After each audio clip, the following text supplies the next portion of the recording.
is lovely and warm. Things are about to start getting lively again.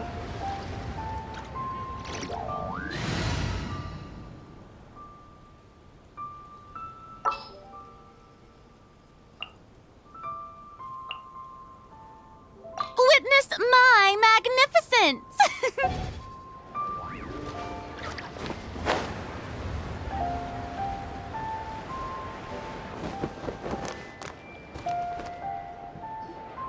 Split the bamboo in the morning, dry it till night. Shape and bend it nice and tight. Cross the strands to form a pattern, coat in silk, and you have a lantern. That's how you remember how to make a show lantern. Did you get all that, Chi-Chi? Morning, split bamboo, traveler. Then get silk, make paimon. What? No, that doesn't even rhyme. Look, it's them. Hey, Yao Yao! Hey, Chi-Chi! Whoa, Traveler! Paimon, you're here! Happy lantern rites! What you up to? I'm teaching Chi-Chi to make show lanterns. It's a real test of finger dexterity, so it'll help keep her nice and loose.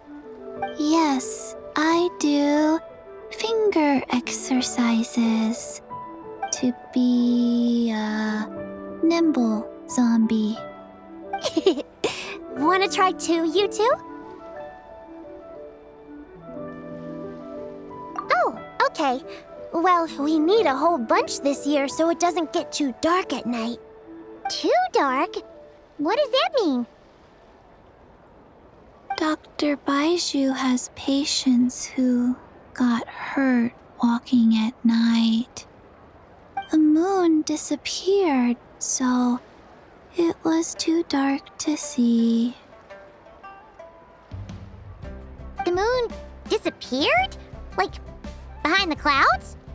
It was Jeonju, the moon devourer. Changshan told me about it, but now I forgot. It's an old myth from Chenyu Vale about a giant toad in the sky that eats the moon. What? The moon gets eaten? It's just a story. It's not like there's actually a giant toad in the sky. I asked Master about it, and she said myths are just insights into how the people of the past understood the world.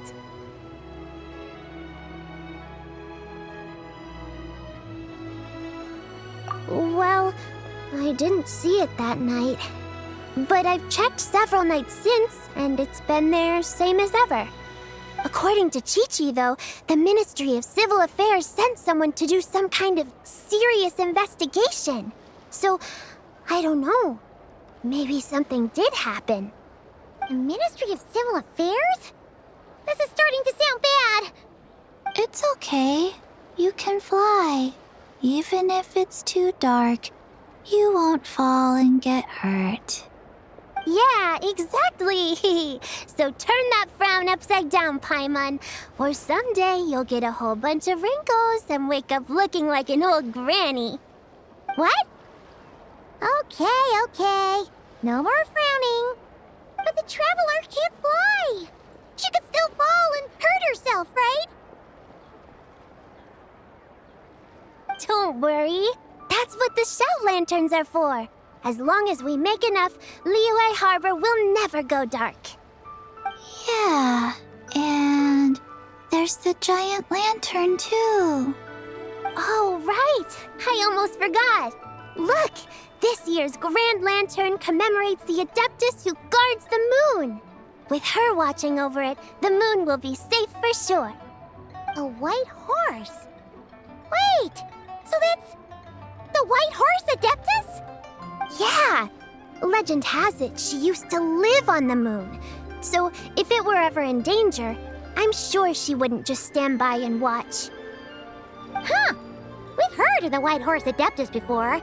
But we never heard the part about her living on the moon.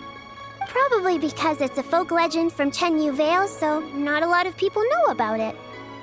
But recently, some ancient artifacts were unearthed in Liyue, and the archaeological team even found evidence of ancient people worshipping an adeptus who lived in a palace on the moon. It's kind of like how we write wishes on Shao lanterns and release them during Lantern Rite. The White Horse Adeptus would descend from the moon in her jade carriage and grant people's wishes. Ooh, when did that happen? She sounds different from the other Adepti in Liyue. It must have been a super long time ago, because even Master barely knows anything about this Adeptus. Nope. Kinda unbelievable, right? Yanfei said the White Horse Adeptus might even be a made-up legend, just like Janju the Moon Devourer.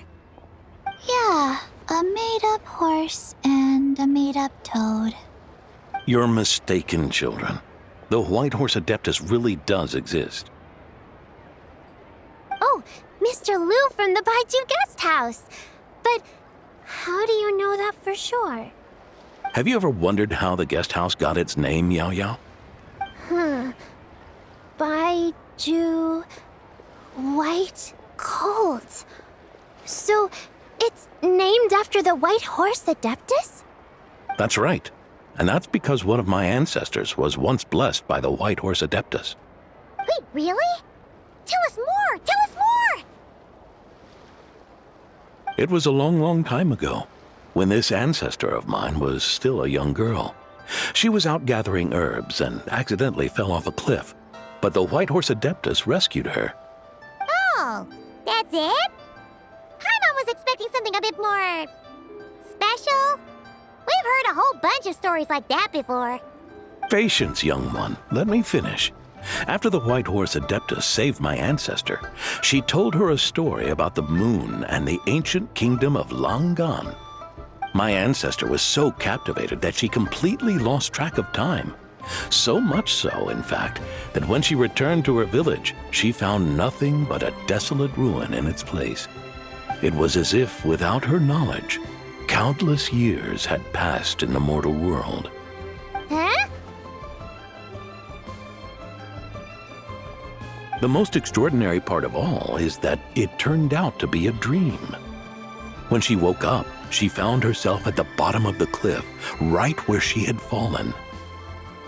Other than her medicine basket, now filled to the brim with rare herbs, it was as if nothing had happened, until out of nowhere, a horse's whinny echoed through the air, and when she looked up, she saw a pristine white horse leaping over the cliff. A white horse leaping over the cliff? Wow, that sure is a crazy story. But now, it's starting to sound a bit too far-fetched. Another skeptic. You sound just like my son. But I know it's true. Ancestral records don't lie. Wait, so your son doesn't believe it happened? Don't get me started. Not believing is one thing, but he even wants to change the name of our guest house. It's a disgrace, I tell you, a disgrace. Well, it was getting about time for him to take over the guest house. And what's the first thing he does? Starts going on about how the name doesn't attract enough customers and how we're losing business to Wangshu Inn. Can you believe that? As if Baiju Guest House and Wangshu Inn aren't miles apart from each other. Oh, what about something like the Geo Lord's Rest? Paimon bets that we get people through the doors. Geo Lord's Rest. I like that one. This isn't about getting people through the doors. This is about disrespecting our ancestors. Oh, White Horse Adeptus, my wish is this. Let your divine power be known. Teach my foolish son the error of his ways. Paimon wants to learn more about this Adeptus. Hey, maybe we should ask Zhang Li. Good idea! Mr. Zhongli is super knowledgeable. He can answer questions even Master has no clue about. Yeah, we just saw him having tea at third round knockout. Alright, then that's our next stop. Chi-Chi and I are gonna keep making Shao lanterns. Careful on the road. Goodbye, Paimon. Goodbye, traveler.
Village.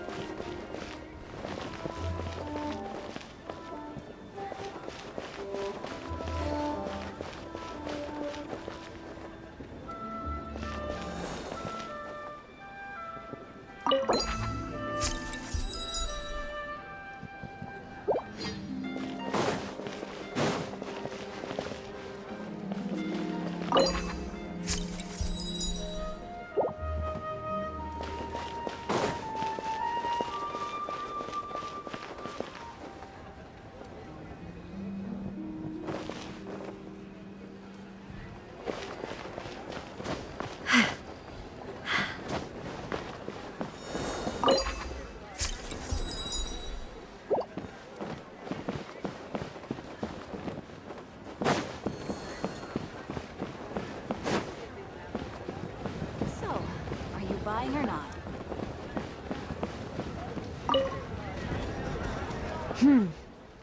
To encounter you here amidst Liyue's celebrations is unsurprising. Happy Lantern Rite. Indeed. I submitted the request to Miss Pingxi. Evidently, you are the professional photographer she mentioned. Very well. I trust you will take excellent photographs. Let us begin. In that case, please advise me on an appropriate pose while we prepare.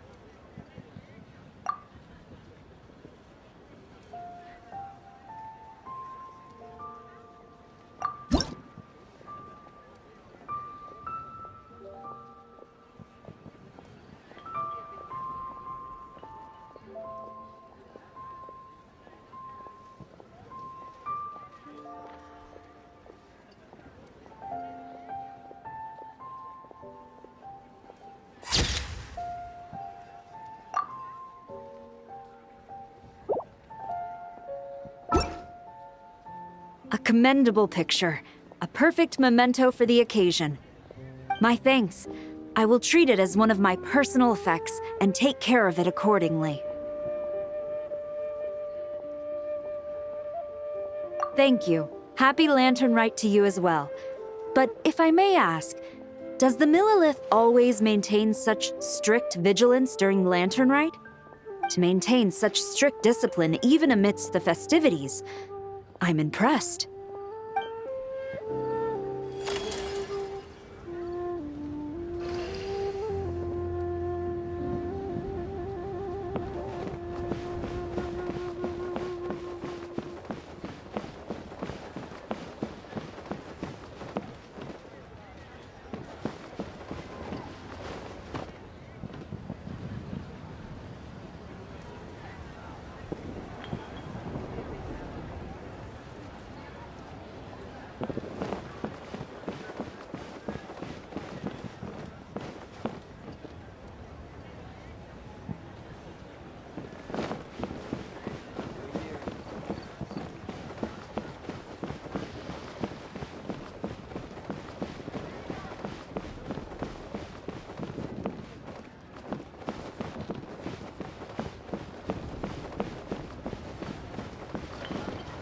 Finally, a seat with a view.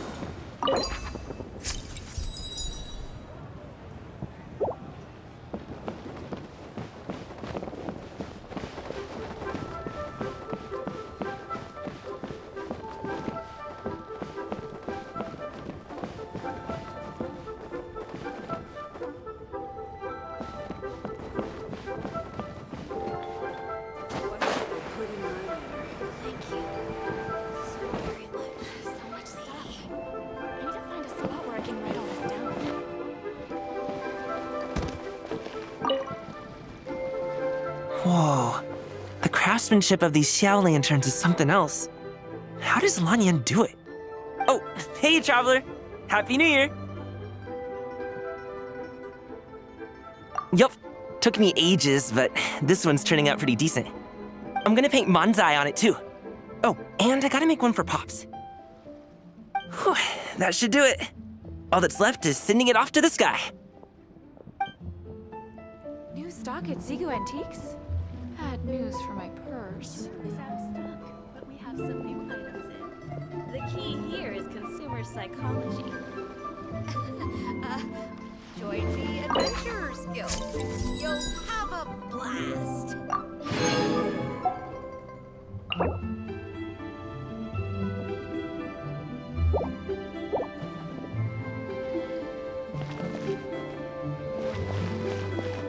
Thank you. So much stuff. I need to find a spot where I can lay all this down. Traveler, what a pleasant surprise. Happy Lantern Rite.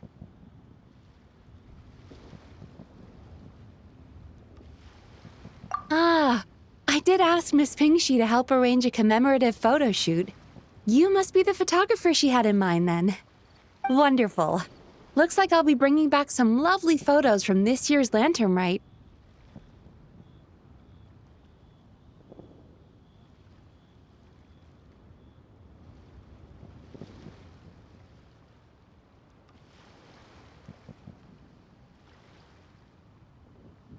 All right then, Master Photographer. What kind of pose do you think would be the most photogenic?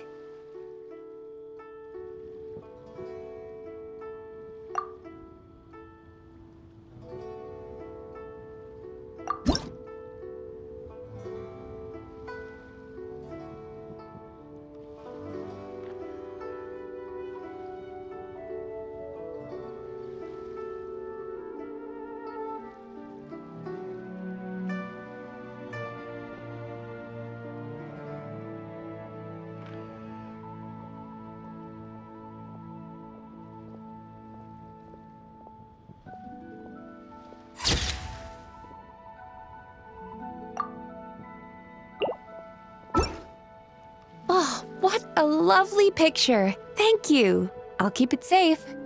I think I'll have it framed and put in the shop.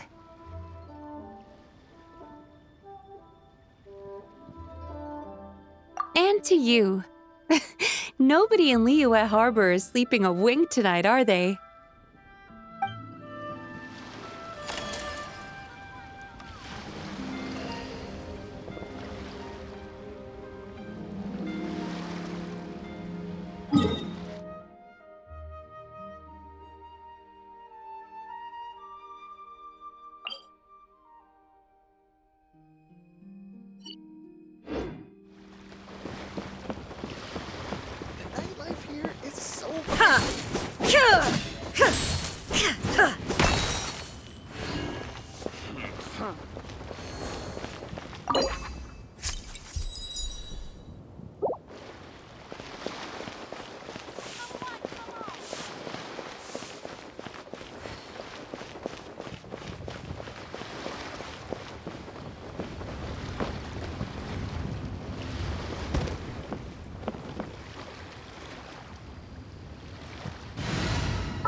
Hang out with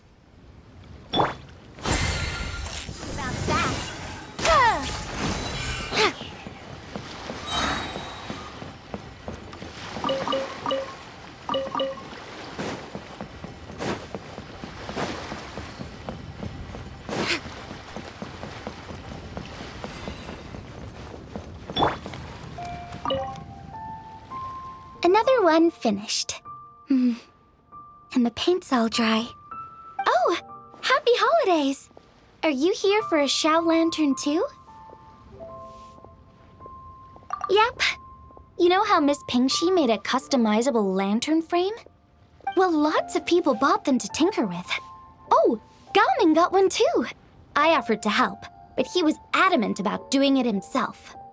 Some of my neighbors had an idea about what to make, but didn't know how to execute their vision, so they came to me for some hands-on help. And after weaving them for everyone else, I made one for myself, too. Now it's just time to release it. Huh. What wish should I write? I can't believe the well got polluted. I just like to make people smile. Oh, what should I try this time? Adventurer, think you can last a round against me?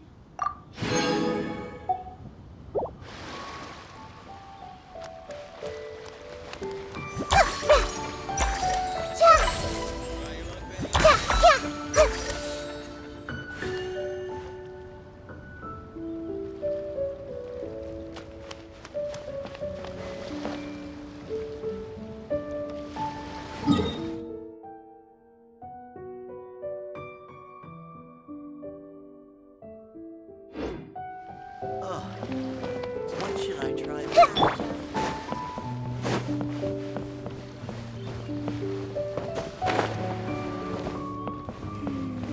As I gaze out upon the sea. Yeah.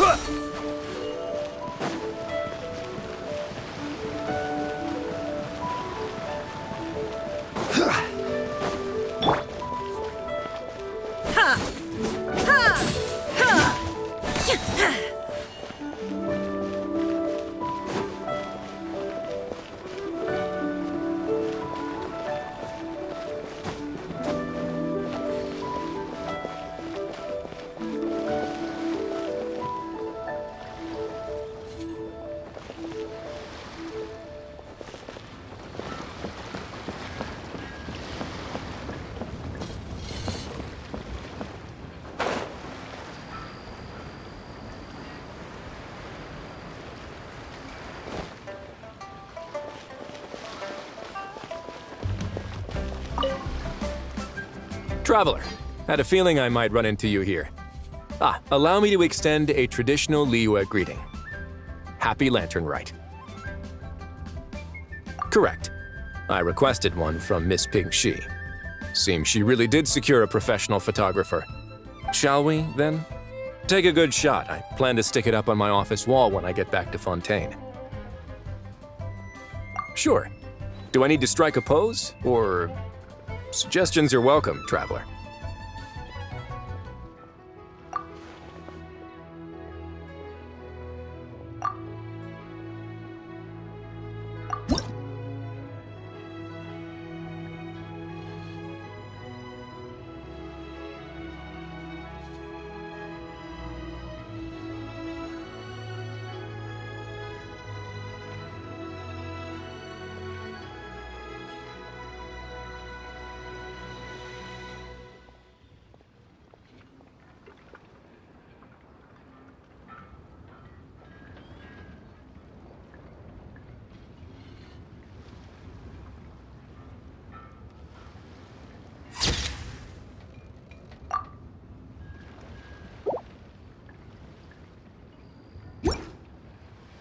Let's see.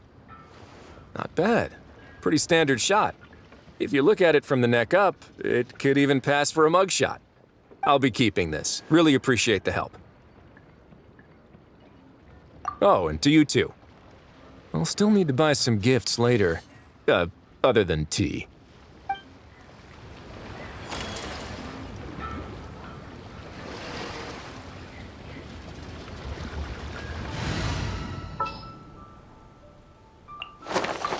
Have a high hope.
Shower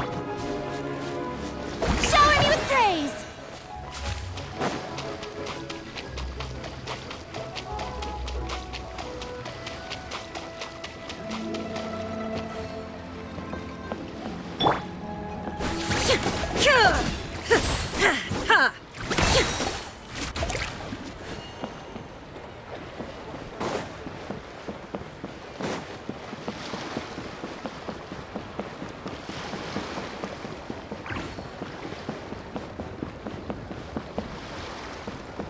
My friend.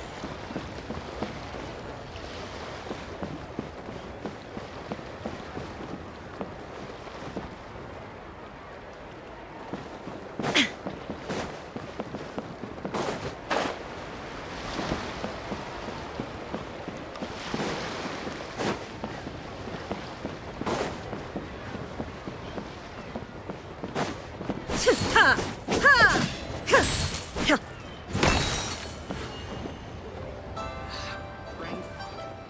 My mind's gone completely blank.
Bang!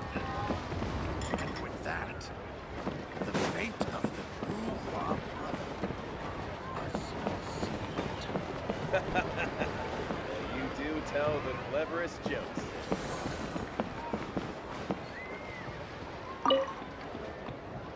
If you make a lantern like this and release it, will the wish really come true?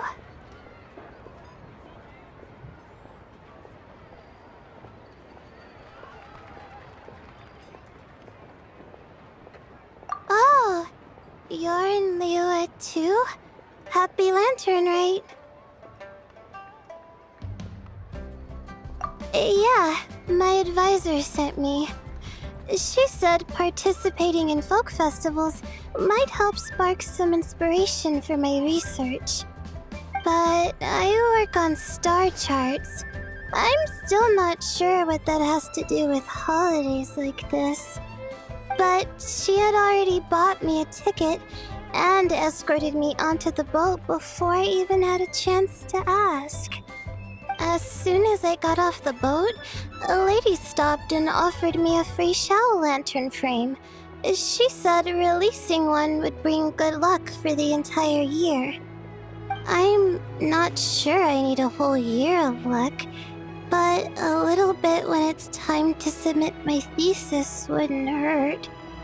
So I followed her instructions and made one.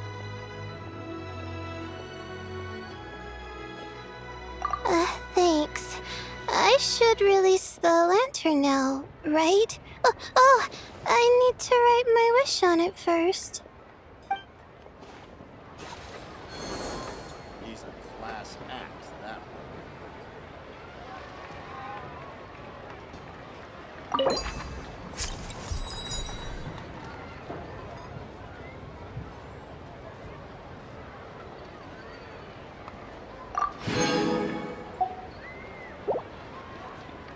Finally, a seat with a view.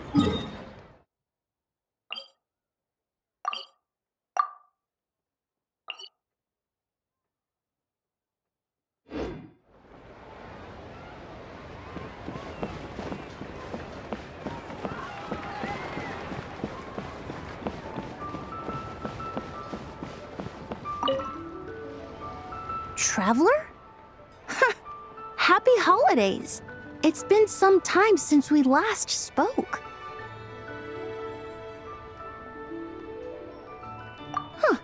You could say that. I had already planned to come to Liyue to research floral essences, so when I heard there was a merchant ship heading here, I decided to join them. I had no idea I'd arrive just in time for Lantern Rite. In deference to the season, I've decided to put all work aside and simply enjoy myself.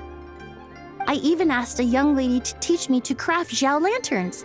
In fact, I was just about to release it. Thank you. She told me it's tradition to write down a wish before releasing it. Still, I'm not quite sure what to write.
I see everything!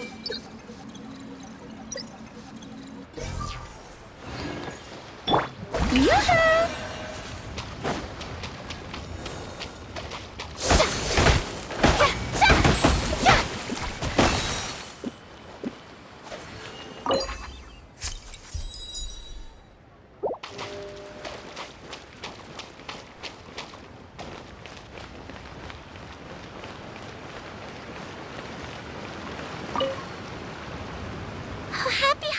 Traveler? The Duke mentioned we might meet you here, but I didn't expect our paths to cross so soon. Yep.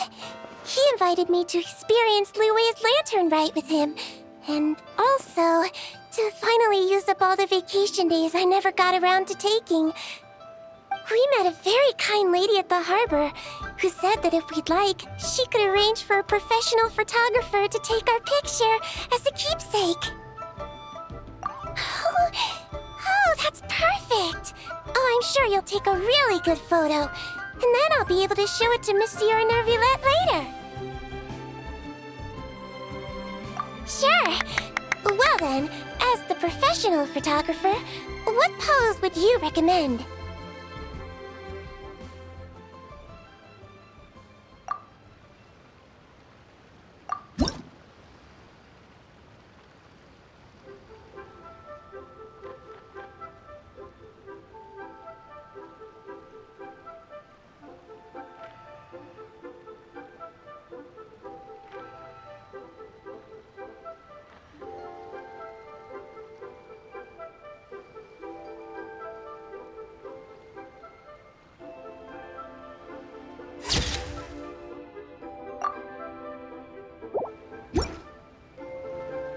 All done? May I look? My expression looks great! Oh, it really is a lovely photo. I'll keep it close and treasure it. Bye! Have a wonderful lantern rite!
Liyue's got so much delicious food.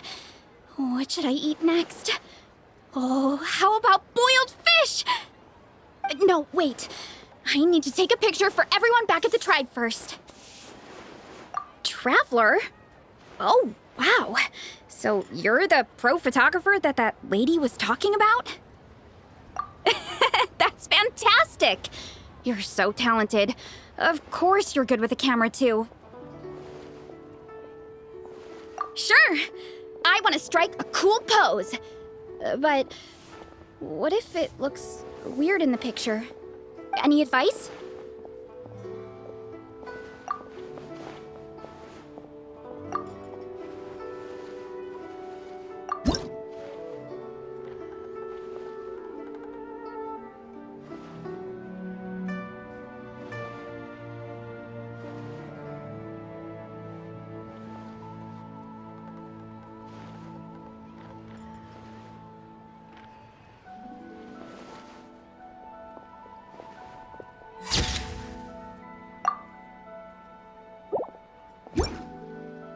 Done already? Oh, let me see. Whoa, told you they'd be good! Now, would it be the best spot in the orchard to hang it?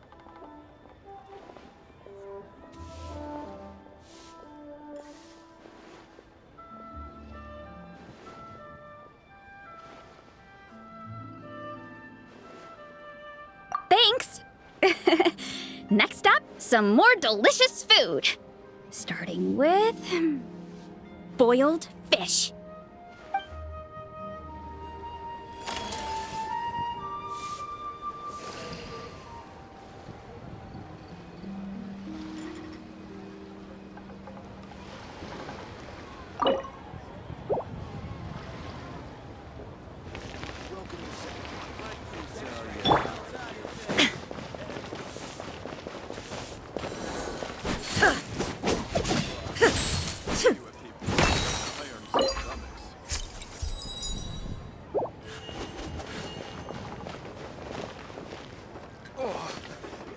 I may have overeaten. Welcome to Second Life. Satisfaction guaranteed. Oh, this is what I get for being impulsive. Making a shower lantern's no joke. Traveler? Oh, ain't that something? It is you! Happy Lantern Rite!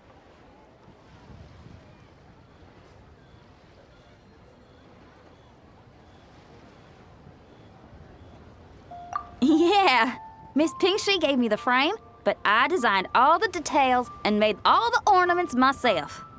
Pretty rad, huh? I even gave Hu Tao a few. Oh, shoot. I totally forgot I promised Hu Tao I'd help her make some shower lanterns, too. I gotta release this one pronto.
The world remains constant over the centuries, but human life is like the dew at dawn, or a bubble rising through water.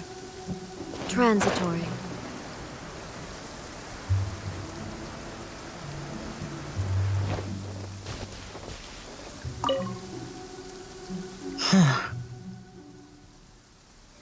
Yes. I saved someone from monsters earlier. She was carrying a frame and tools for making shell lanterns, and gave them to me as thanks. She also said this type of shell lantern can be modified however you like. So... yes, well, I tried my best. I suppose the next step is releasing the shell lantern.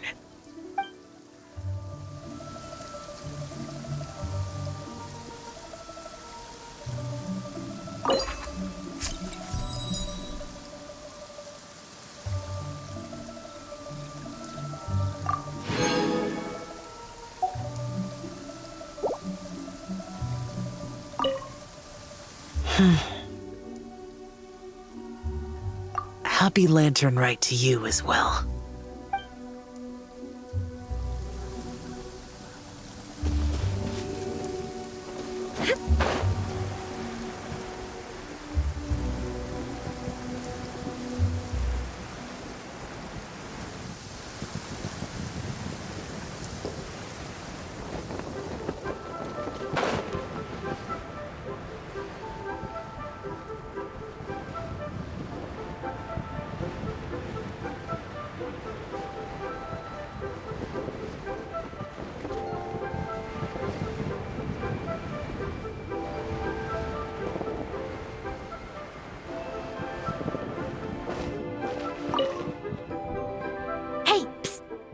Over here!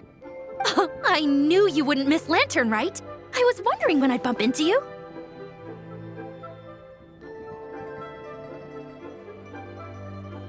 No. I can't be working at every Lantern right now, can I? I really am here on vacation this time. Yup.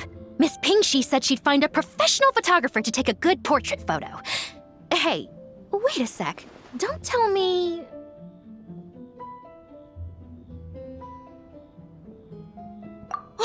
It really is you! That's perfect then!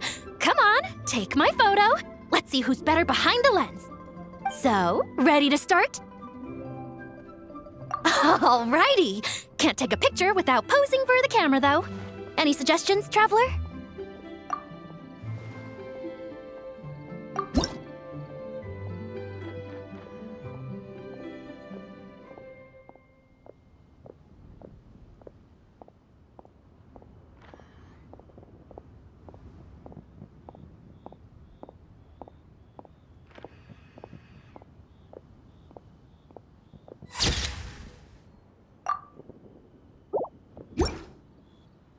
Done?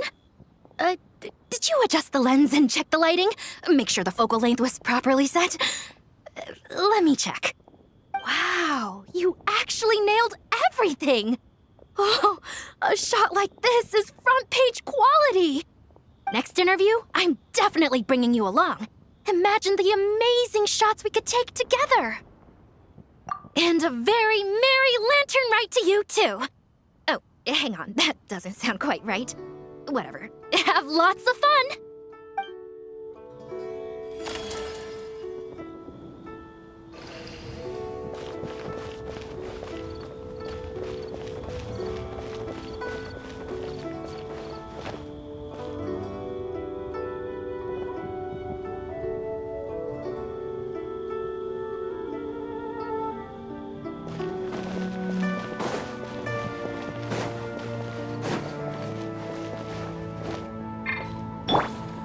Everyone hold hands!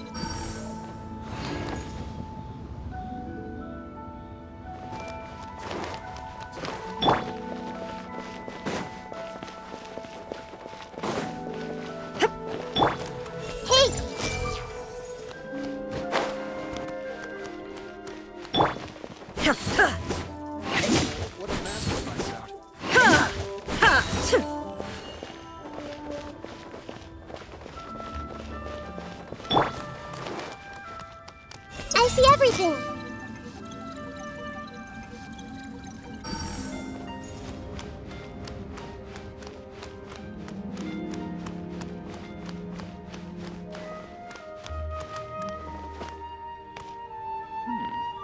This is a peaceful neighborhood.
some bamboo today to make a special jade robe.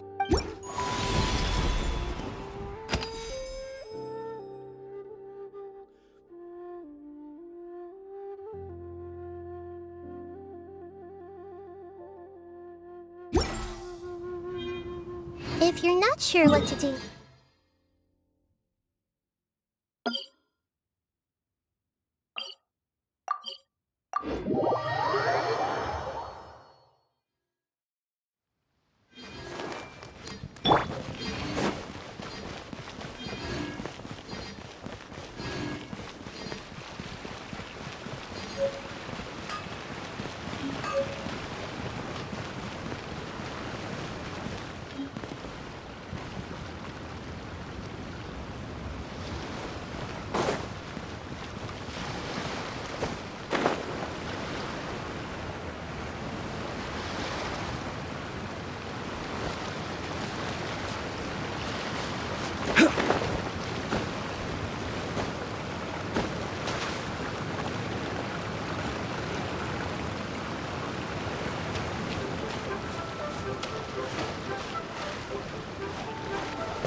Every journey has its final day. Don't rush.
Osmanth.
Boats are made for transferring commodities back and forth, and those that come across Liyue tend to stay a while.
Not now. Cold. Mind to command. Hold the line. Billowing surge. Let my name echo in song! Think you can bully me? The night is cold. Don't be scared.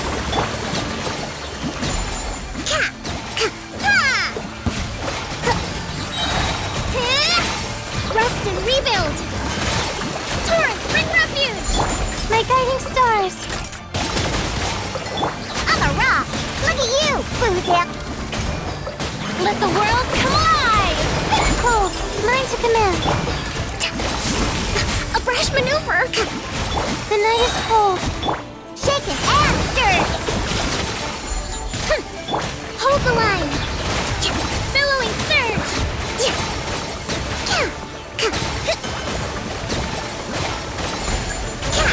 Let my name echo in song!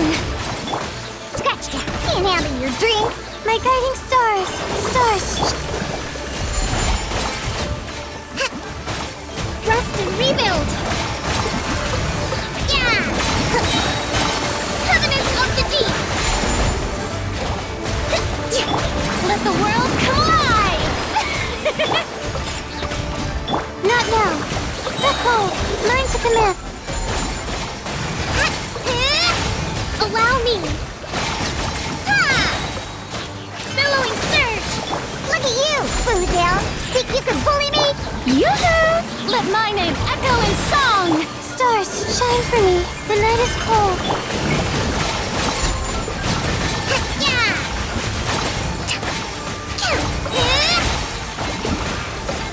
Torrent, bring refuge. Scratch that. Can't handle your drink, huh?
Hey!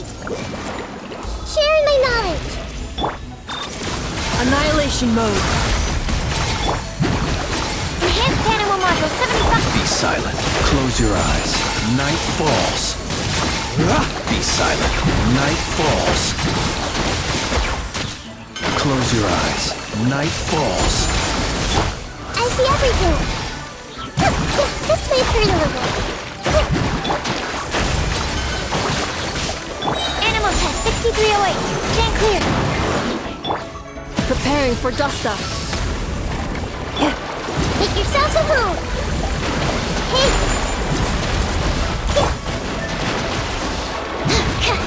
Insulation chamber deployed. Observe. Beware the creatures of the night.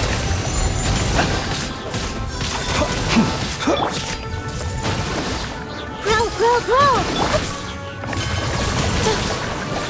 Animal test 6308. Animal hypostasis and... Defensive mode engaged. Annihilation mode. Close your eyes. Be silent. Night falls. Committed to memory. Sharing my knowledge.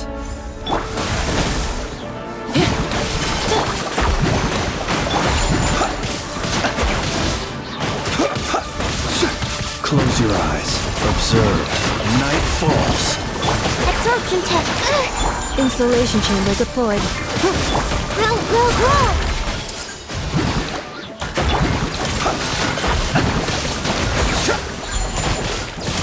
The night cometh.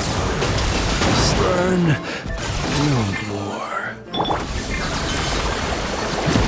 For dust up. Everyone hold hands.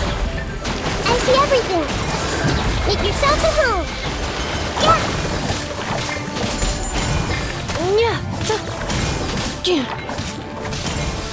Cleanup sequence.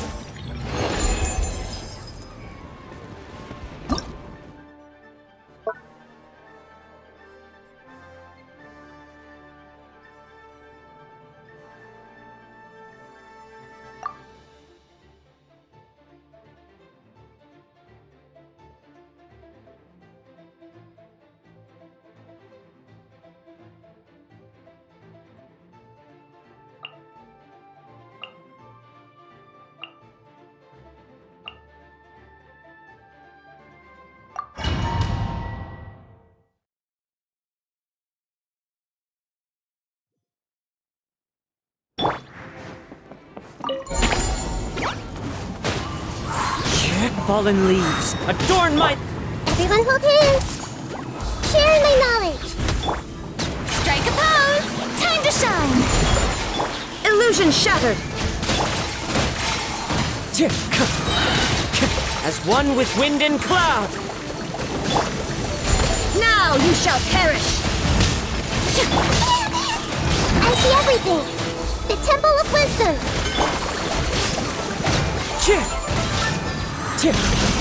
Fallen leaves, adorn my nut! Let the world come alive! Torn to oblivion! This way through the river. Share my knowledge. The wind knows me. Clouds high, the birds call! Let my name echo in song! Shower me with praise! Shine down! Inazuma shines eternal! Fallen leaves, adorn my nut! Make yourselves at home. Everyone hold hands.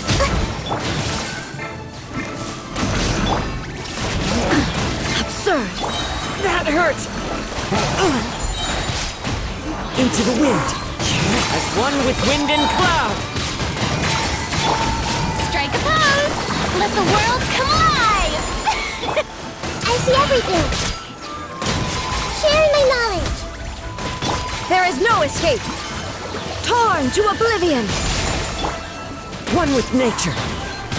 Fallen leaves, adorn my nut! Make yourselves at home. Shower me with praise! Shine down! Let my name echo in song! Inazuma shines eternal! As one with wind and...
Defensive mode engaged. Ultimatum protocol. Stealth claw! Wing done!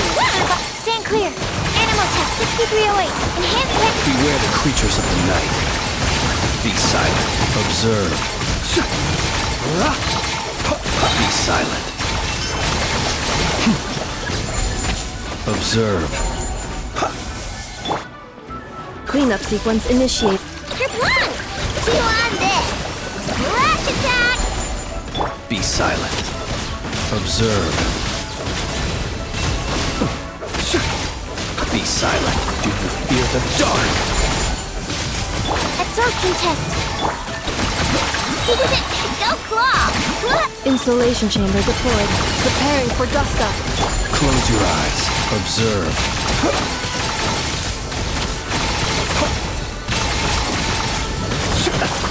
Be silent. Wing down water bomb! Chew on this! Cleanup sequence initiated. Animal hypostasis emulation! Animal test 63 Observe. Night falls. Be silent. Observe. Annihilation mode. Rush attack!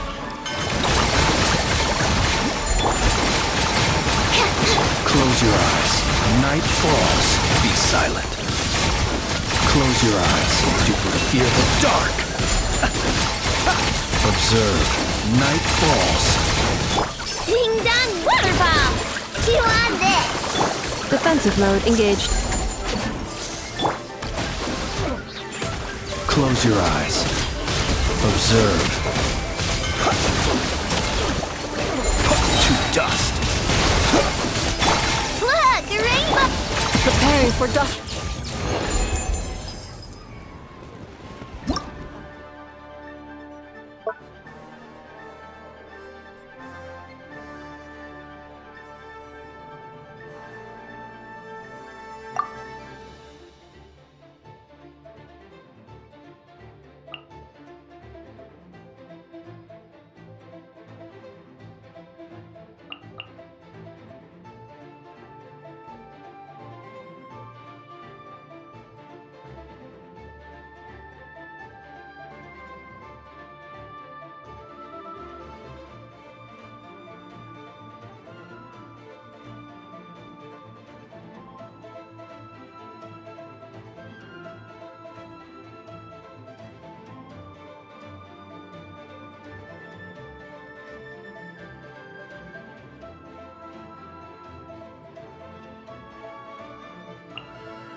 A moonlit night for all.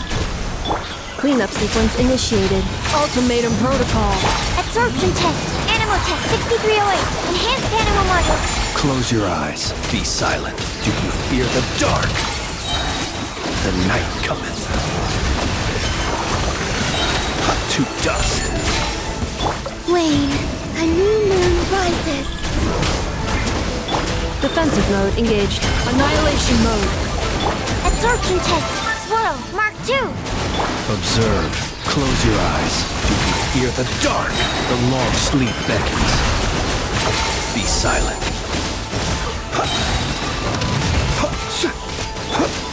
A moonlit night for all. Installation chamber deployed. Preparing for dust up. Animal hypostasis emulate. Close your eyes. Night falls. Be silent. The night cometh. Observe. Do you fear the dark? A new moon rises. Ultimatum protocol. Animal test 6308. Enhanced animal. Be silent. The long sleep beckons. Close your eyes. Night falls. Preparing for dust up. Surge. A moonlit night for all. Stand clear. Absorption test. Swirl. Mark 2. Beware the creatures of the night. Observe. To dust.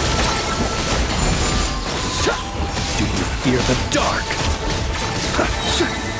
Wane, a new moon rises. Annihilation Activation mode. The night cometh.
Mr. Zhongli is having tea at third round knockout. Good luck!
Ad Astra at...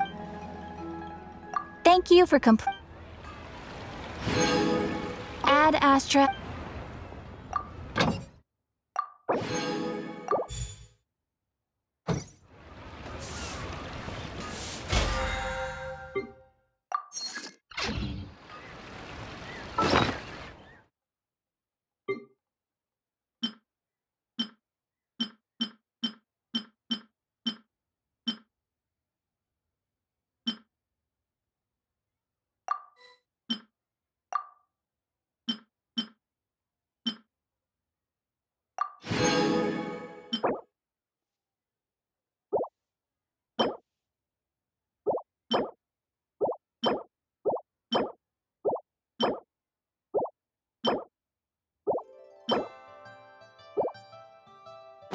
Boats are made for transferring commodities back and forth, and those that come across Liyue tend to stay a while. So it is where many things come to settle.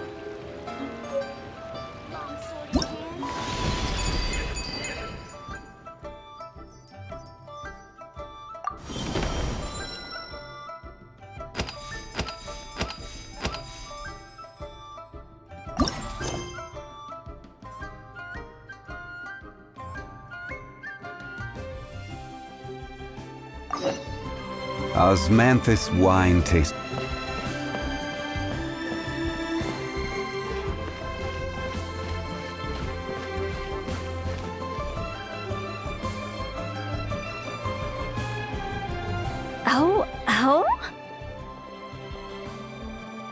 Oh. Curious. Impressive, right? What's with all the commotion over here? Oh, Traveler and Paimon!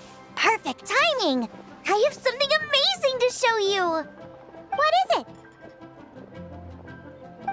Huh? What the? Heart of the Moon is blacked out! Was it really eaten by a giant toad? Huh.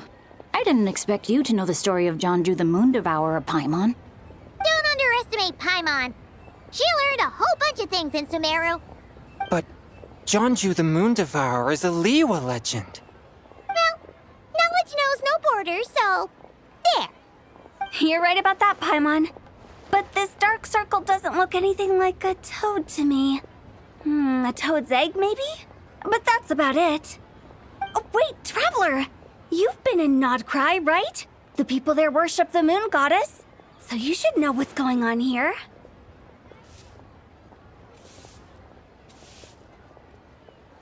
Really? Not even in a place where people worship the moon? Huh.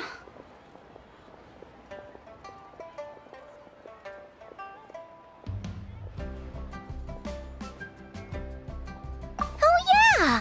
Master told me that the tale of Jeonju, the Moon Devourer, was how ancient people explained a certain celestial phenomenon. But what is it exactly? Some kind of omen of disaster? How so?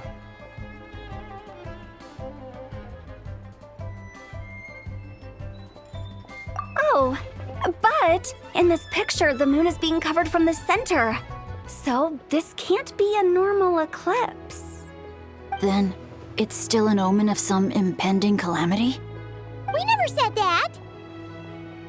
Ugh, some crazy customer left it at the restaurant. Just thinking about it gives me the chills.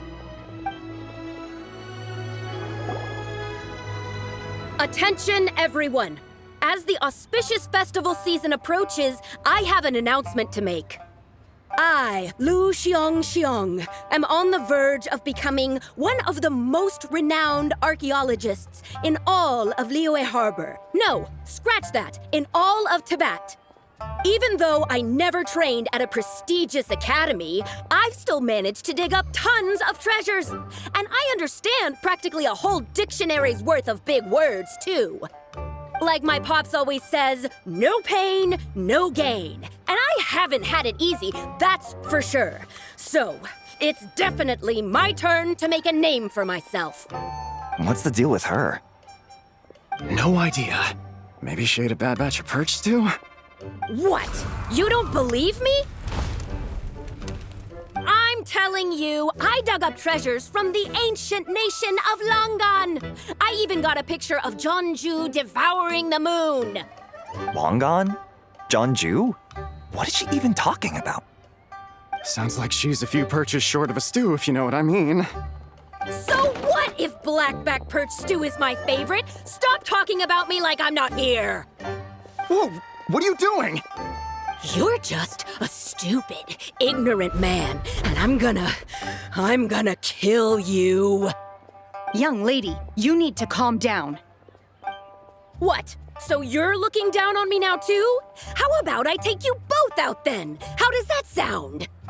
This is a place for dining. If you wish to take me out, you'll have to do it elsewhere. Don't act like you're better than me. Do you know who I am? I'm about to be the most famous archaeologist in all of Liyue. No, Tibet.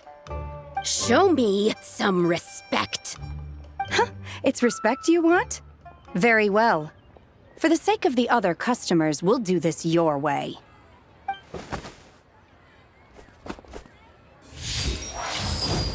What? So Shen has started the fight? She had no choice. The woman pulled a shovel out of nowhere and started going crazy, flipping tables left and right. She even injured 2 other customers. Shenna did what she had to do to restrain her, then took her to the Ministry of Civil Affairs. Thank goodness Aunt Shenhe was there. Or who knows what might have happened. Yeah. I started cleaning up after all the commotion, and that's when I found this photo. I thought it might be the one she dropped, so I rushed over to show someone. She said she took a photo of Jeonju the Moon Devourer. This must be it. Can we really trust what she said, though? Clearly, something is going on with her. Paimon's got a point. It sounds like she wasn't acting right at all. How do we know she wasn't possessed by some kind of evil spirit? Aunt Shenhe would have noticed if she was possessed. All right. But what about the part about Long Gone and the treasure she found? What about it? What if she raided a tomb and dug up some super special relic, then got herself haunted by an ancient ghost? One so powerful that even Miss Shenhe couldn't sense its presence. Your imagination is something else, Hu Tao. Why would an ancient ghost come to Wanmin Restaurant, huh? To eat my blackback perch stew? Hey, it could happen. I'd want to eat your food if I was a ghost. Wait a second. She mentioned the ancient nation of Longan, right? Paimon's heard that somewhere before. You know what? My brother mentioned that some ancient artifacts were unearthed in Liyue recently. Mostly colored glass, fine jade, and bronze relics. Some of the text inscribed on them has already been deciphered. There were some poetic verses, but the word Longan popped up as well. So, does that mean this Longan place is real? Still, Paimon knows we've heard the name somewhere before.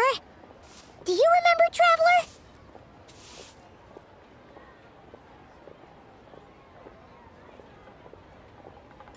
Right! His ancestor heard about it from the White Horse Adeptus. The White Horse Adeptus? Oh, so you must have been to see the giant lantern already. Yep. And it turns out that the White Horse Adeptus is super mysterious, too. Even Madame Ping hasn't met her. Wait, I thought she was the gold-eyed Celadon mare of the 8 Adepts. That's just the interpretation you believe in, Hu Tao. There are other theories out there, too. The elders of Qingce Village believe that during the Archon War, a white horse leapt from a clear spring, transforming into an Adeptus who aided Rex Lapis in battle. In Chenyu Vale, some of the tribes take her to be the daughter of time and trace her deeds to an even earlier era. Yet in other ancient texts, including the relics I just mentioned, she appears as an emissary who listens to mortal wishes, bestowing the blessings of the heavens and moon upon the mortal realm, which is why we write our wishes on Shao lanterns. That's so complicated. So what's the verdict? Which version is the truth? I'm afraid there's no definitive answer to that. You two have been all over Tevat. Do you have an idea? Nope, sorry. We were actually on our way to ask Zhongli. He knows even more about this kind of stuff than us. Ah, looking for a consultant, huh? He's having tea with Miss Linlong. Shigu Antiques is hosting an exhibition tonight. An exhibition? For what? All those antiques Xingqiu just mentioned. So if you head to the big ship docked in the harbor tonight, I'm sure you'll find him.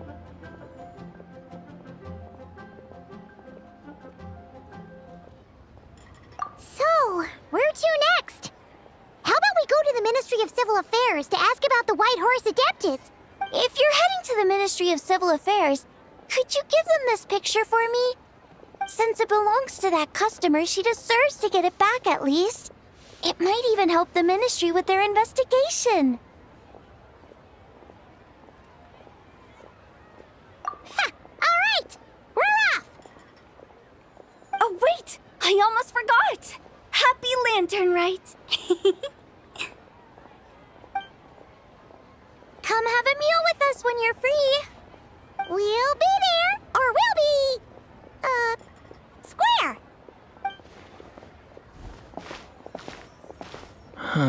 Thinking about it now, could it be possible that photograph was a fake? A fake? You mean like the customer fabricated it to gain academic recognition? Nice one, Chongyun. I never even thought of it like that. How about we go check out that place tonight? I know exactly where it is. All right. I'll get scolded if I get home too late. Live a little, Xingqiu. You act like this is a first for you. Worst comes to worst, we'll get Xiangling to cook you something delicious, okay? Well, when you put it like that, I suppose it's worth the risk. You were just waiting for the promise of free food, weren't you? Fine. It's a plan then. We'll meet up tonight.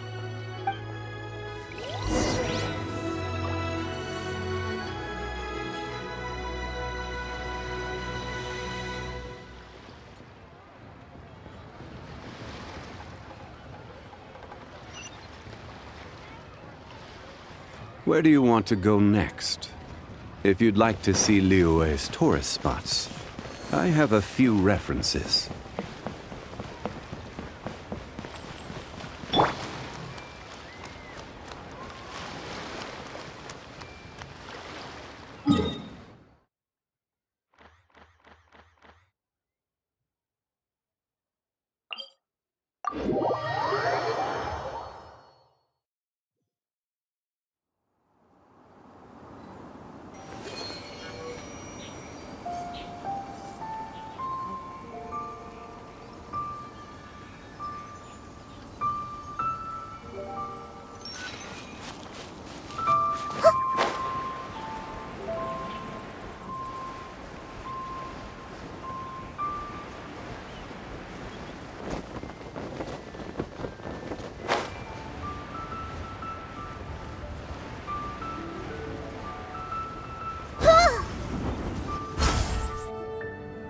Your grandfather is of the same opinion, Miss Lanyan? Yes. On Lantern Rite, the moon shall go dark. That's what the signs are indicating. Celestial observation isn't Grandpa's strong suit. But he discussed it with several other elders from our clan, and their conclusion was the same. It's consistent with the information we've received from other sources as well. You mean the whole thing? About the legend of Jeonju the Moon Devourer? Happening in real life? Yes, that's one of them. So it's true. I thought it was just a rumor. It's true. But right now, the bigger issue is that all our sources indicate the phenomenon's gonna happen again. I'm not sure this bodes well. Let's remain optimistic for now. We're making progress interpreting the artifacts, and Ganyu is consulting with the Adepti as we speak. Besides, apart from the incident at Wanmin Restaurant, there haven't been any other moon-related disturbances. Ningguang, Keqing, and Lanyan! You're all here! Oh, Traveler! And Paimon! It's been a while. Happy Lantern Rite. Yes! Happy Lantern Rite. What brings you here, though? I thought you'd be in the harbor enjoying the Shao Lanterns. You're certainly not the type to visit Yujing Terrace for no reason. Is there something I can help you with? What? We're not allowed to just drop in on our friends during the festive season? I was only teasing. You're welcome to visit us anytime you wish. Happy Lantern Rite.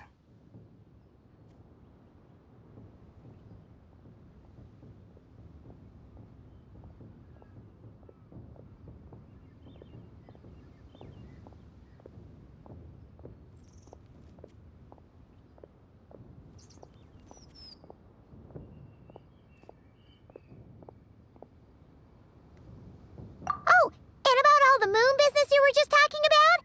We have something to show you. Here, take a look! Whoa! Something really did take a chunk out of the moon. Someone managed to capture a picture of it. Is this Jeonju, the Moon Devourer, then? Even though we confirmed this event took place, I still can't quite believe what I'm seeing. Where did you get this picture? From Xiangling! She found it when she was cleaning up after that customer caused a scene. She thinks they must have dropped it. Wait, is this Chawang Terrace? No, it's just where I'm from. It said that Chawang Terrace was where the ancient people of Chenyu Vale communicated with the heavens. And in this picture, the moon happens to be right above Chawang Terrace. I was just surprised, that's all. It's probably just a coincidence. That's interesting because the ancient people of Chenyu Vale migrated there from the chasm area. The chasm? So, that place is involved too? According to our investigation, that customer you just mentioned, Lu Xiangxiang, her father and grandfather are merchants in Liyue Harbor, and her mother and grandmother grow tea in Chaoying Village. A few days ago, She left her home in Chaoying Village to join a civilian archaeological team funded by Hoishan Hall, and ended up excavating some artifacts in the chasm area. These artifacts were then entrusted to Shigu Antiques and are set to be featured in an upcoming exhibition. Then, of course, the incident at Wanmin Restaurant occurred. We suspect something happened during the excavation that left her with quite the shock. And now, it seems like she also went to Chawang Terrace and took that picture of the moon disappearing.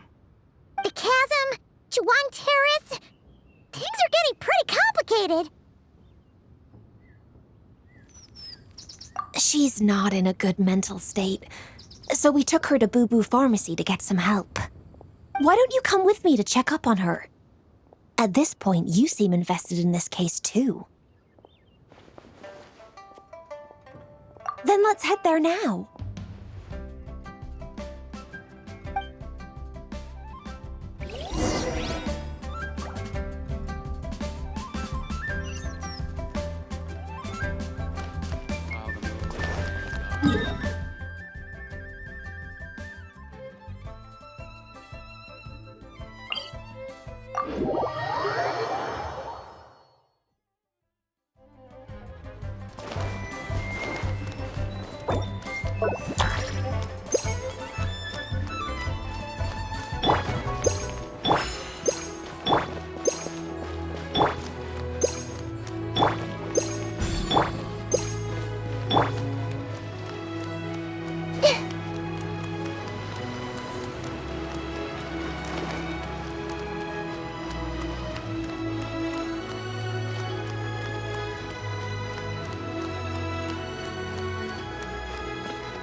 Ah, Lady Yuheng.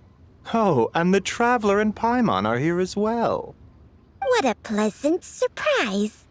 Happy Lantern Rite.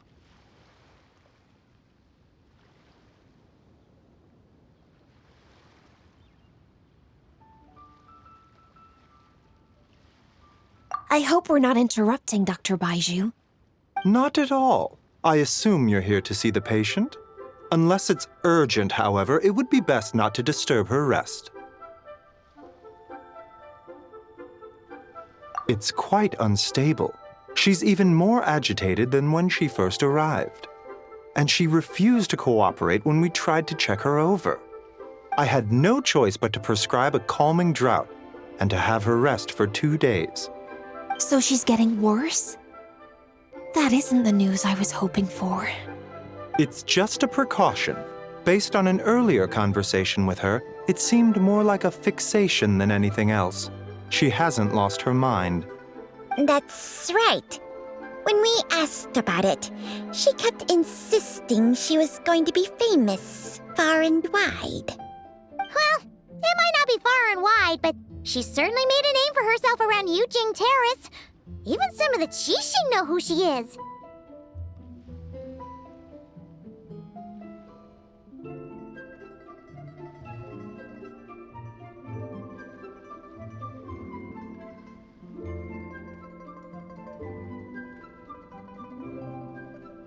Not often, that's for certain. From my initial assessment, the patient appears to have experienced some sort of shock, and whatever it was seems to still be haunting her. But what could have caused such a thing? The relics from the chasm? Or the moon above Chawang Terrace that night? Come back in 2 days, and you might just have your answer. I suppose that's all we can do for now. We'll take our leave then, Dr. Baiju. Of course. If you need anything else, don't hesitate to stop by. Speaking of those relics from the chasm, aren't they being featured in an exhibition tonight? That's right. Are you planning to attend? Yeah! We wanted to have a talk with Zhang Li anyway, and now Paimon's even more curious about these relics. I would, except every item in the exhibition had to be registered with the Ministry of Civil Affairs. So I'm afraid it's been spoiled for me. I reviewed them all myself. There are some rather peculiar artifacts, that's for certain. We're still working on decoding the ancient text that appears on them. Yeah! The word jade appears a whole bunch, doesn't it? Huh? How did you know? Shincho told us. He said there were some ancient poems on them, too. He's quite well informed, isn't he? Well, he's right. We believe they're direct references to the ancient nation of long gone. As for the other text, instead of regular poetry, it seems to be more like ceremonial language used to worship the moon and the gods. The moon and the gods? Well, looks like it's almost time for the exhibition. You two should head over. There's an usher at the harbor who will lead you to the venue. Not at all. The exhibition is free to the public. The people of Liyue have a great respect for our history and are eager to learn from it. Plus, the exhibition is being organized by Linlong, the owner of Shigu Antiques. As far as I know, it's been a long-time goal of hers to hold a cultural exhibition of this scale, where people can learn all sorts of information about the past. Guess we're in for a real treat tonight, then. Yes, have a great time. There's still more artifact decoding work I need to finish, so we'll have to part ways here. After seeing the picture you brought, there's a few ideas I'd like to follow up on. You're hard at work even during festival season? Huh! You haven't changed one bit, Kaching. I'm simply fulfilling the responsibilities of my position. That's all. All right, I should get going. See you later. Well, guess we should head over to the harbor and find that usher.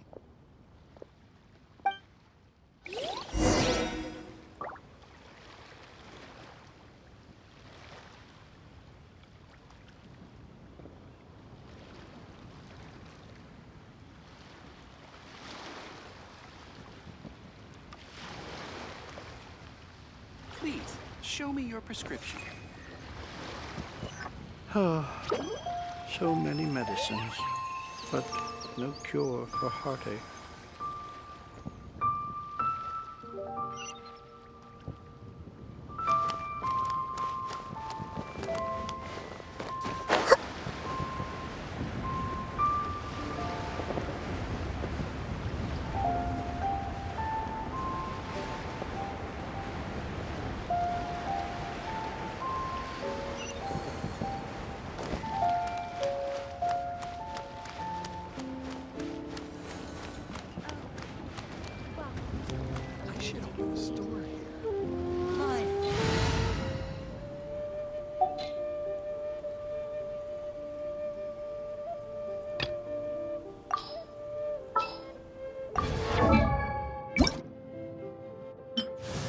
I feel as free as Uruguay.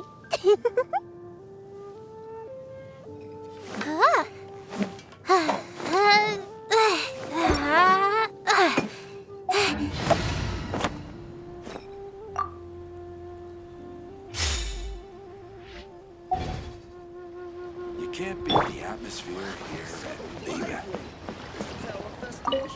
Ah, here for the exhibition? I can take you aboard. After you.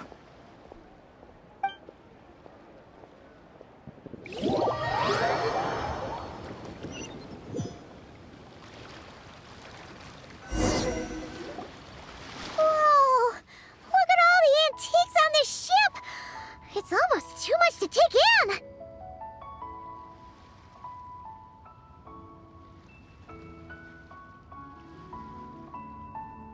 Greetings. I trust you've been well since last we met? Aha! Speak of the devil! You're right where Hu Tao said you'd be. Ah, so Director Hu gave me away, did she? Don't act like you're up to some super secret business. We know you just do whatever you feel like. Yo, Traveler, Paimon, what's up? It's been a while, you two. Happy Lantern Rite. Beidou! Yunchin! It's great to see you! You're here for the exhibition too? Yes. When I heard these artifacts were from ancient times, I just knew I had to come learn more about them. I mean, what a discovery, right? Yeah, Ningguang pretty much said the same thing. She thought coming here might help culture me up or something. But as you know, I'm more of a fists and punches type of person. I doubt one exhibition is gonna change that. You're too modest, Captain. You're the leader of the Crux fleet. That takes far more skill than just fists and punches. Plus, at the end of the day, you still decided to come, even though you didn't have to listen to Ningguang. Well, she's the Tianquan. If she can't even get an average ship captain like me to do her bidding, how's that gonna look? You sure know how to think from her perspective, huh? I guess I do. Anyway, how's everyone enjoying the exhibition? I heard that if you see something you like, you can negotiate the price with the owner and take it home.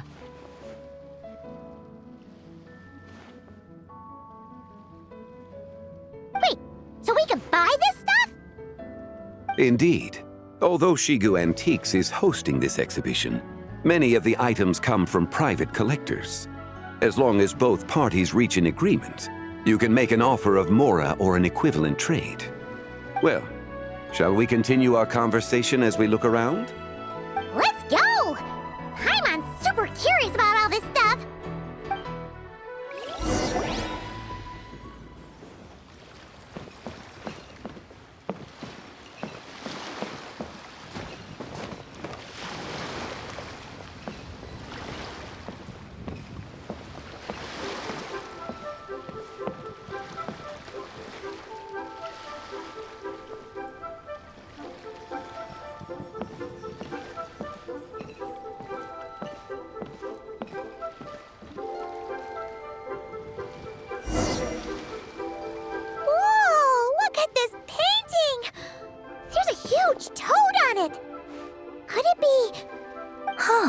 This material is quite unusual.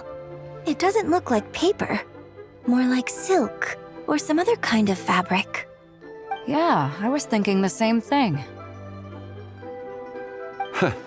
Well spotted. This is a painting of Jianju, the Moon Devourer, made primarily with mulberry silk. Such craftsmanship is rarely seen in modern-day Liyue. Ha! Jianju the Moon Devourer! Paimon knew it! That toad made it super obvious. What's that? A new dish at Wanmin restaurant? No! It's a kind of lunar eclipse. You heard about how the moon disappeared recently, right? Oh, yeah. You're saying a toad did that? That's what the legend says. So, nothing to do with food then. Noted. And the figure next to the toad. Is that the White Horse Adeptus? From the stories I've heard, her palace lies on the moon. That would seem to be a logical assumption. No. In fact, this item was discovered in Chenyu Vale, and many years ago at that. Oh, so it's from Chenyu Vale? Actually, that's not quite right. You see, this painting is primarily comprised of mineral-based pigments, such as cinnabar and azurite, which are usually found within stratified rock. This suggests its place of origin may very well have been the chasm. You could have just started with that. You're as knowledgeable as ever, Mr. Zhongli.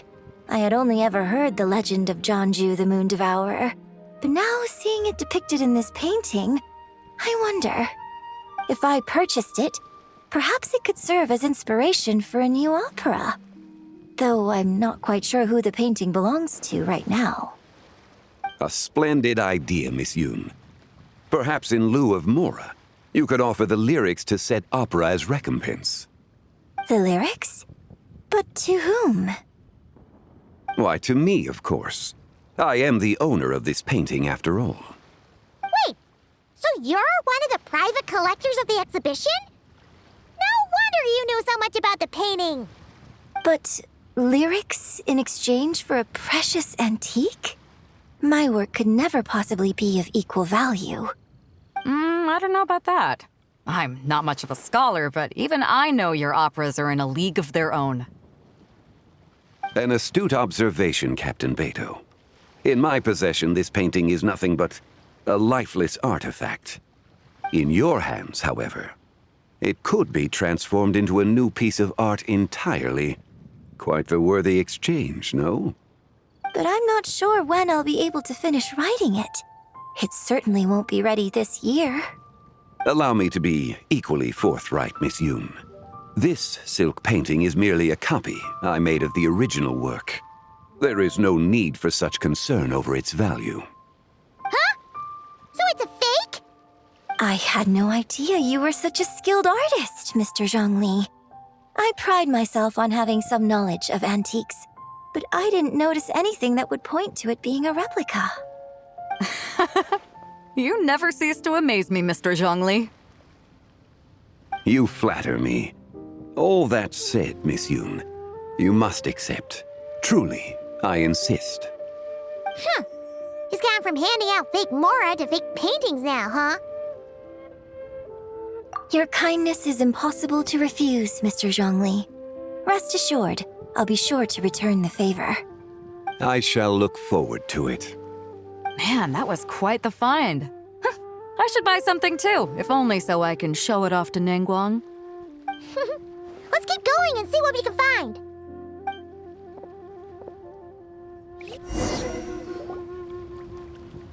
Wow.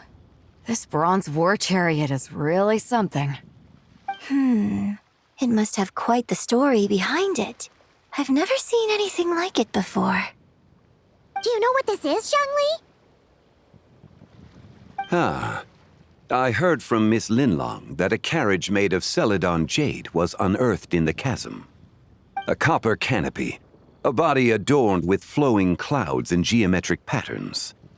Yes, this must be the one. A precious piece indeed. This thing's gotta be thousands of years old, right? Crazy to think people back then were capable of such intricate metalwork. Too often, we view the past and future through the lens of the present. Objects that fascinated us as children seem crude later in life. And that's only after a few decades or so of separation. If one were to stretch time across hundreds or thousands of years, one might discover that time is not always a force that pushes things forward. It would seem the people of that era managed to create a remarkable civilization in their own right. Makes me want to get my hands on this even more. Ningguang's gonna be so jealous, don't you think? Has this war chariot caught your eye, Captain Beidou? Oh, you must be Linlong from Shigu Antiques. Nice to meet you. This exhibition has been amazing so far. Well, that's all thanks to supportive patrons like you and Mr. As for this war chariot, it was discovered by an archaeological team sponsored by Hoishan Hall. At 90 million Mora. How much? 90 million? Woo, looks like my eyes were a bit too big for my wallet. Quite a bargain. A bargain? 90 million Mora could feed Paimon for like 1,000 years!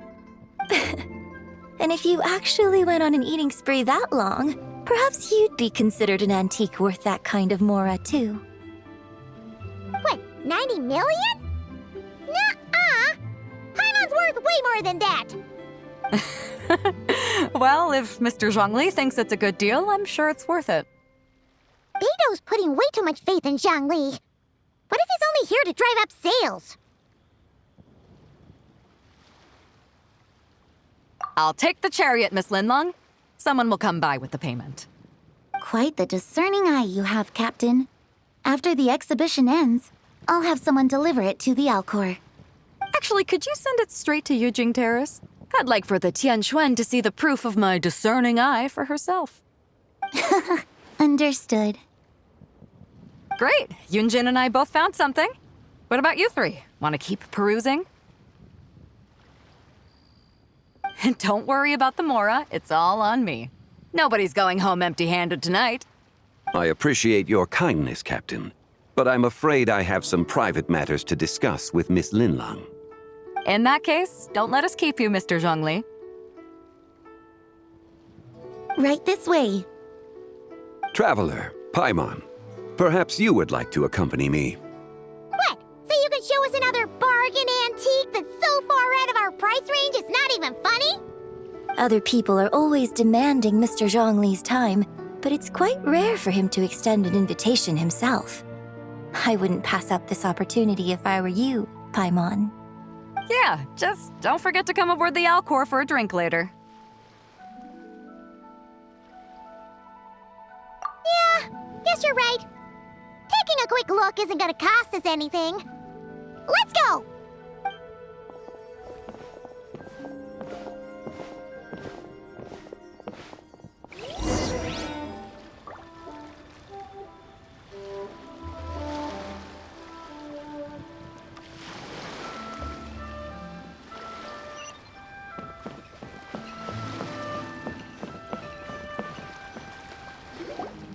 These are all the jade pieces that were found, Mr. Zhongli.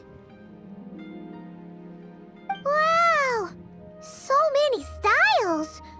What kind are these? These are a type of ceremonial jade. You're familiar with Chenyu Vale's rain jade, right, yes? Oh, yeah! So these pieces are all used in the rain jade ceremony? Well, you may not know, Paimon, but before the rain jade rite came into practice, Chenyu Vale was known for a different ceremonial tradition that also involved jade. The bee is used to honor heaven, the Tsong to honor earth, the Gui to honor the east, the Jiang to honor the south, the Hu to honor the west, and the Huang to honor the north. These form the 6 ritual jades. It's unfortunate, however, that Miss Linlong's set is missing both the Gui and Hu pieces. Oh, I know. These jade artifacts are from such an ancient time. It's proved difficult to track them down, even for our establishment. No matter. You happen to have precisely the piece I was looking for. Huh? This broken jade token? I didn't expect this to catch your eye, Mr. Zhongli. It isn't one of the 6 ritual jades. An affect belonging to an old acquaintance of mine. An old acquaintance? One of your collector friends, Mr. Zhongli? You could say that. Traveler, take a closer look.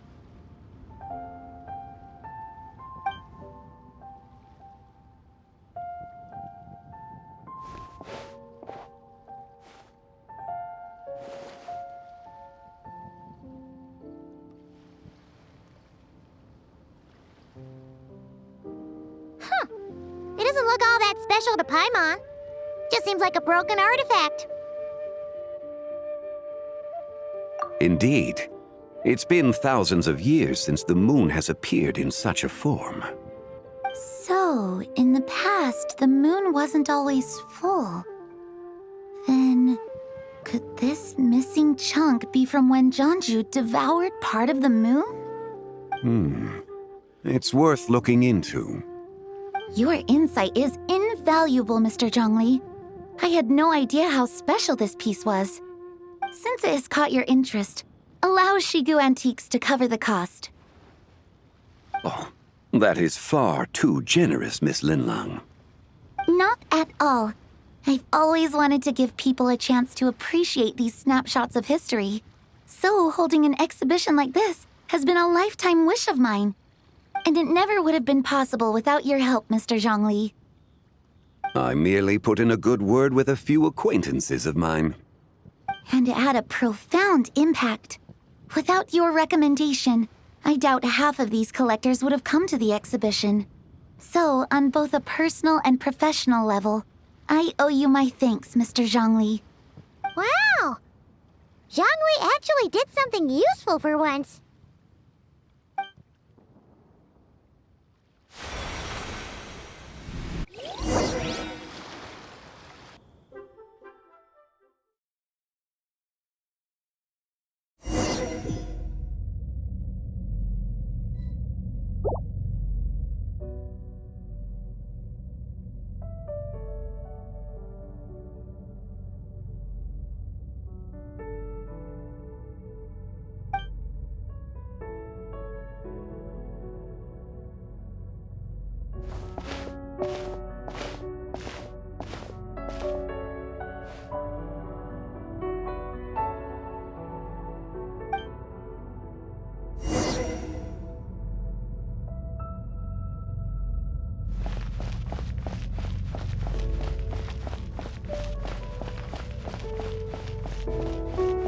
3, 5, 7.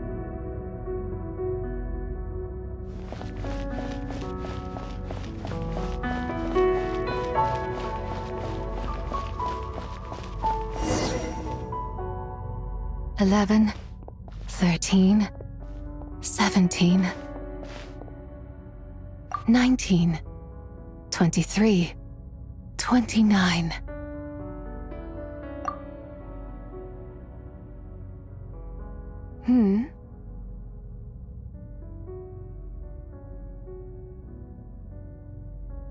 You also enjoy counting in such a fashion, lost child?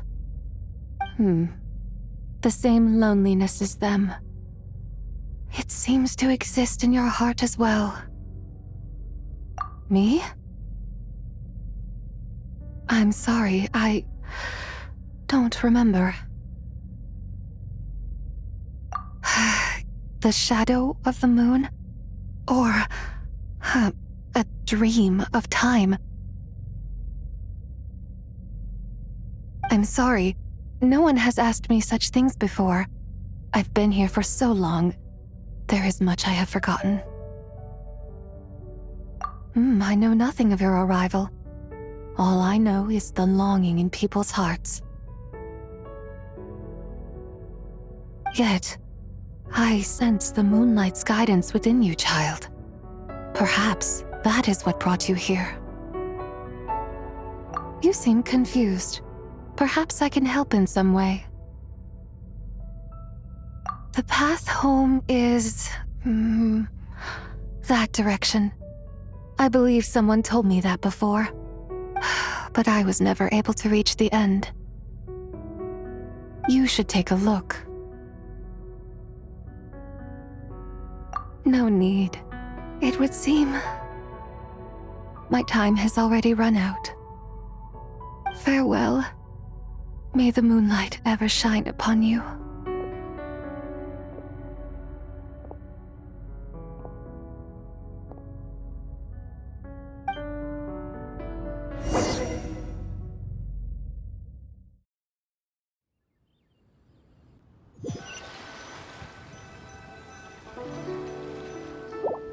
Wow!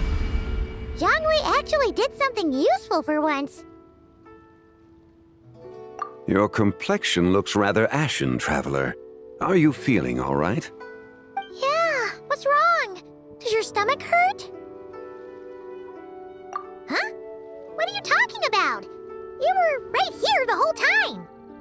Ah, I see. I'm afraid we must take our leave, Miss Linlong. My friend has taken ill and I must escort her to get some rest. Of course. Traveler, Paimon, please, come with me. Ah, yes. Regarding the payment for the Jade Token. Charge the expense to the Wangsheng Funeral Parlor if you would.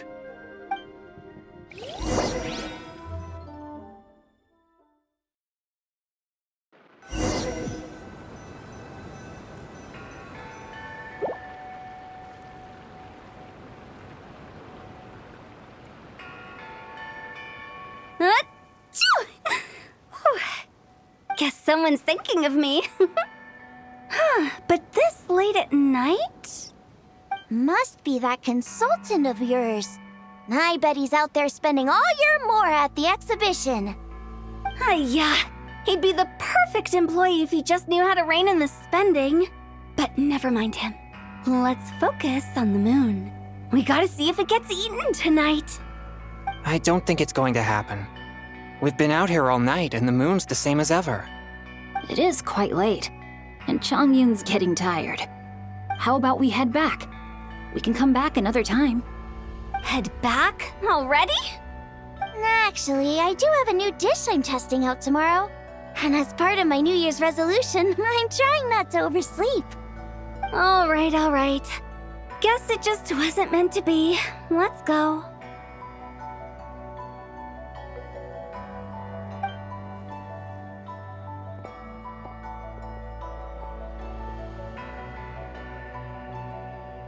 When the sun's out, bathe in sunlight. When the moon's out, bathe in moonlight.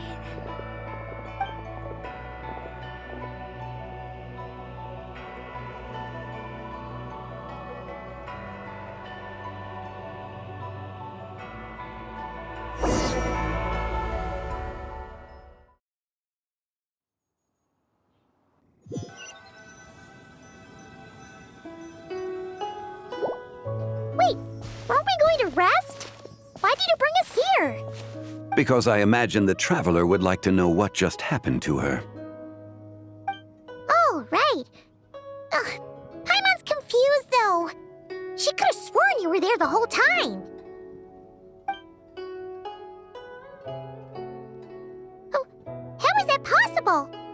It sounds like her spirit formed an inexplicable connection with the being in that space.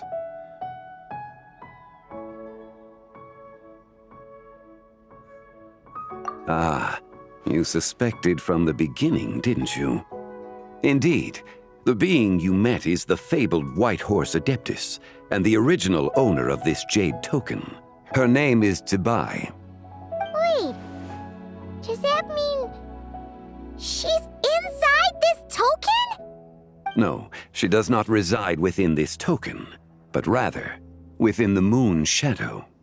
This token is merely a medium. Word has it you accomplished quite the feat in Nod-Krai. You and your friend brought the Frost Moon back to Tevat. Tell me, did you ever wonder about the other moon? The one that hung in its place for thousands of years? We never really thought about it, but it must have been a fake, right? A fake moon! Indeed, it was false. Its true nature, nothing but a projection of the moon. It also happens to be the prison that confines Tibai to this day. Wait, the White Horse Adeptus is trapped inside that projection? Then we need to rescue her! But the moon in the sky right now is the real one, right? Where did the fake moon go? And why can't Paimon see it? With the return of the true moon, the shadow naturally lost its place in the heavens.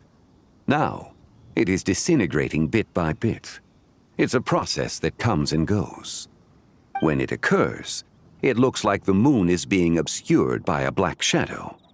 But when it stops, the shadow disappears and becomes invisible to the eye.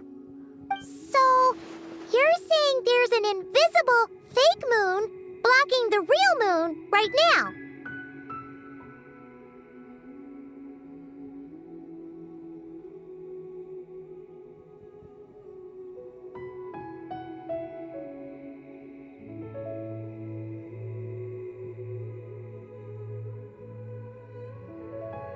Indeed.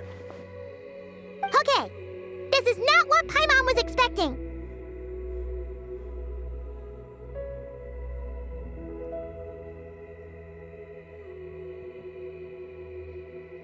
My hypothesis is that people's wishes could be what trigger the periods of disintegration. After all, when you experienced that episode just now, it was precisely when Miss Linlong spoke of her own wish. Wait, is that because the White Horse Adeptus answers people's wishes? The legend must be true then. So, that means the more wishes we make, the faster the fake moon will disintegrate, right? Then it won't be long before the White Horse Adeptus is free! Quite the contrary. After countless years trapped inside, the two have merged into one. When the moon shadow is gone, Tibai will cease to exist in this world. Oh no! So, by bringing the moon back, we actually hurt the White Horse Adeptus? Do not burden yourself with such thoughts. Because of your actions, a promising opportunity has presented itself to us. Let us not forget, what is crumbling is also precisely that which imprisons her.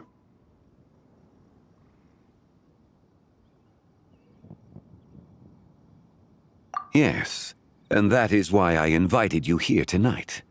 Your connection to that broken jade token confirms that you can do what I envision. However, while I had hoped to receive your assistance, this matter could have significant ramifications.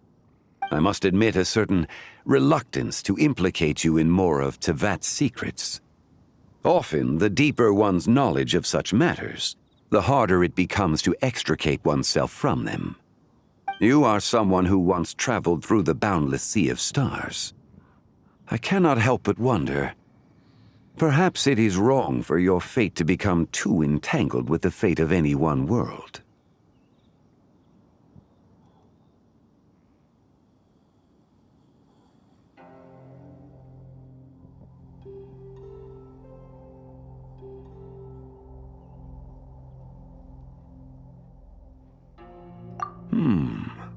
Such is your conviction, then.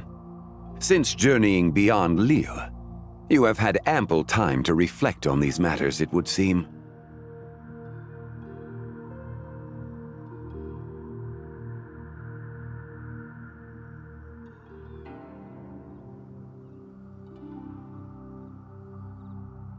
Very well. The first secret I must reveal is that Zebai has long since passed away. The being within the Shadow Moon is merely one of the 3 deadly selves she severed before her death. Wait, the White Horse Adeptus is dead? Weren't you supposed to tell us how to fix this? Now it just seems even more impossible! Please, remain calm, Paimon, and allow me to explain. The 3 deadly selves is a practice used by those engaged in spiritual cultivation. The intent is to sever the 3 vice-laden mortal selves to reveal one's true, pure self beneath. However, Zebai's 3 selves are more complicated in nature. Because in the moment before her death, someone preserved the shattered essence of her soul and placed the fragments within her 3 deadly selves. If we retrieve the 3 fragments of her soul, there is a chance we can restore her presence in the mortal realm. So that means we can bring her back to life? Yes, provided we retrieve the fragments of her soul's essence from the 3 deadly selves.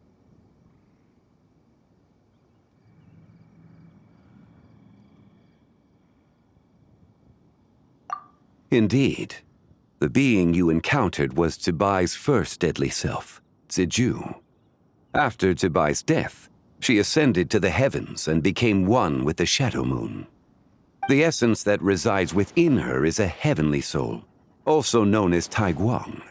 Thus, this self is the closest to Zebai's true nature.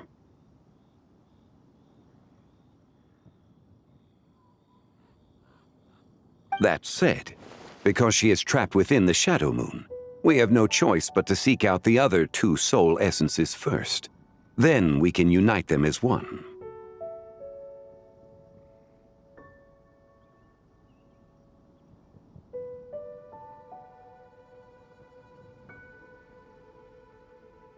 Her second deadly self is called Ziju. After Zebai's death, she fell into a slumber deep beneath the earth in what is now known as the Chasm. The essence within her is the Earth Soul, also known as Shuangling. She is the self that inherited most of Zebai's memories and wisdom. The chasm? So, do we have to go there to find her? That won't be necessary. I sensed her presence on the jade carriage from earlier, the one at the exhibition. It's possible the return of the Frost Moon awakened her, and she emerged from the chasm alongside that batch of ancient artifacts. Wait! That must be why you agreed to help with the exhibition! To investigate the artifacts! Indeed. So in truth, Miss Linlong was the one who helped me. The third deadly self is Zichao. The essence within her is the human soul, also known as Yojing, Zebai's shade. Thus she is the most free-spirited among the 3. She lent me her aid during the Archon War 1,000 years ago. But later, as her powers waned, she retreated into the mountains. I imagine finding Zichao should prove the most troublesome, so I shall take it upon myself to track her down. So, we need need to find the second deadly self, right? But where do we even start? Locating her should not prove difficult. In life, Zibai was fond of mortals, and as the self who inherited most of her memories and wisdom, Ziju should be the same. It's possible she has possessed someone, and is meandering the bustling streets of Liyue Harbor as we speak. Possess someone? Wait. Are you thinking what Paimon's thinking, Traveler?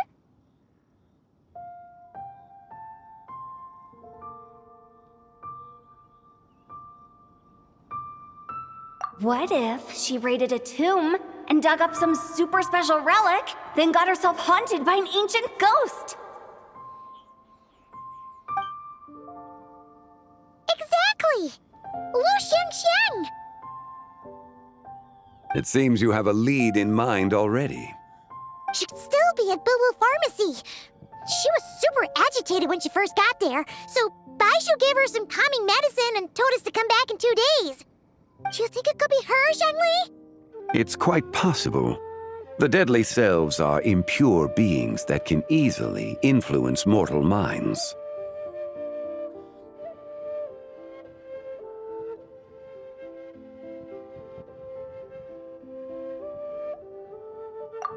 A sound plan. Well, I should get started on my own investigation then. But you're leaving already? I must. Zichao went into hiding after the Archon War. If I am to have any success tracking her down, and there's no guarantee, I should start sooner rather than later. But there's still so much you haven't told us!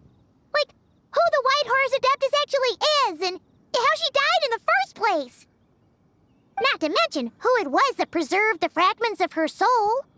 Should our endeavor prove successful, then naturally those answers will follow. If not, speaking of them would be rather meaningless. Huh.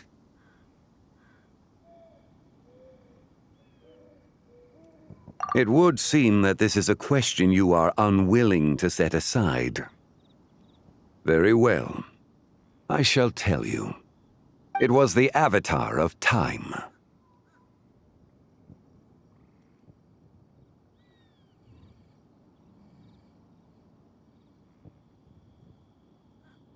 Ah, so you know of her existence. The ruler of time saved her soul. Indeed. Preserving what remained of Zibai's soul in the moment before her death. Only the power of time could be capable of such a thing. However, there is no telling what effect it has had on the 3 deadly selves. In other words, you must exercise caution when seeking out Ziju.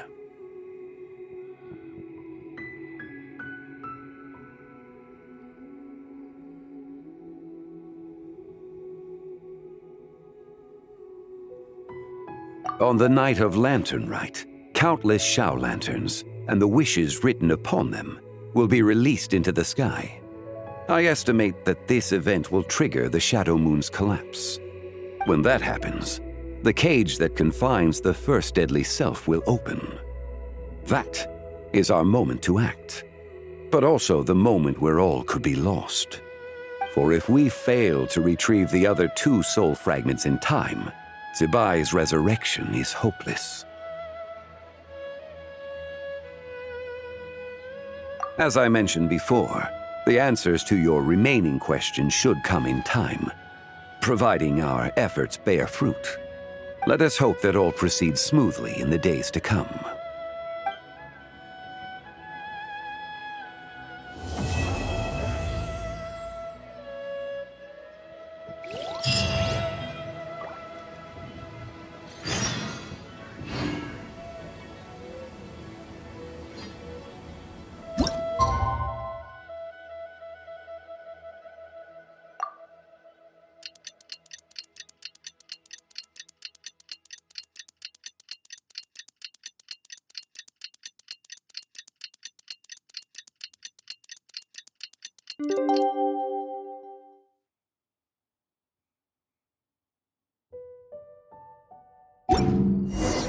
Oh, should we head to Boo Boo Pharmacy today? Fingers crossed we learned something useful.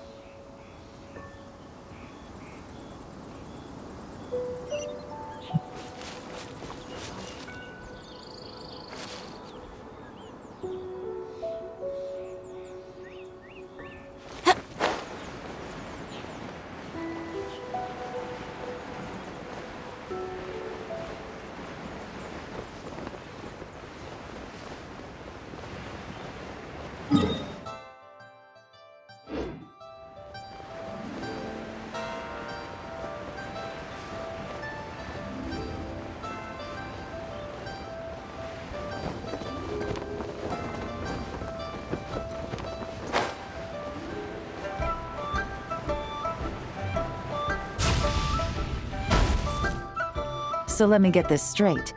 The patient disappeared right as you were delivering the medicine. I know it's hard to believe, but that's exactly what happened. It's true. 1 minute she was there, and the next she was nowhere to be seen. Hey, it's Yelan! Fancy seeing you here! Oh, is this a bad time? Not at all. Just a small roadblock in the case I'm working. Mingguang asked me to investigate a patient named Lu Xiangshan. If you're here to find her too, then you're out of luck, I'm afraid. She went missing this morning. What? According to Dr. Baiju, the patient vanished right under his nose. But it just seems like that should be impossible. There 1 second and gone the next? Pretty sure Xiao can do something like that.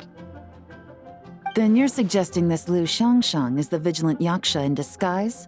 Or some other adeptus? Guess not. But this is so weird! How can a living person just vanish into thin air? Unless... Linny decided to take his act to Liyue?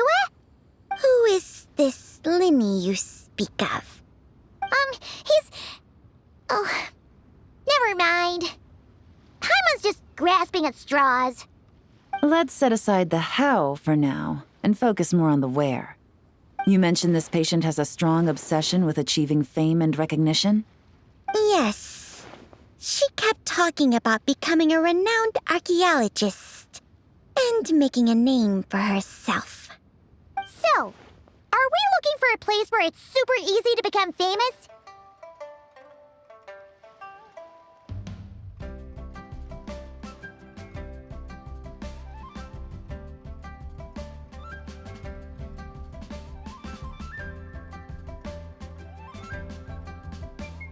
I think we should check out the Xiao Lantern crafting stalls.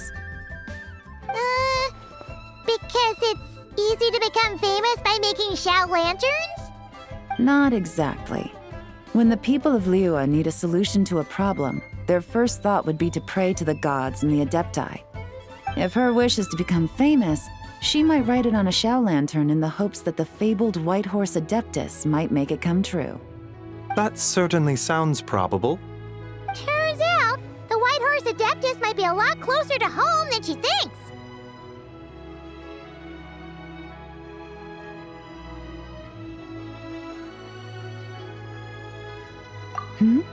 What was that? Nothing! Let's go check out those stalls!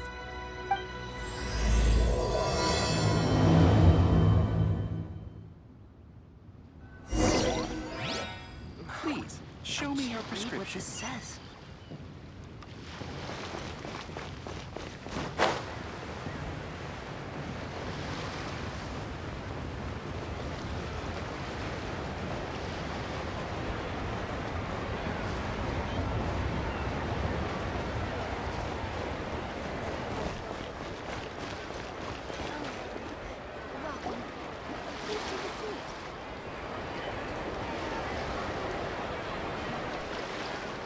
Alright, we're here!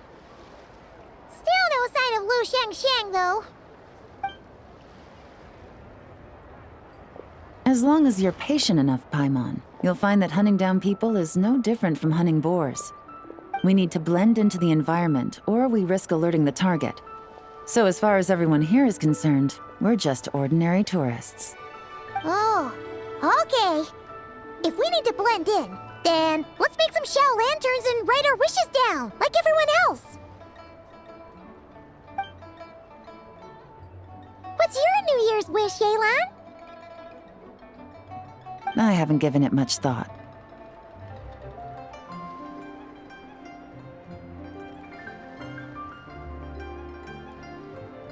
Oh, and it can't be work-related. You gotta take a break once in a while, right? You're always staking out this suspect, tailing that criminal, hunting down this gang or that. Which is super amazing and all, but it's gotta be exhausting. Really getting into this, huh? You set to blend in, right? Come on, it's all part of the act. So you gotta think of something. Then I suppose it'd be to go traveling the next time I get the chance. Traveling? That's our bread and butter! Wanna join us?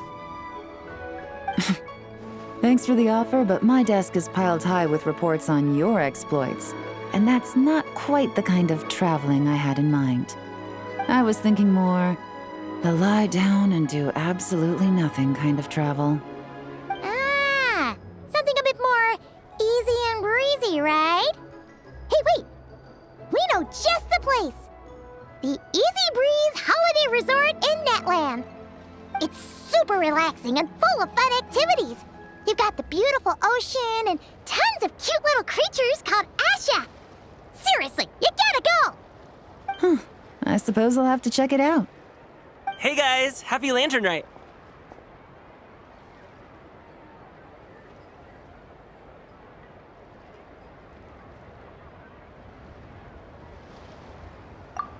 What a coincidence! You here to make shell lanterns too? Well, it's that time of year, am I right? Thought I'd join in on the fun. You can't have Lantern Night without making one of these. What you gonna wish for? Aw, man, it's kind of embarrassing, but whatever. The truth is, the mighty mythical beasts are seriously struggling with recruitment. So I'm hoping to find a few apprentices and teach them the art of wushu dancing. Awesome! Sherfu Gaming, here we come! Whoa there, Paimon. One step at a time. I actually need to find people first. Yeah, but Paimon bets people will jump at the chance to learn from you! Well, I wouldn't be so sure. Wushu dancing is super physical and takes a lot of hard work to master, so it's not easy to find people. At this point, if the Adepti can't help me, no one can. I'll do it! Huh? You just said you wanted an apprentice, right? Well, I'm offering. What do you think? Whoa, the White Horse Adeptus works faster than I thought. Traveler, it's her. Lu Shangshang. Our target! Hey, didn't you hear me? I said I wanted to be your apprentice. No need to shout. I heard you the first time. What's your name? Step back a bit, Gaming. This person could be dangerous. What? Hey, what are you trying to do? Do you know who I am? Get back! Lu Shangshang, we have no intention of harming you. We just need to ask you a few questions. Get back, I said! Try to remain calm. If you come any closer, I'll...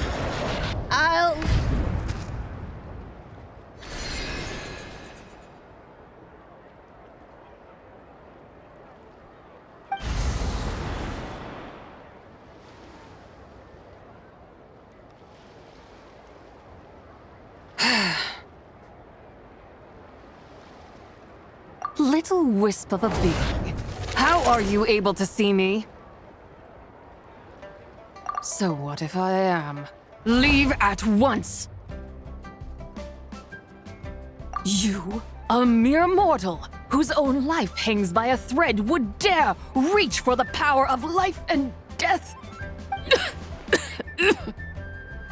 Unless you wish to be condemned to eternal damnation, you would do well to abandon this foolish endeavor. I shall speak on this no further. Don't come any closer. How did I get here? Who are you people?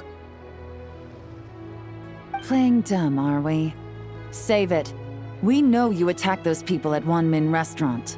What? No, I would never. You must be mistaking me for someone else. You don't remember? Of course not. How could I do such a thing?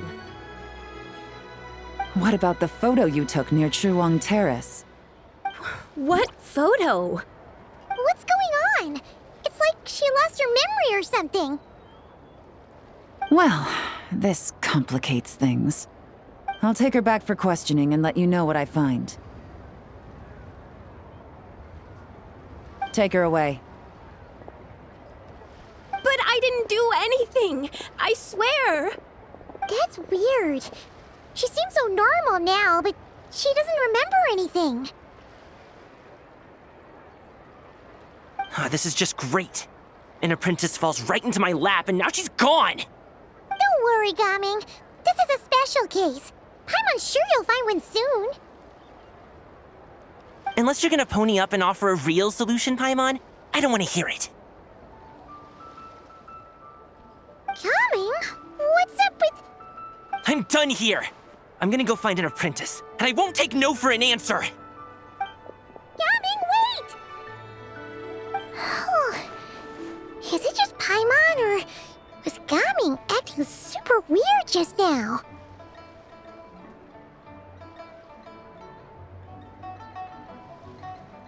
What? How do you know? Whoa! So you saw the second deadly self? And you think she moved from Lu Xiangxiang to Gaming?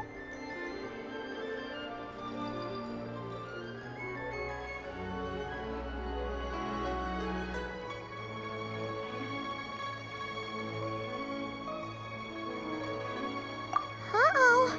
Then we better find him before something bad happens! Let's go!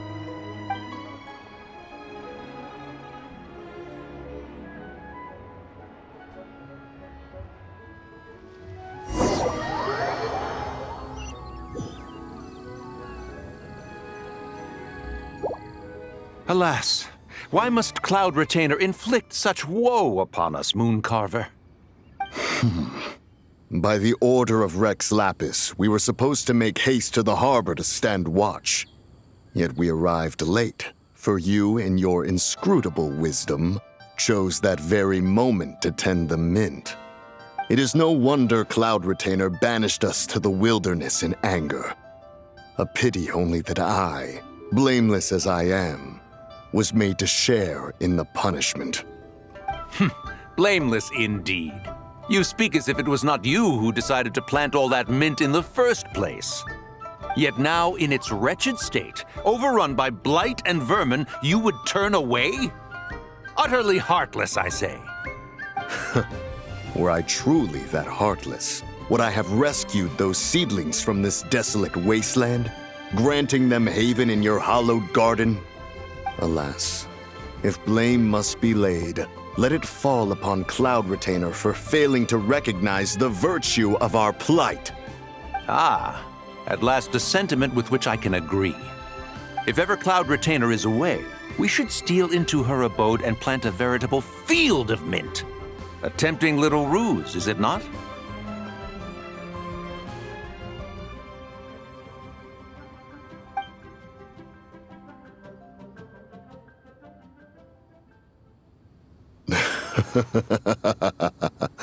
Positively ingenious.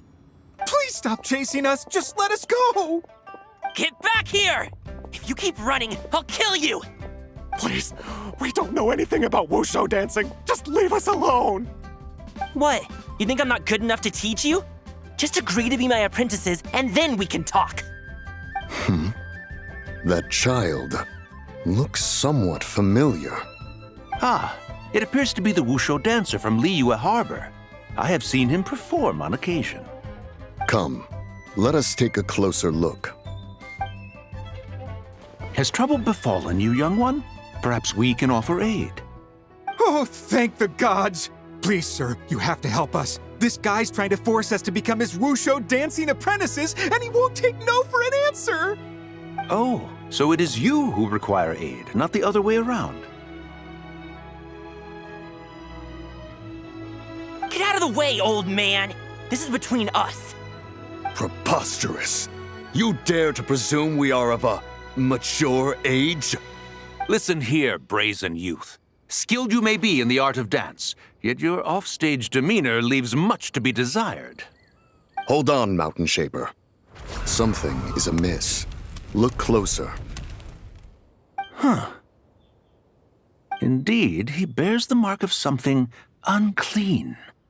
It spells trouble. You there, depart at once. Hey! You drove off my recruits, old man! You'll just have to take their place, even if you're a bit on the decrepit side. Many years it has been since a being has dared speak to us in such a manner. Now let us see what evildoer has sought to use you as its puppet, young one. You two, you're Adepti! Does that strike fear in your soul? Whoa! 2 Adepti recruits just fall right into my lap? That white horse sure knows how to grant a wish. Coming! Slow down! Wait for us! Jeez, take a hint, will you? I told you to stop following me!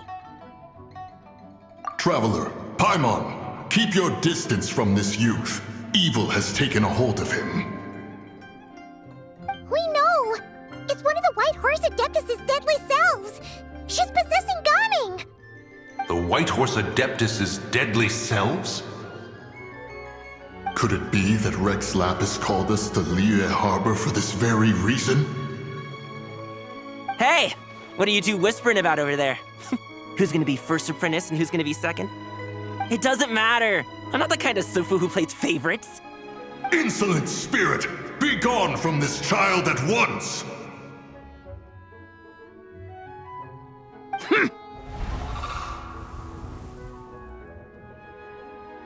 Little mite of a mortal. Getting in my way again, I see.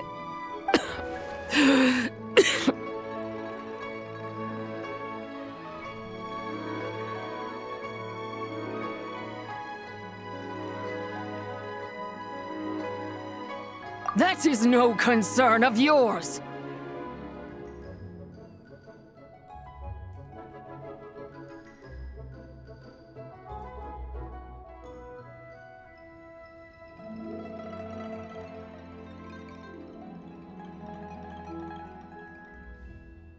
No!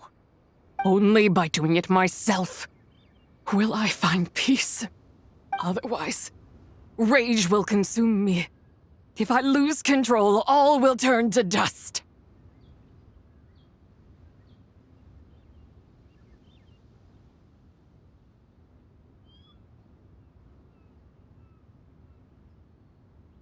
The curse of time.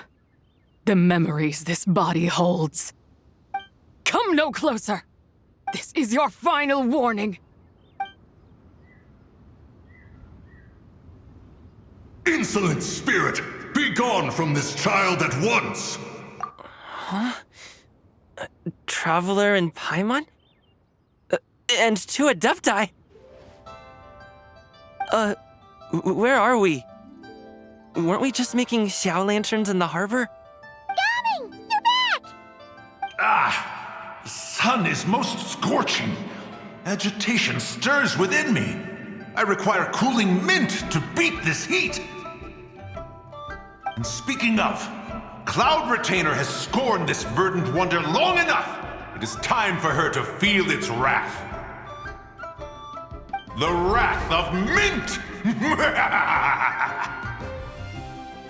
Mountain Shaper, where are you going? Oh no! Now Mountain Shaper's acting weird! You don't think it spread to him, do you? Spread to him? Quickly now, explain to me what has been happening.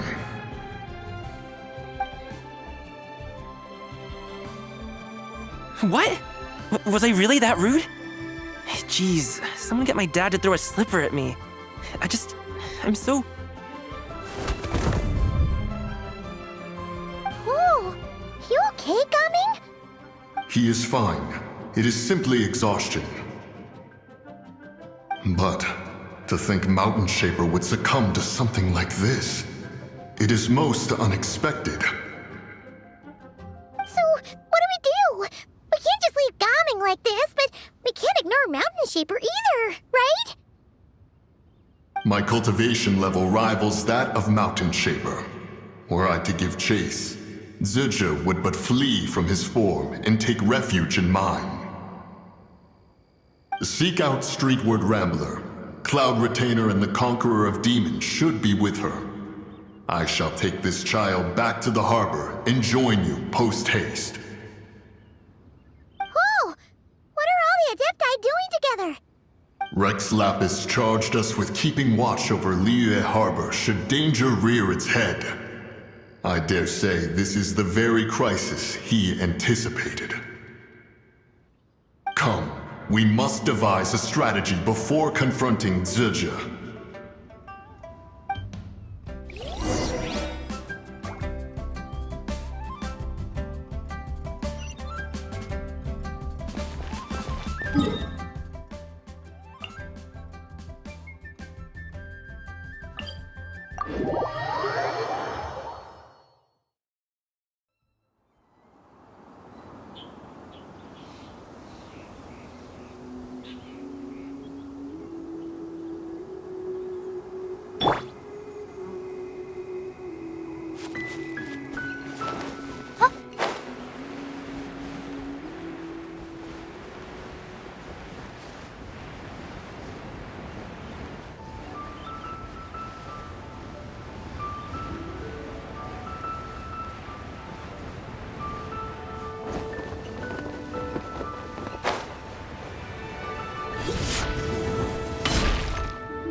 The White Horse Adeptus?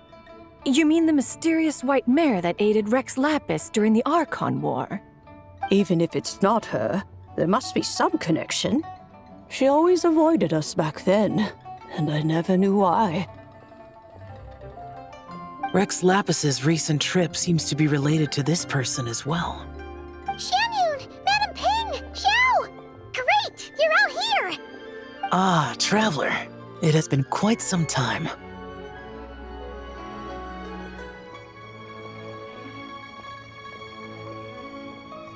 Oh, happy lantern right, Paimon. You're as lively as I remember. I trust things have been well. Sorry, Madam Ping. No time to catch up. Something terrible has happened. What is it? Has Mountain Shaper gotten himself into trouble? Mooncarver is here with you, but he is not. The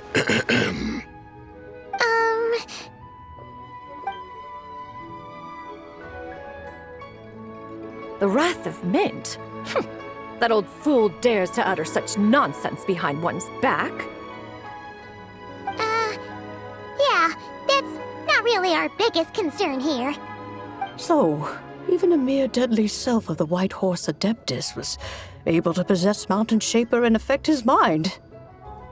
No wonder Rex Lapis told us to gather here and await his orders. Mountain Shaper's cultivation is inadequate. He was caught unprepared. Were it one of us, Zizha would hardly have found a vessel quite so ready for the taking. Hey, that's not what you said earlier. Where is Mountain Shaper now? A question that hardly bears pondering. Obviously, he intends to plant mint in the vicinity of one's abode. Ah, then he poses no great threat. We might as well let him be. Once he fulfills his wish, it's possible that Zizha will relinquish him of her own volition. Your ulterior motive is most obvious, Mountain Shaper. You two hope for Mount Outsong to be covered in mint. One can see it clear as day. Not to mention, deadly selves are born of malevolent human desires, and naturally pose a great risk to the form and mind of all living beings. We cannot let this go unchecked. Let me handle it. I have relevant experience and know how to deal with such situations. One has no doubt of that. Yet your involvement would likely end in armed confrontation. In one's own estimation, the time for such measures has not yet come. Before his departure, Rex Lapis knew that Zhuju was active in Liyue Harbor, yet told us only to wait. It would seem, then, that Rex Lapis did not believe extreme measures were warranted here. Yes, this is quite a peculiar case. After all, Zhuju's possession does not seem to come with ill intent. It's more like she's guiding those she possesses to fulfill their own wishes. There is another matter of import, however. I sense tremendous resentment emanating from her. What could be its source to render her so unable to find peace?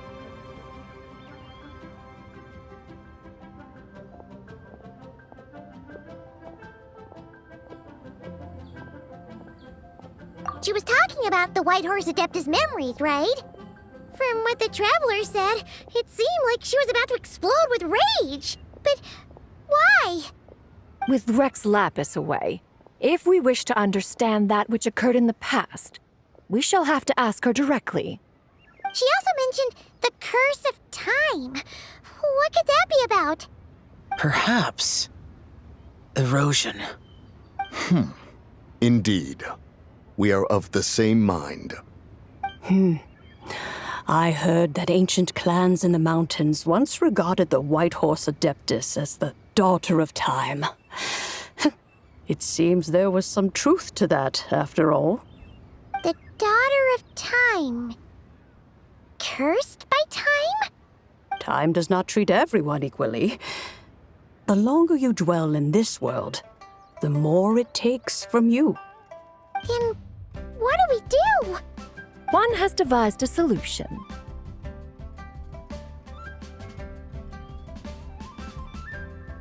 Based on what you have told us, it seems that Zhuju is in the habit of leaping to a different host when provoked. One's plan is for us to block all escape routes while you confront Mountain Shaper, forcing Zhuju to reveal herself. Then, if prior experience stands, she will have no choice but to possess you. However, not only are you able to sense it, you are also unaffected by the peculiar state of stasis. In other words, in that moment, you would have the chance to either subdue or persuade her. That is akin to walking straight into the lion's den. Allow me to go instead. Yeah, isn't this plan a bit too risky? Why doesn't Paimon try first? After all, even if she got possessed, it's not like she would pose a danger to anyone. Paimon's wishes aren't all food-related, you know.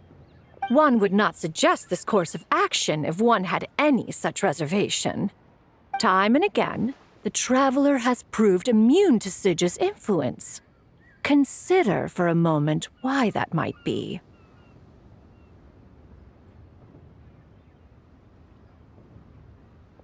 Oh yeah! That's what the First Deadly Self told you, right? Perhaps your time in Nod-Krai left you with the blessing of the newborn moon goddess, Traveler. And this White Horse Adeptus clearly has a profound connection to the moon. Indeed. Indeed. I see. Have you other concerns, Conqueror of Demons? I was just trying to fathom why Rex Lapis left without explaining the situation in detail. But now I think I understand. Rex Lapis entrusted this matter to the Traveler, which means in his estimation, the Traveler must be the key to its resolution. So I have no other concern. I trust Rex Lapis, and I trust you.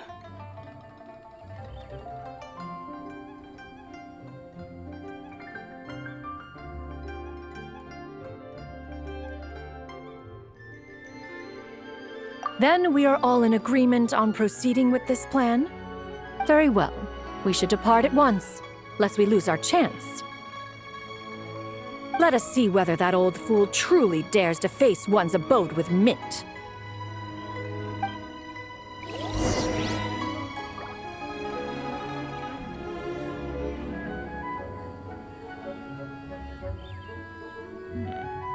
This is a peaceful neighborhood.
One mint, 2 mint, let us plant a whole slew of mint!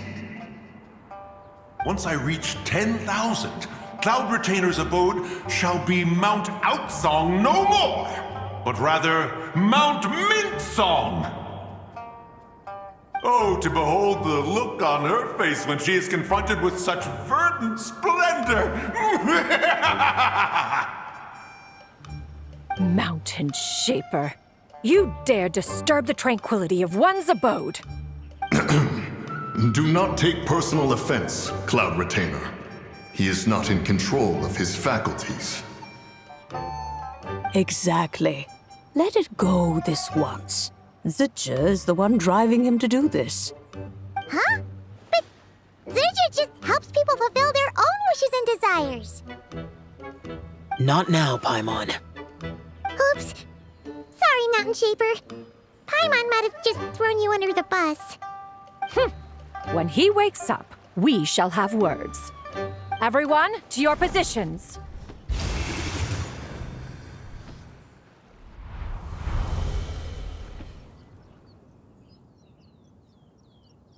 Be careful.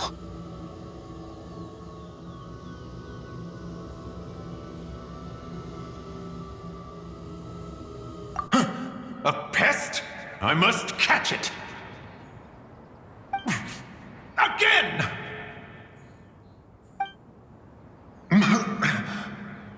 Oh, young one, it is you! Don't tell me. Cloud Retainer sent you?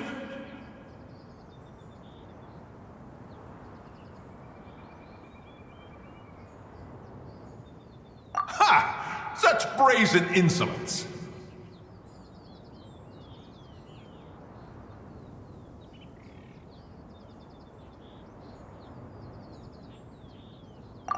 Such presumption, such boundless avarice. That wretched adept's impudence knows no end. If she dares lay a finger on my garden, I shall smash her cuisine machine to pieces!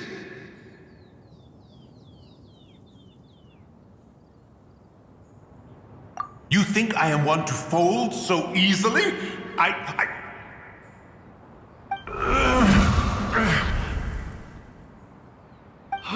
Insolent mortal! Time and again, you interfere in that which is beyond you. You make it exceedingly difficult to contain my rage.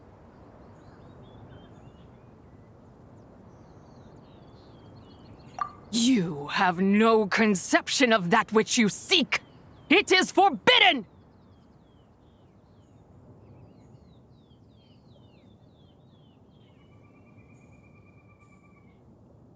You know nothing of my past.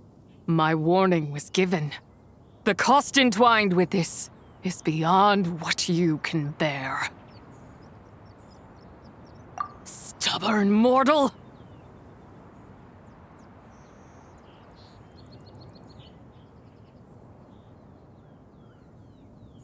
You...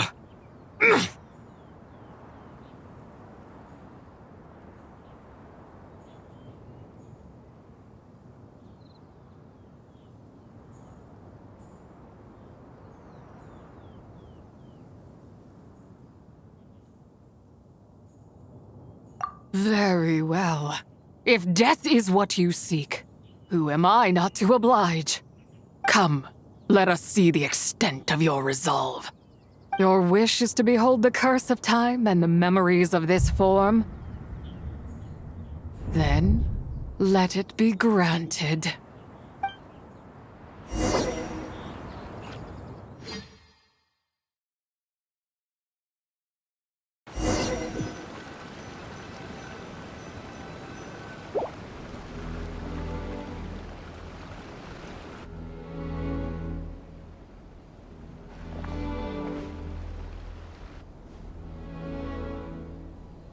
You who seek death, stand before me.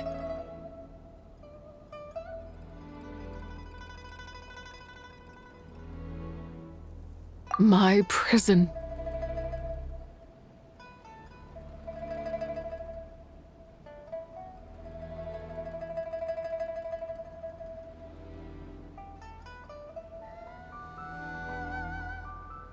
I was merely a trace of impure energy within Zapai's immortal body. When her soul was shattered, it should have been the end of me. But then, the one who governs time descended from on high and froze the moment of her death. And so, I remain in this world, unable to find release.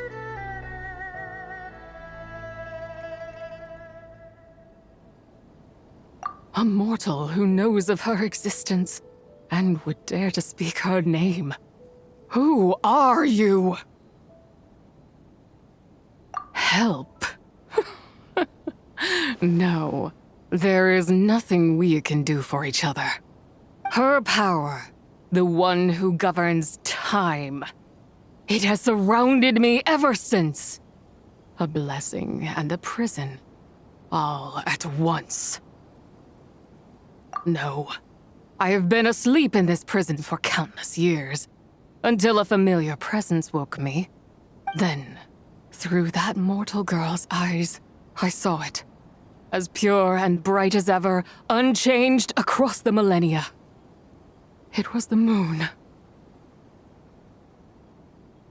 That place is called Chuang Terrace. Did later generations rebuild the altar in a new location? It looks just like the one used to honor Zapai. Could it be that traces of what happened back then still remain in this world?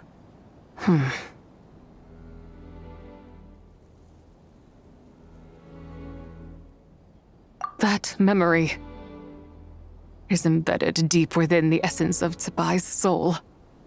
It is one that should have been forgotten. Yet, it is precisely that which haunts my every waking moment, fuels my rage, and denies me a modicum of peace. Now you, a mere mortal, come to seek that which is forbidden. So, let us see whether the fire that fuels your ambition is a hero's wisdom or a fool's courage.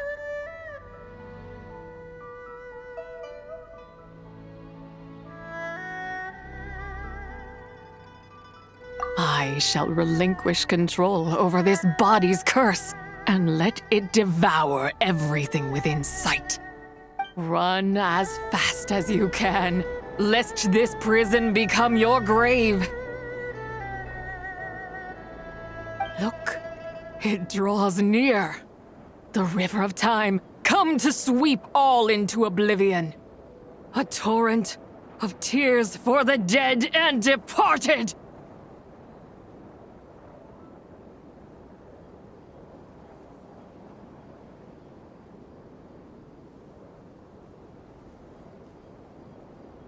I shall wait for you at the end, mortal. Evade being swept up in its waters, and I will show you everything. Fail, and we shall sink into oblivion together.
I did not expect that you would make it to the end.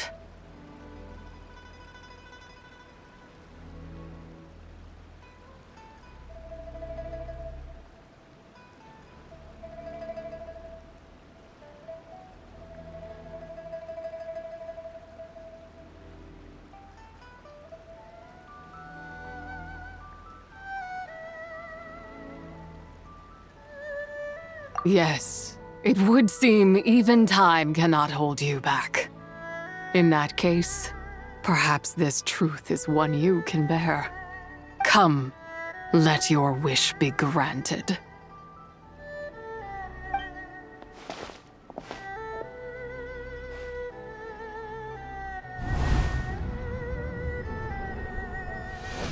Under moon eternal, in radiant night, a maiden grants silk, soft and light.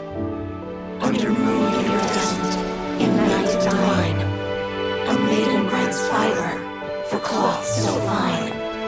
Under moon of frost, in night so great, a maiden grants tools to divine our fate.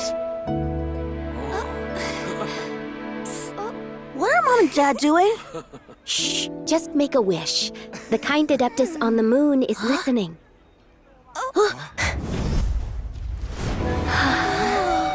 Look, it's Lady Tsubai. Wow, Lady Tsubai? Is she powerful? Of course. She taught us how to grow grain and beans, millet and rice, how to peel hemp and reel silk, spin thread and weave cloth, how to cut stone and build houses, cast bronze and forge tools. According to Mom and Dad, the Adeptus Tsubai is the god of soil and grain, who blesses our land and its crops. Huh? Lady Tsubai's leaving! It's all right. We just have to wait till next year. She'll be back.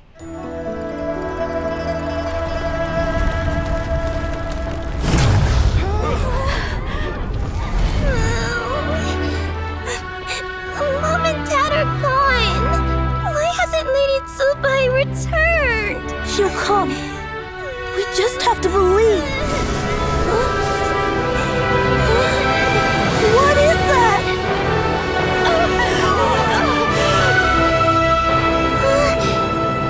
Lady Tsubai abandoned us. All places tainted by the abyss need to be purified. That includes Long Gone. And what of its people? You know what will happen. You are but an emissary to the mortal realm. This is heaven's will. There is no need for guilt, and no place for hope. I wouldn't dare. But the people of Langan honor me, worship me, pray to me. If I do not answer, the guilt will be too much to bear. And if you do, you will meet the same end. Then as their god, I shall die among them.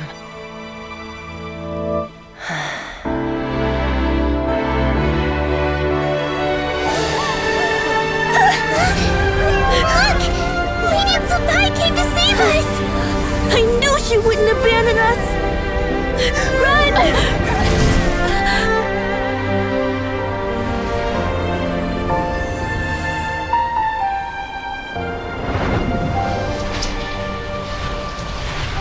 You have done enough.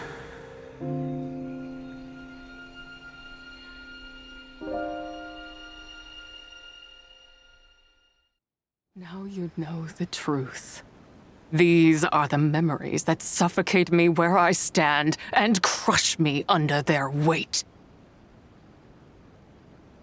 Not just my nation, but the people I loved. Were it within my power, I would ignite a blaze fierce enough to burn a hole through the heavens themselves!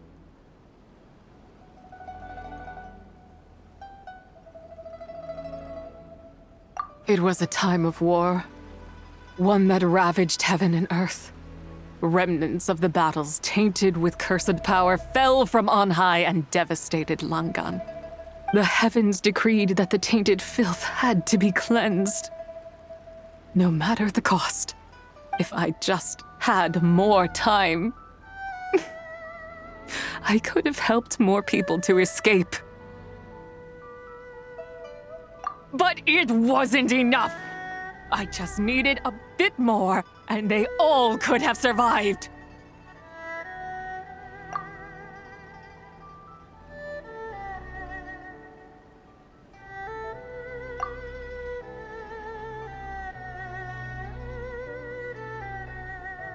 I never imagined there would come a day where I found peace. So long this rage has been within me. Yet here in this moment, it has stilled at last. Thank you. If you wish to bring Tsubai back to life, mortal, then you may take the part of her soul that lives in me. Just remember, from this moment onward, the fate of Langan's fallen rests on your shoulders, and that cannot now be changed. As I said before, I am but a remnant of Tsubai's adeptal form, a manifestation of her wrath that was not meant to linger in this world. By taking away this fragment of her soul, you take away my shackles as well. So, let it be done. Ah, it's your turn to grant one of my wishes, is it? Very well. In regard to my fate, and that of Langan's fallen, I know there is little I can demand of you. However, should another raise a war banner against the heavens someday, let my name be set upon its cloth. I ask for this, and nothing more. Now, take what you came for. I was a lone moon, shrouded and dimmed in cloud-veiled night. Now darkness breaks, free and unburdened. I reclaim my light.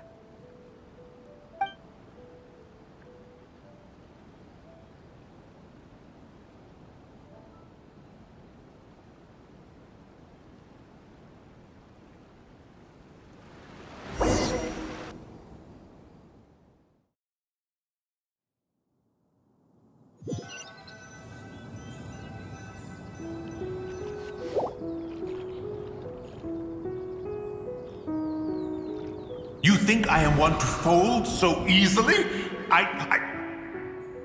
Ah, young one. What brings you here? My, what exquisite mint seedlings. Was it you who planted them? I had not taken you for one so versed in the horticultural arts. I must insist that you visit Mount Hulao. There is much we could learn from one another. Ah, but this is Cloud Retainer's abode. She does not appreciate the verdant wonder that is mint. We should leave at once. If she sees us here, there is little I can do to protect you. You weren't? Was it Mooncarver then? My, what nerve he has. What? Looks like Mountain Shaper is back to normal. Has the matter with Zizha been resolved then? Wow, that was fast. That took, what, like a second? A second to us, perhaps. But for the Traveler, I imagine it felt much longer than that.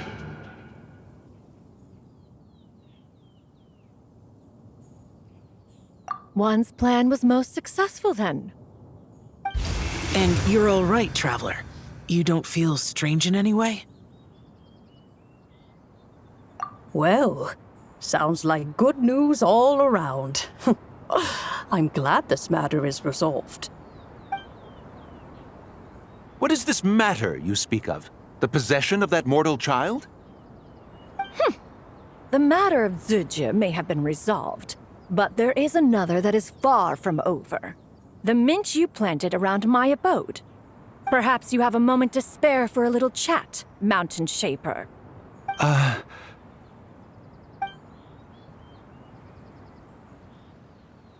You seem reluctant to talk in detail about what happened with Zizha.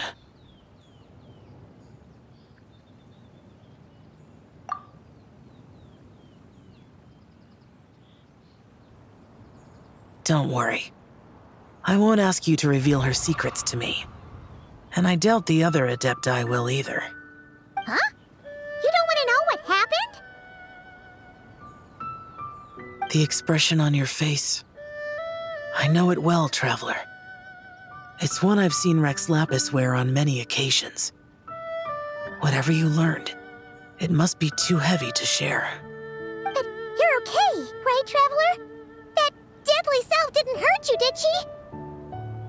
Well, as long as you're not hurt, Paimon doesn't need to know anything else. Even so, I hope you feel like you can entrust me with it. If I learned anything from our time together, it's that one should not have to shoulder such a weight alone. Not to mention that certain knowledge brings danger in its wake. I would never want you to feel forced to be the sole keeper of such secrets. Yeah, kind of like how one person can't finish a whole slime, you know? Better to grab a bunch of friends and eat it all together. Exactly! Wait, no! Paimon's just saying we've got loads of friends who'll be more than willing to lend an ear.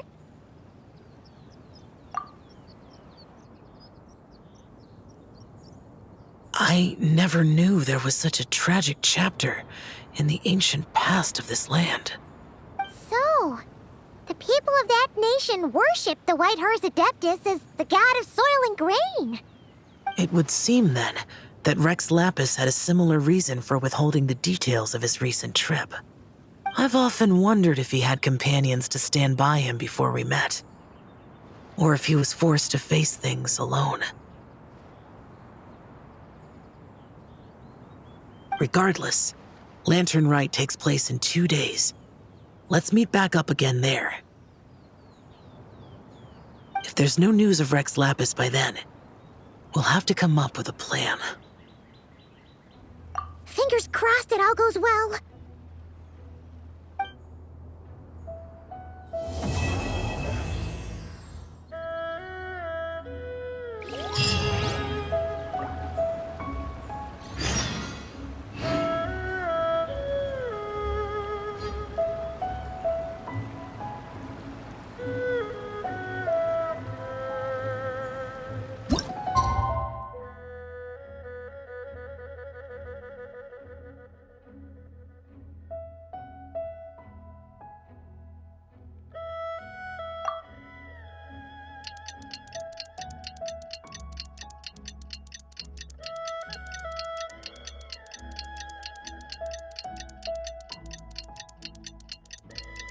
The case before us. It's time to meet back up with Xiao. Let's head to Mount Outsong.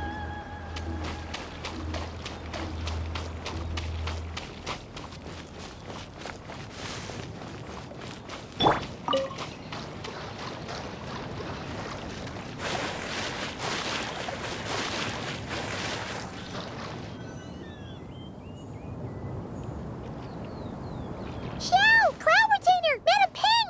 We're here! Any news on Zhongli? Wait, are we missing 2 Adepti?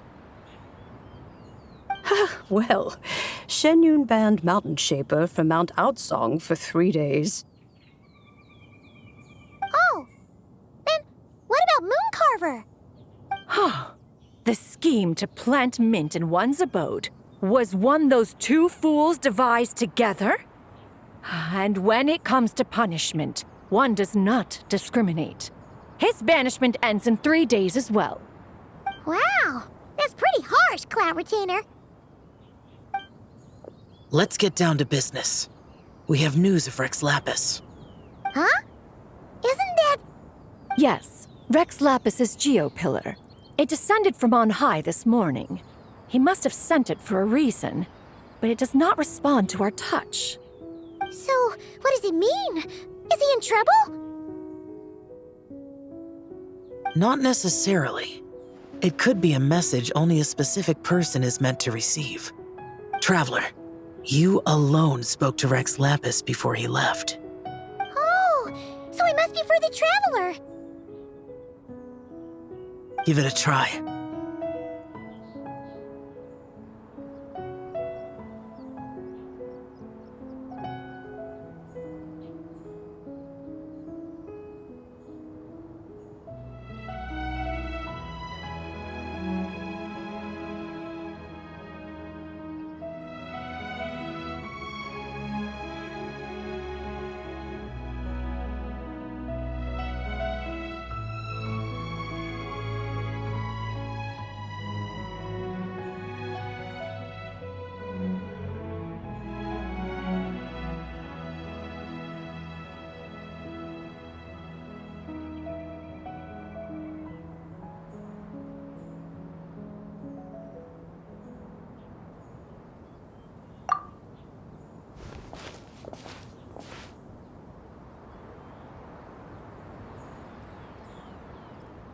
Come to the spring on Mount Qingse.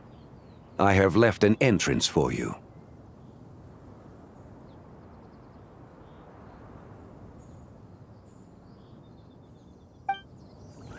Well?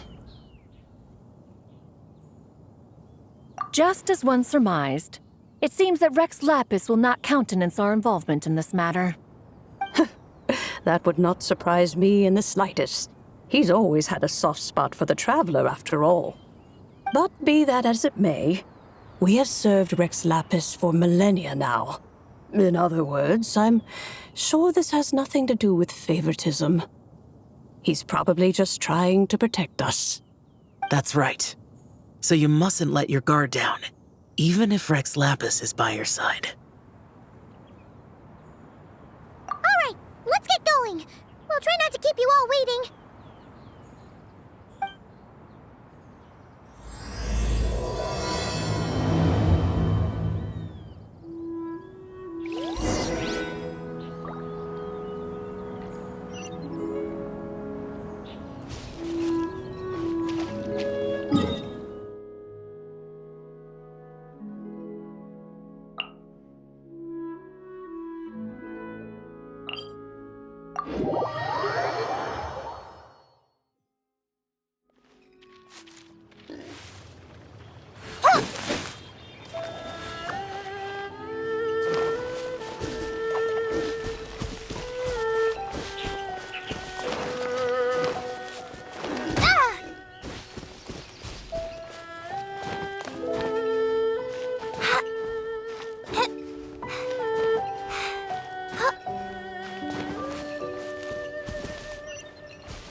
Keep your eyes peeled.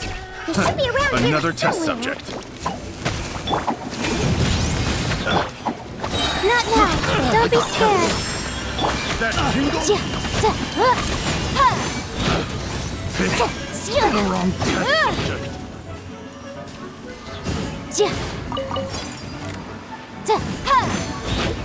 Boom boom!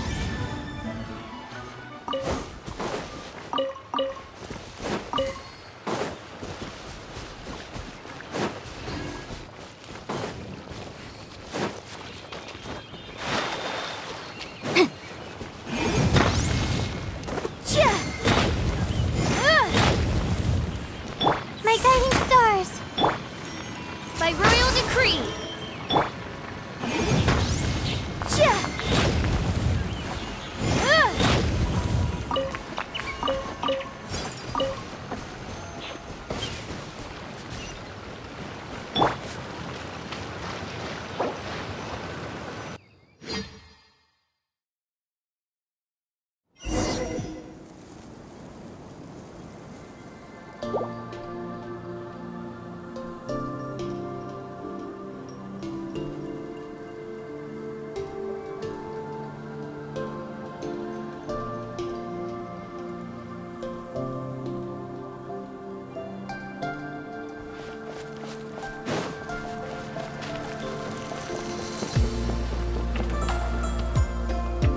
Who could have imagined that the once mighty Geo-Archon might end up so, sitting on a humble stool in the woods, quietly weaving moon lanterns?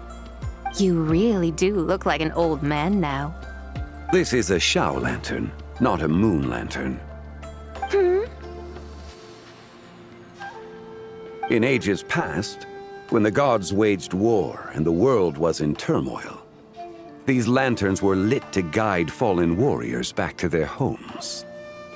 Had you tarried in the mortal realm for but a little while longer, you might have become quite accustomed to them.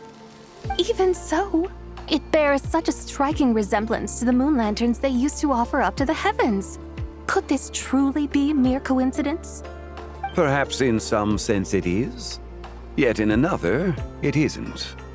For instance, who is to say that some of Langan's magnificent jade did not become part of the very foundations upon which Liyue Harbor now stands? It is conceivable that this ritual was transmitted in such a manner too.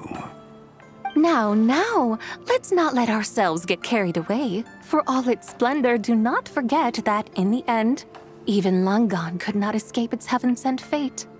Alas, it is just a pity that the little creatures of this world may never again lift their eyes to the moon, even should misfortune befall them. But you, Geo-Lord, now that you rule this realm, why take the trouble, not to mention the risk, to visit one who bears such profound guilt as I? Are you not afraid that you might be sullied by the curse of time that was laid upon me? There is no risk to speak of. At least, not in comparison to that which you took when you defied the heavens all that time ago. As I have stated, time and again, it was not I who defied the heavens. Geo-Lord, the ancient affairs of Langan have nothing to do with me, for I am but one of her deadly selves, severed before her demise. My name is not Zebai, but Zichao. Surely you did not take us for one and the same solely on the basis that we may all assume the form of white horses? Sorry to break it to you, but you seem to have found yourself the wrong white horse. Anyway, do tell me, what urgent matter brings you here? Very well then. I have come to ask for Zebai's shade. Oh? So, the Geo-Lord has set his sights upon Zebai's human soul.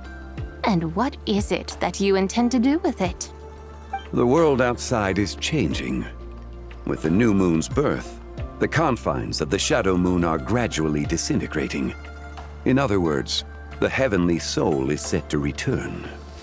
Consequently, strange phenomena have manifested within Langan's former domain, leading to the earthly soul's reappearance as well. The last of the trio, the human soul, is in your possession. Most intriguing. My intention is to gather all three together, so that an old friend may finally make her return.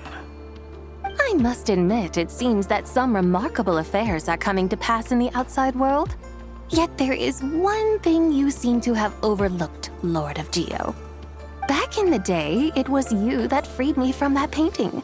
And afterwards, I took up arms in your name. Together we first subdued Chenyu Vale, then brought peace to Mount Qingse. It was for this cause that the contract between us was made. But now that the debt has been repaid, what cause have you to expect my aid? Zibai and I have long been friends. Given not only that you were manifested from a corrupt desire within her divine form, but that you also possess a fragment of her soul, how can you purport to be the wrong White Horse? I think you'll find that we are now as separate and distinct as any two beings ever were. What once shone with radiant purity has long become dust. What you see is no longer what it was. Oh, great Lord of Geo. Should this still be unclear to you, I bid you take your leave. It seems that the fault lies in my own lack of consideration. As you wish.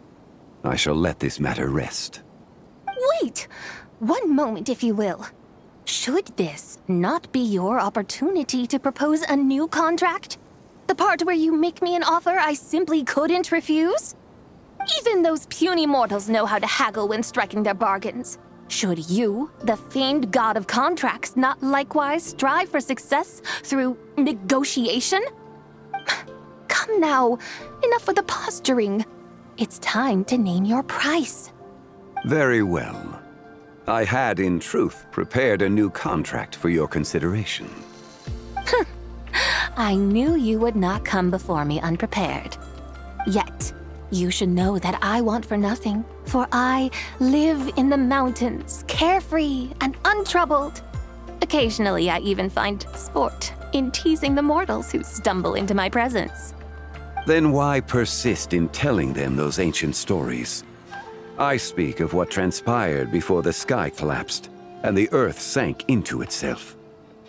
That is merely my way of passing the time.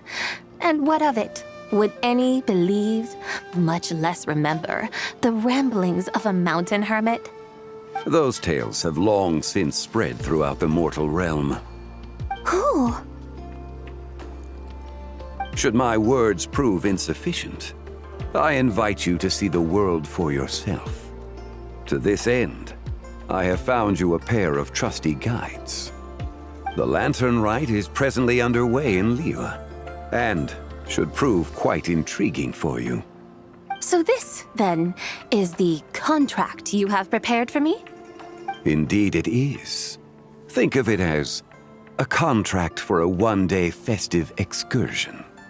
Surely you do not hope to offer this in exchange for Tsubai's shade. The foundation of my very existence for a little excursion seems a little steep, wouldn't you say? Why not see for yourself? You can always decide afterwards. The final determination, of course, shall rest with you. Is that so? Then perhaps this deal might not be entirely off the table after all. Where then are these guides of which you speak? Hey, it's Xiangli! Oh, we've been looking for you everywhere. We thought you might have gone missing.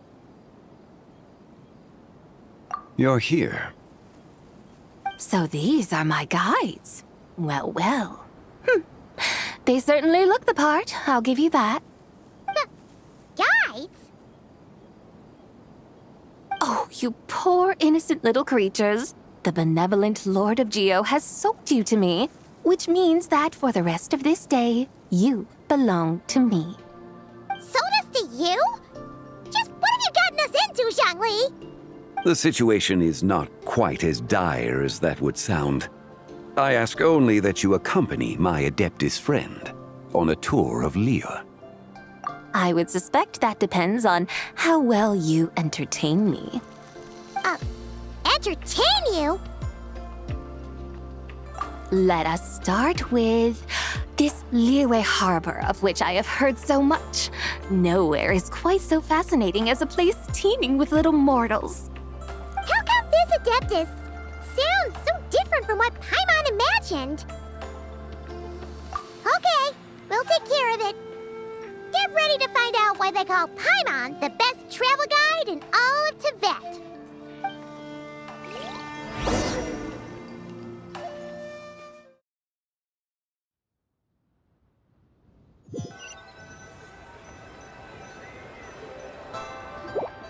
Look! We've arrived at Liyue Harbor. Not only is it Tibet's busiest port, it's also the beating heart of Liyue. So, dear Madam Adeptus, where would you like to go first? With humble fare and wine to sip, in comfort clothed and soul at ease, one eats, and all the heart's ills cease.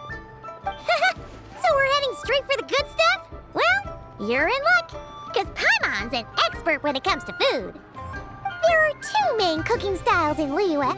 Li cuisine, which is all about mountain delicacies, and Yue cuisine, which is centered on seafood. The most famous restaurants are Liuli Pavilion and Shinyue Kiosk. Oh, now Paimon's starting to drool. Yes, our only option is to go try them both. 2 meals, back to back. Both sound like excellent options to me. Are these the kind of establishments that most people might visit on a regular basis?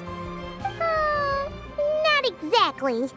Both Li cuisine and Yue cuisine are known for their pricey ingredients. Definitely not what you'd call the budget options. But don't you worry about that. Just think of it as Zhang Li's little treat. Come on! Aren't you supposed to be pals with Hu Tao? I'm unsure we can afford to spend a little more of her mora at least. Hey! All Paimon wants is to provide our Adeptus with the best possible experience here. Don't you want that too? Both certainly sound like worthy choices.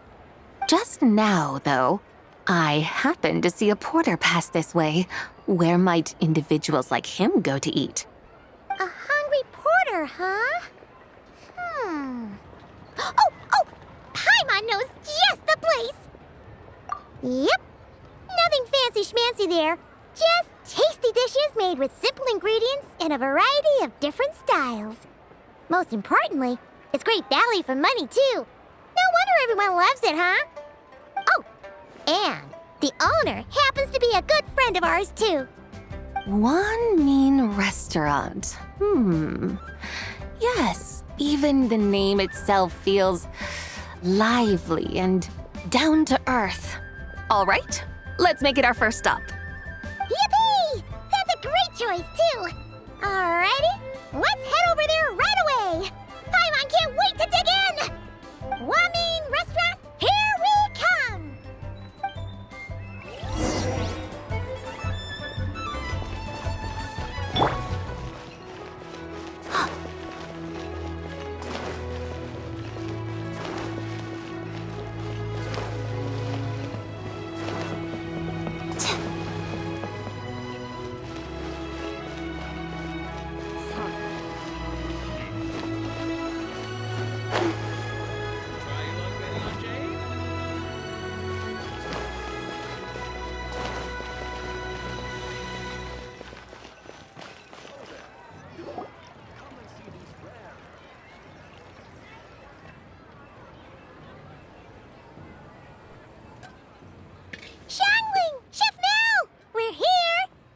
Oh, hello there. What a surprise to see you two. Welcome, welcome. Hey there, Traveler and Paimon. We're a little busy today, so grab a table while you still can. But I don't think I've met this lady before. Is she a new friend? You could say that.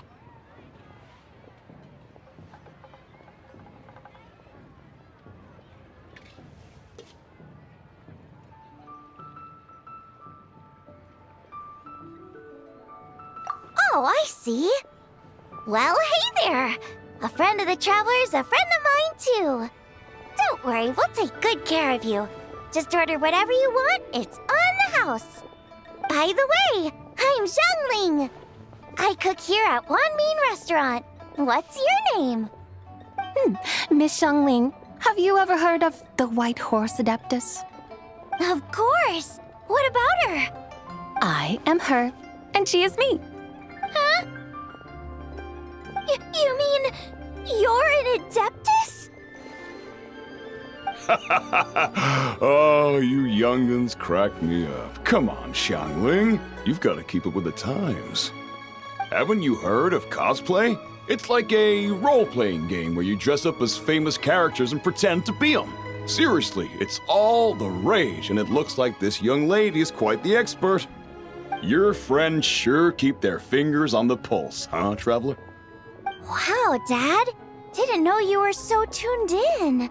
But how come I haven't heard about it?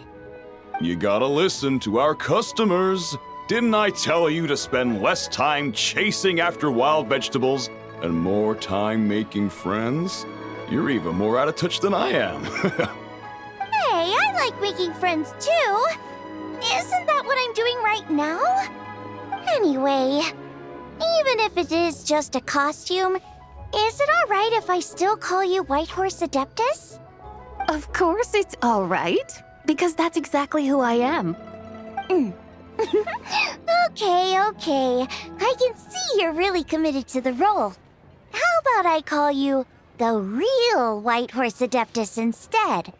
In that case, you can call Paimon the real traveler.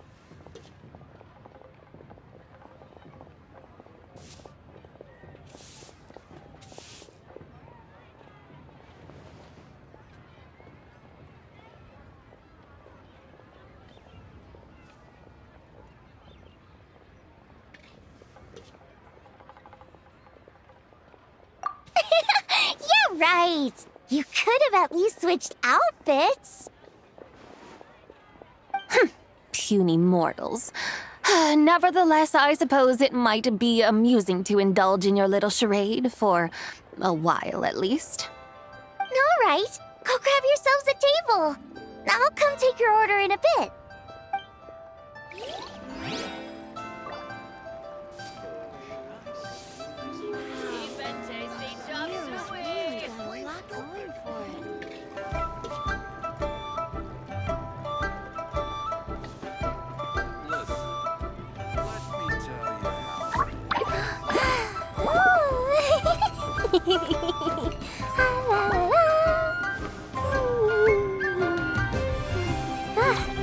Try something new at the Wanmin Restaurant.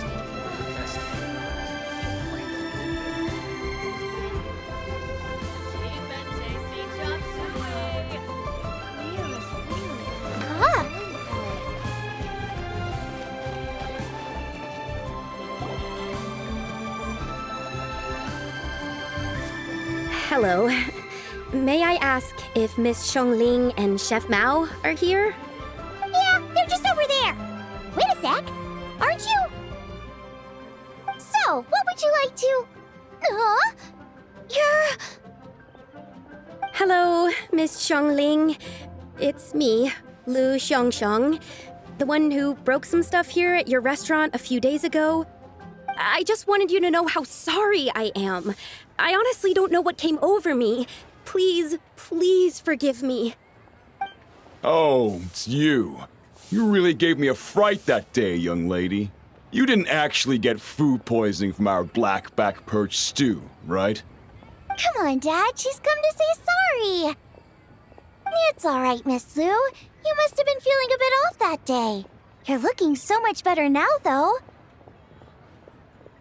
Why don't you grab a table, too? This one's on the house.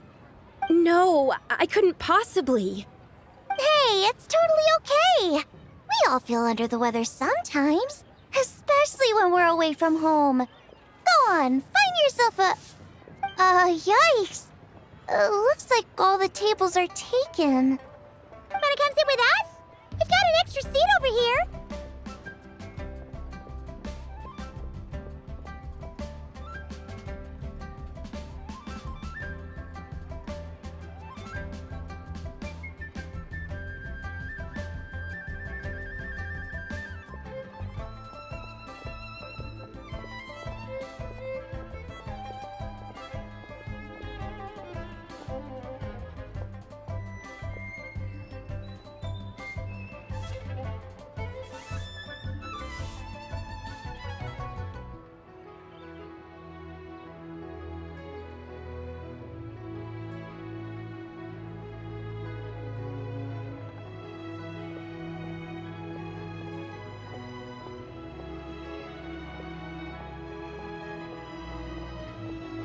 Thanks, guys! So what would you like to eat today? Feel free to order anything you like. I should very much like to sample your renowned poisonous blackback perch stew.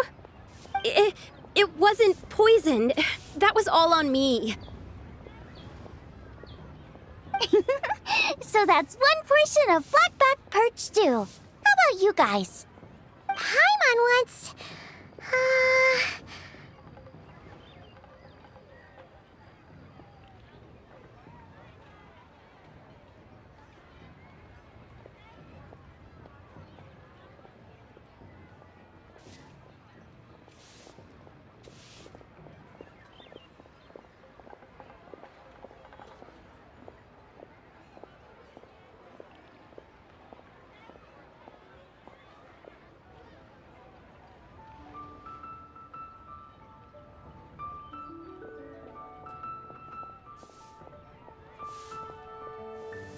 Sure thing! Looks like Paimon's having trouble making up her mind.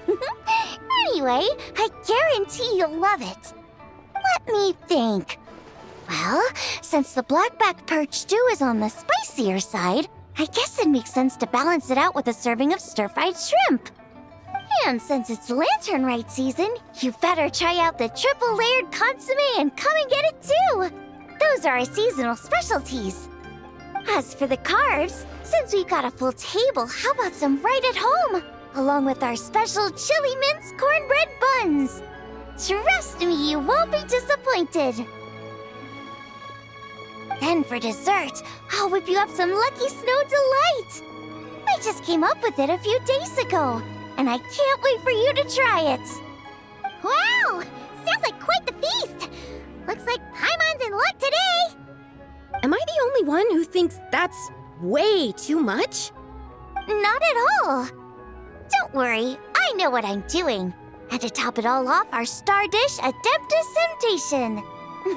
You should know that we don't often serve this here at Wanmin Restaurant.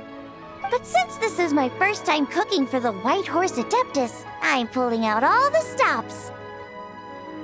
Okie dokie, just sit back and relax. I'll have your dishes out in no time. Hold on. Did I just hear Miss Xiangling mention the White Horse Adeptus? You did indeed.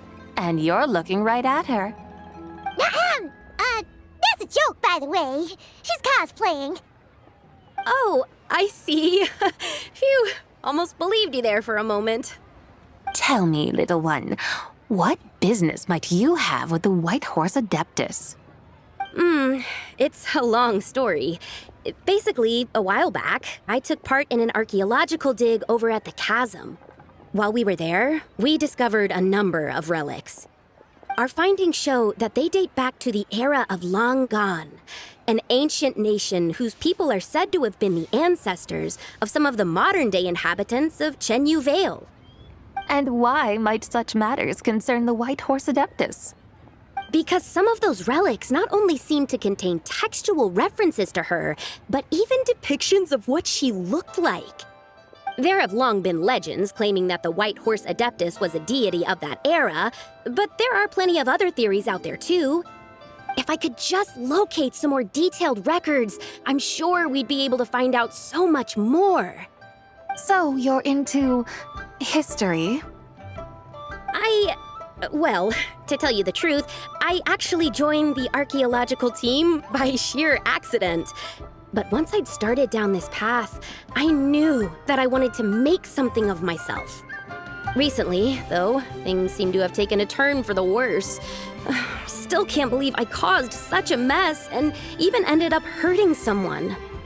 Oh, so you're considering becoming a martial artist now instead? No, I mean, they weren't seriously hurt. It was just a few scratches, and they let it go after my mother compensated them.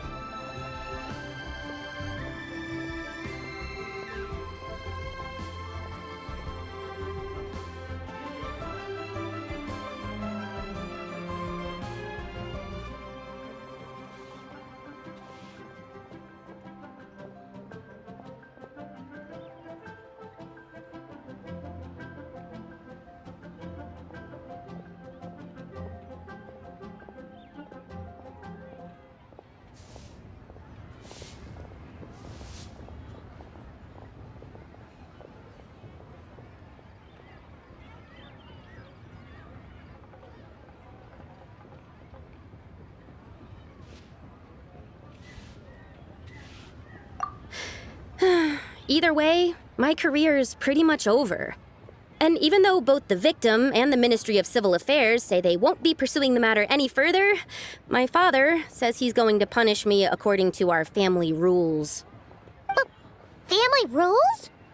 Yeah, he's decided to ground me. I'll have to return to Chaoying Village after Lantern Rite, and goodness knows when I'll be allowed to leave again. Wow, that's harsh. Sounds like the kind of thing only rich, super traditional parents would do. We're not exactly rich, though. All we own are a few tea fields in Chaoying Village and a guest house in Liyue Harbor. A guest house? It isn't Baiju Guest House by any chance?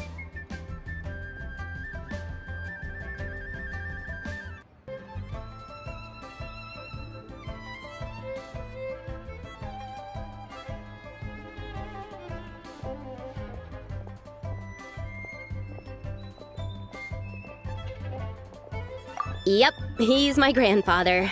So, you've heard of the guest house before? Small world, huh? Come to think of it, didn't Boss Lu mention something about hoping that the White Horse Adeptus would show up and let her divine power be known?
Sure, but Paimon's guessing this wasn't exactly what he had in mind.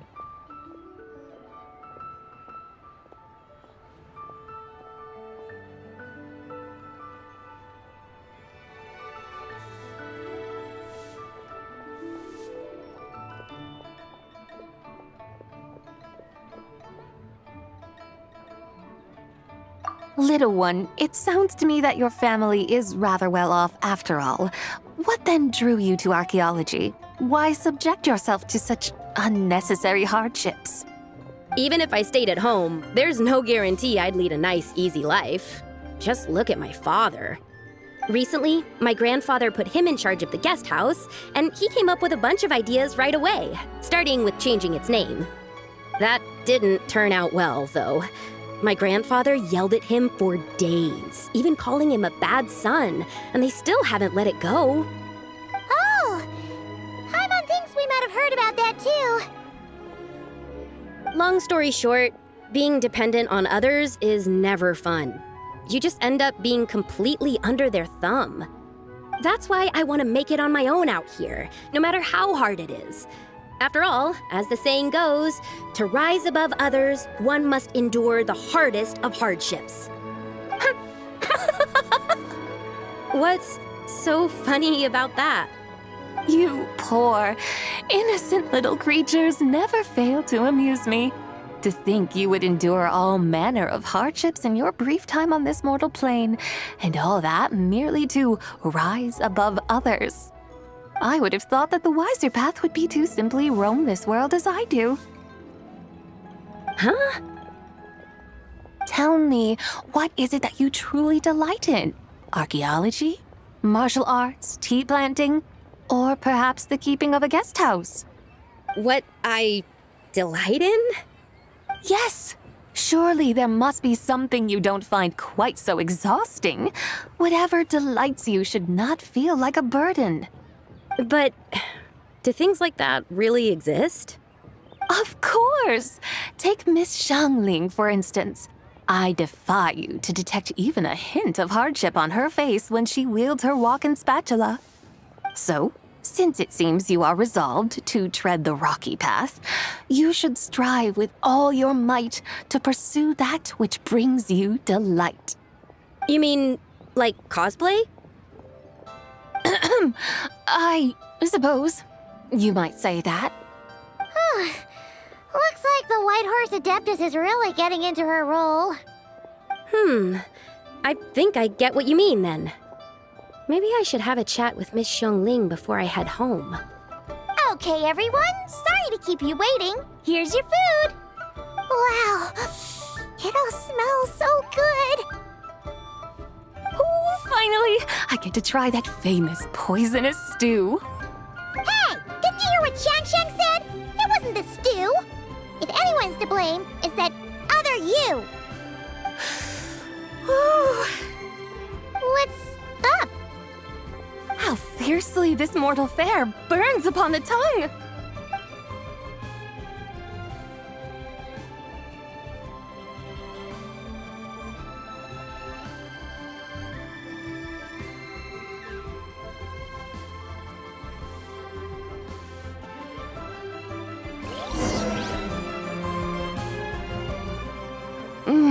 Most satisfying as poisonous stews go. So, where to now? Time, I think, to seek out some diversion? Oh, there's plenty of entertainment options in Liyue. Paimon will tell you that. The locals like to drink tea, walk their pets, play chess, watch operas, attend storytelling performances. Storytelling performances? You know, like listening to people telling stories. They're usually based on old Liyue legends, just like their operas. Stuff like the Divine Damsel of Devastation, Through the Eyes of a Dragon, or the Sanctification of Tao Do. What about the story of the bright moon that sits in the sky above us? Paimon doesn't think she's heard that one. Still, the moon does come up quite a lot. It's even in the name itself. The Yue in Liyue actually means moon. Since we're on the subject, you like telling stories yourself, right? Why don't we go check it out? In that case, I'll have to trouble the two of you to lead the way. Awesome! Let's go! Third round knockout, here we come!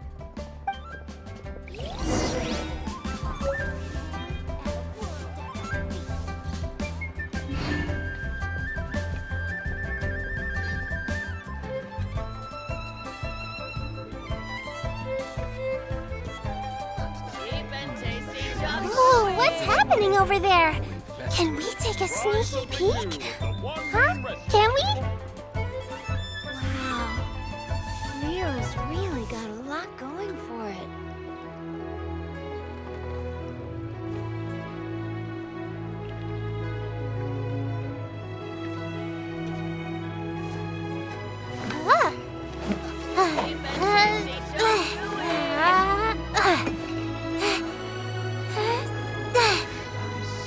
Try something new at the One Bean Restaurant.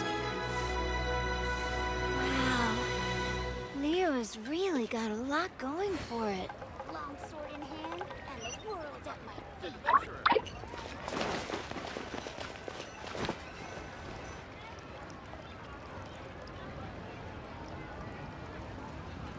What a tongue twister! I'd have made a complete fool of myself if I tried to say it on stage without practicing it first. Huh! Call yourself Iron Tongue, Tien. Wobbly Tongue, Tien, more like.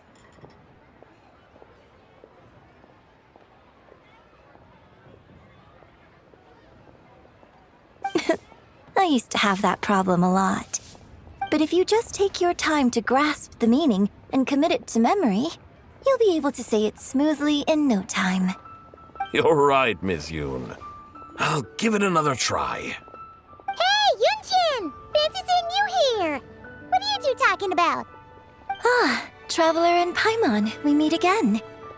And who, may I ask, is this? You may call me the White Horse Adeptus. The White Horse Adeptus? She's not really an Adeptus.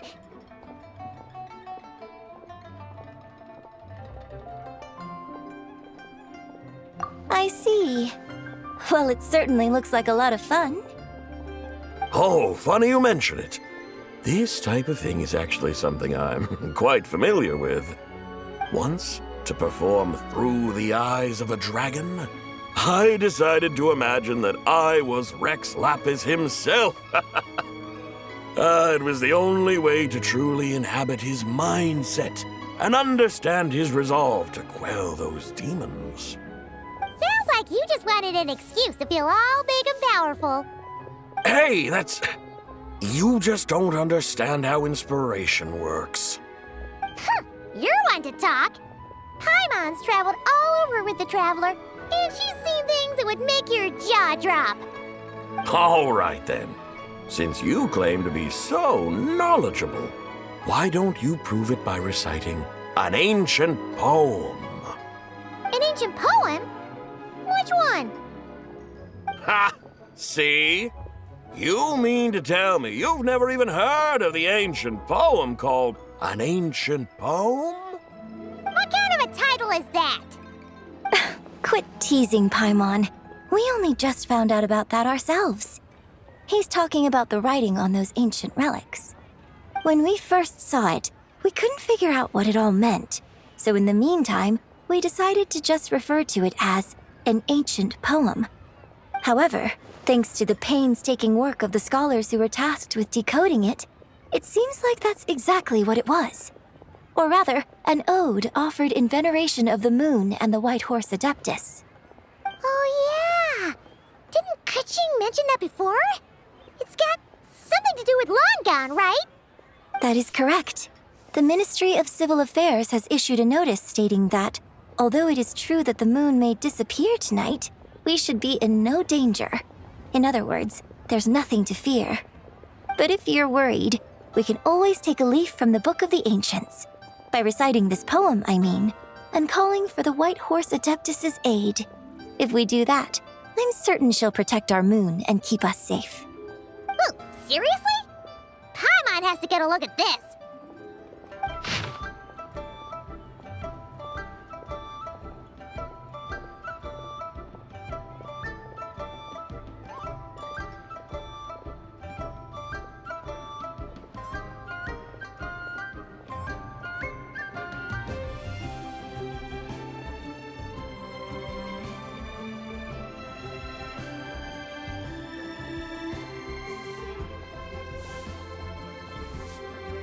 Under moon eternal, in radiant night, a maiden grants silk, soft and light? What in Tibet's that supposed to mean?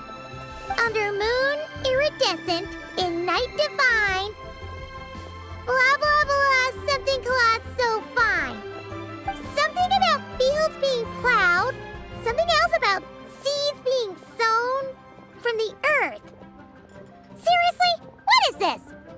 The fields are plowed, the seeds are sown, and from the earth, life is grown. Whoa! You did that without even looking! Bravo! Bravo!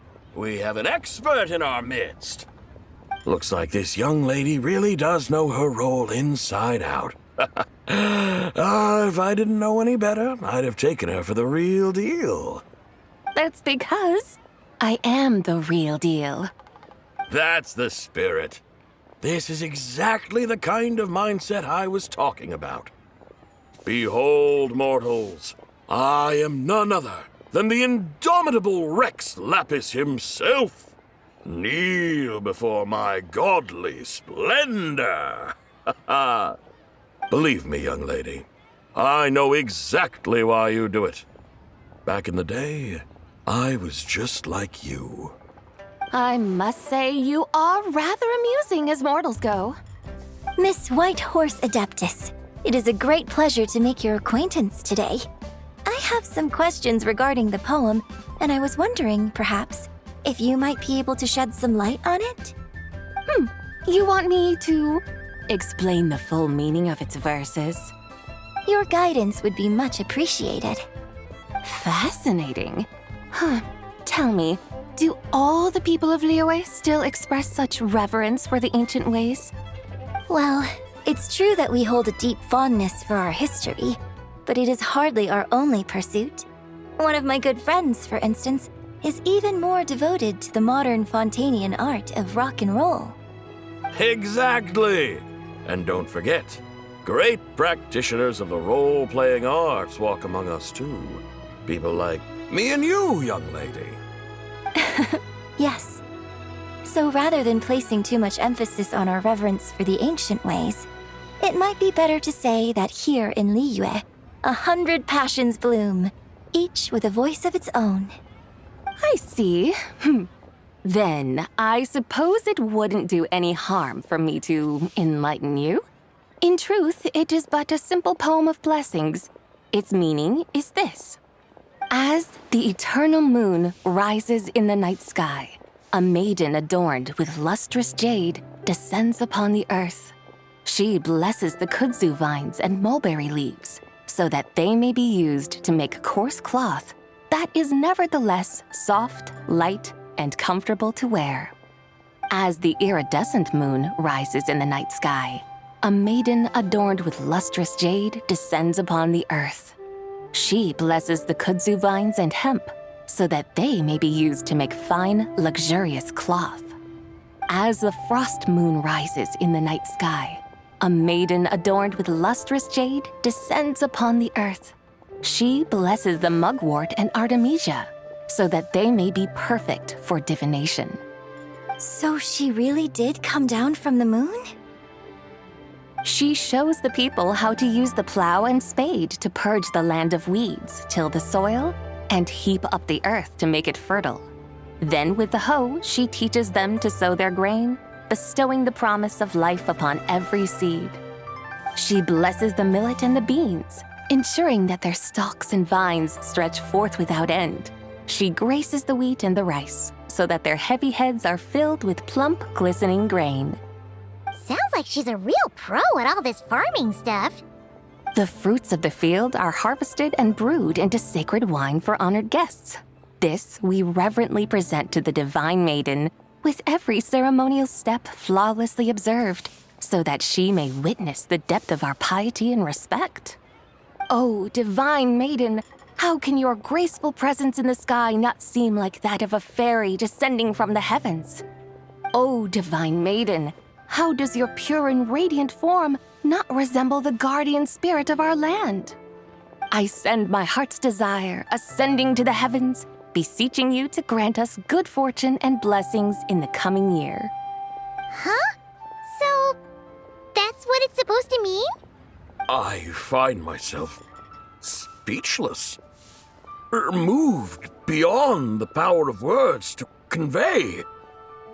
Oh, young lady, you have shown me the heights to which a true role player might aspire. A truly remarkable performance. I did not anticipate that anyone could unravel this poem with such depth and clarity, and so soon after the Ministry of Civil Affairs noticed, too.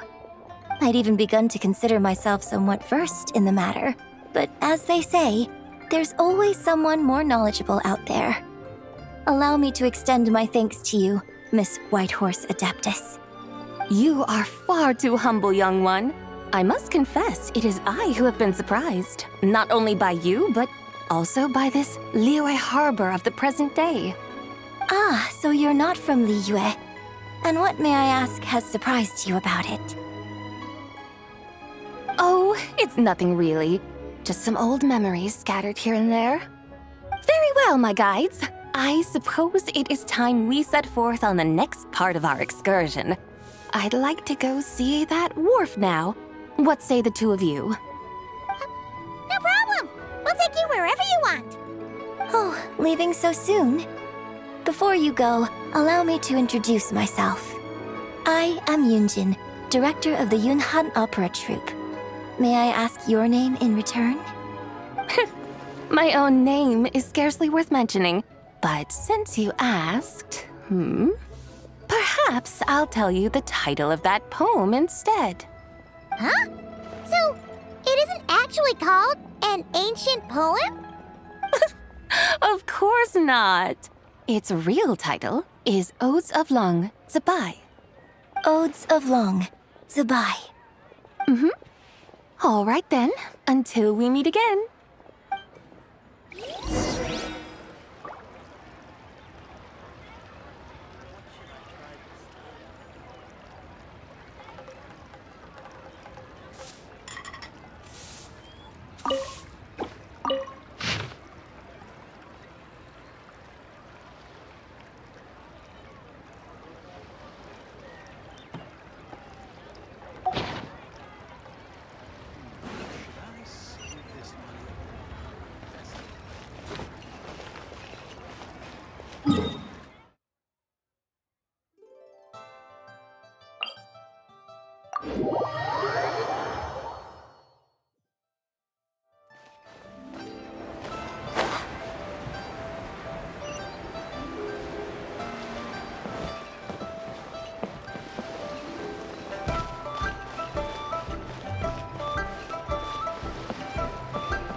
I almost forgot to mention. On my recent trip to Nod-Krai, I came across something really fascinating in the Frost Moon Scion's library. I found records in their collection of another divine envoy living on the moon. A divine envoy on the moon? You don't think it could have been referring to the White Horse Adeptus too, do you? No way to say for sure. Still, the similarities between our legends are intriguing, to say the least. Isn't it amazing? Especially when you consider how far apart we are. It truly is. We might live in different lands, but when we look up at the night sky, we all see the same moon and stars. Right? It's like we're all bound together, no matter where we are. When you think of it like that, it's almost as if our friends from other nations will be right here celebrating with us. Isn't that a wonderful thought? No wonder you were so excited to go see the giant lantern when you first got back. Sounds like you're a real fan of the White Horse Adeptus, huh? I guess you could say that. Just a pity she's so elusive. Even Granny's never met her, you know? Maybe she really is just a legend after all. Hey, Yanfei and Ganyu! Trust, Paimon. The White Horse Adeptus is as real can be. Huh? Oh, look! It's the Traveler and Paimon! Feels like I haven't seen you two in, like, forever. Happy Lantern Rite. It's so good to see you again. Hey, you two. Happy Lantern Rite. Did I hear you right just now, Paimon? Does that mean you've actually seen the White Horse Adeptus? She has indeed. And now, so have you. And you are? Why, who else? The White Horse Adeptus, of course. Could you maybe start with something else next time? You're the White Horse Adeptus? That's right. Allow Paimon to introduce you to our new friend, Zichao. She's been low-key obsessed with cosplaying the White Horse Adeptus ever since we met her. I see. Well then, greetings, Miss Zichao. My name is Yanfei, and recently I've been low-key obsessed with learning everything I can about the White Horse Adeptus. I'm sure the two of you will get along like a house on fire. Oh, and by the way, I'm Ganyu. So, Miss Zichao, you must be here to see the giant lantern too, right? A horse-shaped Zhao lantern? Is that what I think it is? That's right. A lantern made to honor the White Horse Adeptus herself. Isn't it gorgeous? Huh? What are you laughing at? Both the lantern and myself. What do you mean? This lantern truly is an artistic masterpiece. But tell me this, have any of you ever seen a horse before? Come to think of it, Paimon can't remember ever actually seeing one herself. What about you, Traveler? Oh, this horse appears to be mid-trot, but it has adopted what is called a lateral gait, where the legs on one side of the body move together in unison. A rather rare sight indeed. Just now, I suddenly pictured myself, I mean, the White Horse Adeptus running the same way. The image was so absurd, I could barely contain my mirth. Oh, really? I never knew that. You learn something every day, huh? Oh, come on! It's basically a giant piece of fan art! Who cares if it's different than the original? I was merely laughing at my own ignorance. I came here thinking that the White Horse Adeptus's tale had been long forgotten. Yet here I am, gazing upon a lantern made in her honor. Well, you couldn't have been more mistaken. There are so many tales about the White Horse Adeptus, I'm starting to lose count. Just off the top of my head... Just so you know, Yenfei, we've heard it all like a million times before. Aha! But there's one thing I can guarantee that you haven't. Huh? You mean like a new chapter of her stories come to light? Mm-hmm. And I heard it from Ganyu just yesterday. Hey, why don't you share it with the others? Sure, no problem. Where to begin? Do you guys still remember what Liyue's Moon Chase Festival is about? Of course! It's a festival held in honor of the Stove God. That's right. But it took a really long time for the Stove God Festival to become what it is today.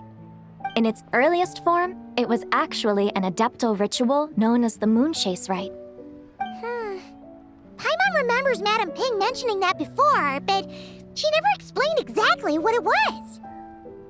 According to Cloud Retainer, the Moon Chase Rite was originally a ritual meant for communicating with the moon. Communicating with the moon? But for what purpose?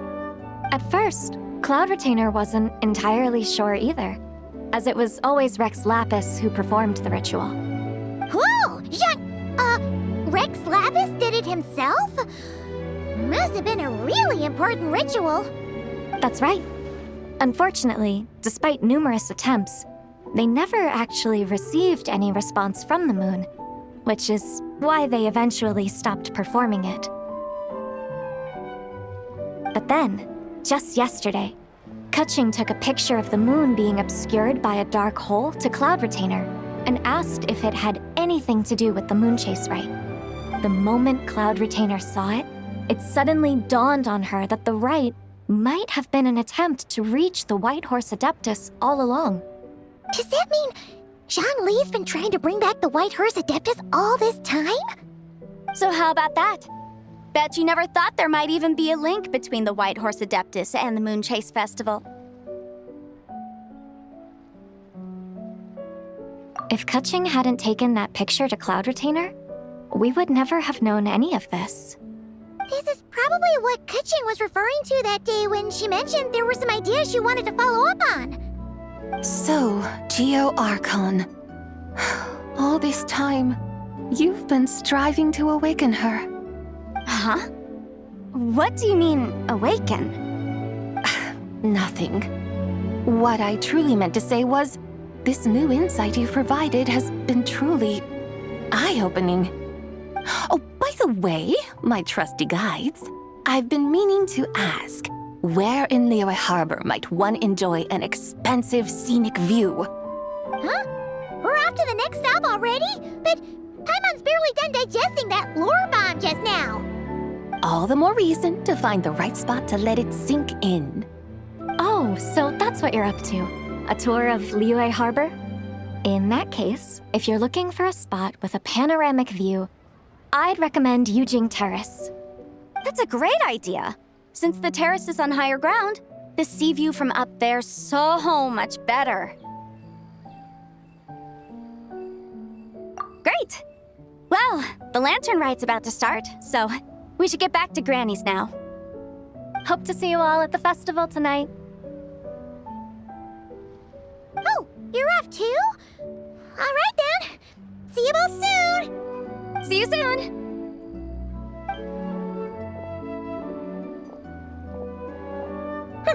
Very well, my guides. What are we waiting for?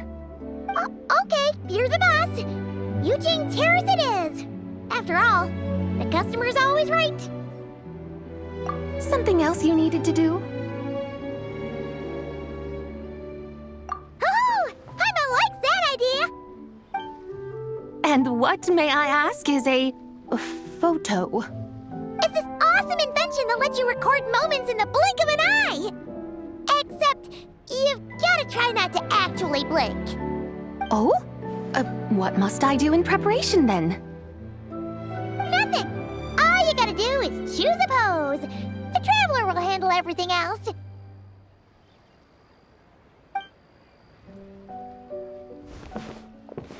Come on, let's give it a try.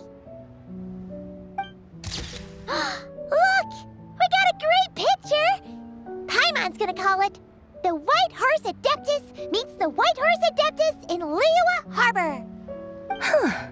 They've even discovered a way to preserve moments in time.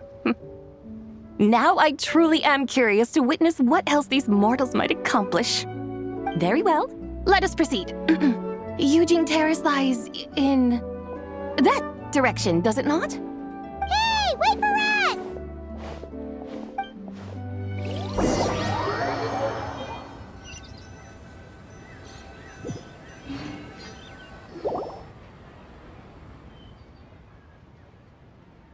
Truly a marvelous view if ever there was one. It seems the charm of this Liyue Harbor is only heightened by the sun's dying light. And soon, people will start releasing their shell lanterns to mark the most important day of the year. Practically everyone will be with their friends and family, eating a big meal, chatting, and even setting off fireworks. Trust Paimon, it'll look even more amazing then. What do you say? Want to stay to see that? No need. Let us bring this weary day to a close. Weary day? You mean you didn't enjoy your tour? I had imagined you would arrange for me to witness some grand spectacle. Perhaps the descent of divine beings, the manifestation of the sacred before mortal eyes, or the appearance of a selfless hero come to aid the helpless and downtrodden. Or, should that not come to pass, then at the very least spend a little more coin. For that, it seems, is how one finds true enjoyment. Alas, but there was none of these. Instead, we merely filled our bellies, listened to tales, and gazed upon a crude imitation of my likeness. And now the sun begins its descent. What a day of quiet tedium. Well, we're so sorry. If we'd known that was what you wanted, we'd have done it all differently. It's all that Zhang Li's fault for not making the customer's requirements clear. Well, it's too late now. Do you still believe I would part with that soul fragment, now so intertwined with my very being? But... I knew you were the more astute of the pair. Huh? You were just trying to scare Paimon? It seems the realm of the Geo-Archon has a way of making one more stony-faced. So, you were just pulling Paimon's leg? Of course. I was merely engaging in a little banter with the two of you.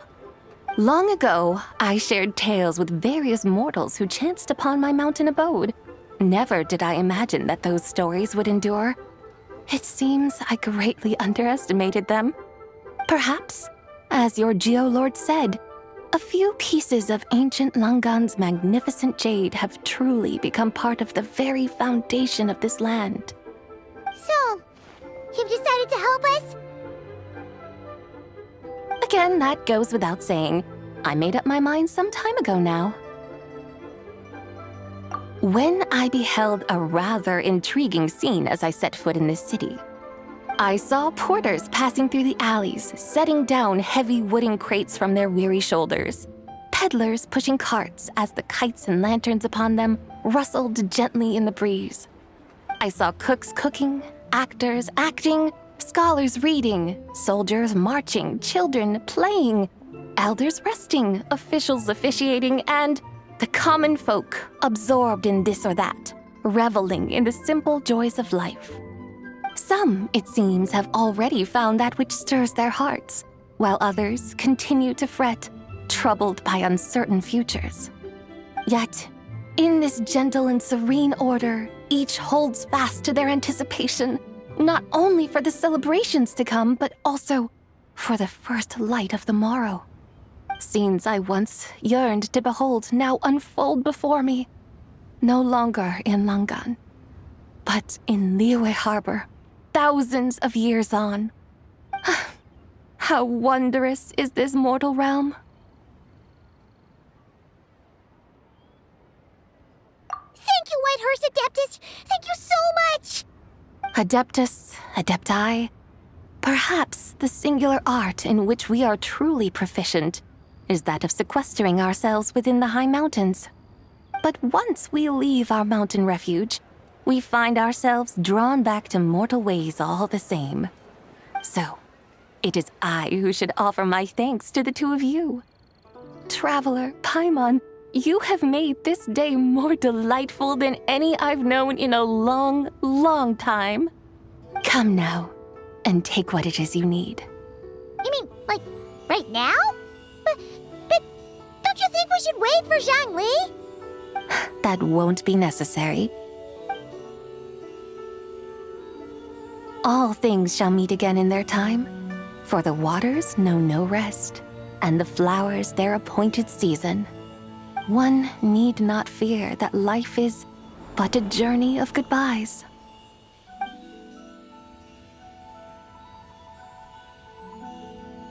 Is she gone?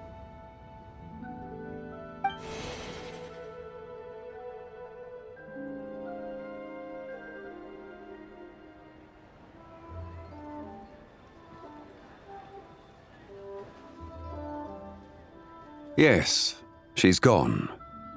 A deadly self is formed from the body's impure vapors, so naturally it cannot survive long in this world. Had it not been sustained by the remnant of Zibai's soul, it would have faded away a long time past. Now that the remnant is gone, it has severed its ties to the mortal world. Zhangli! When did you get here? A while ago. Paimon would have thought you'd at least want to say goodbye. Though mountains endure, the ceaseless waters will, at last, wear away their sharp edges. Thus must I meet the marks wrought upon her by the ruler of time with great caution.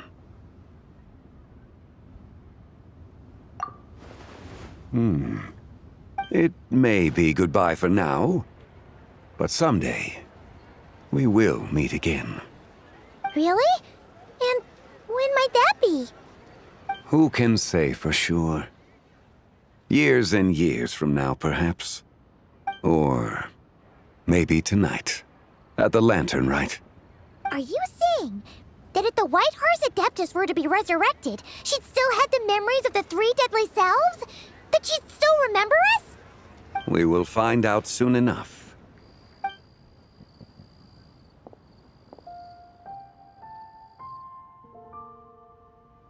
It is time. The rite is about to begin.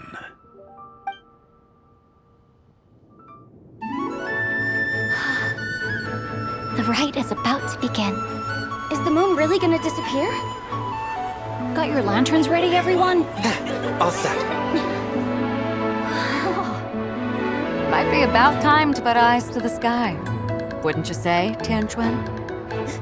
Look!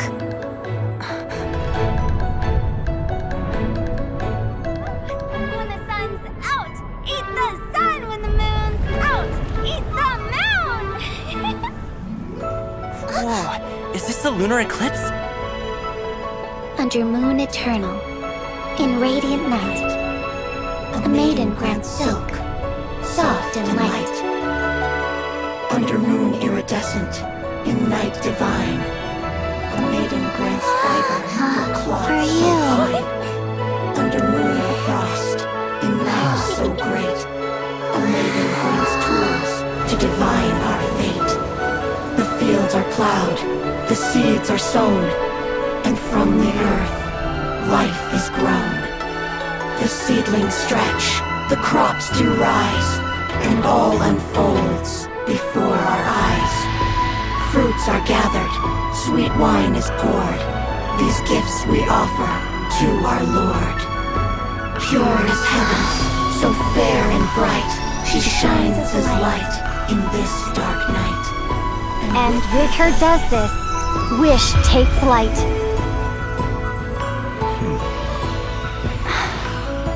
Devoted soul, scattered and unbound. Let this lantern guide you home, by its light be found.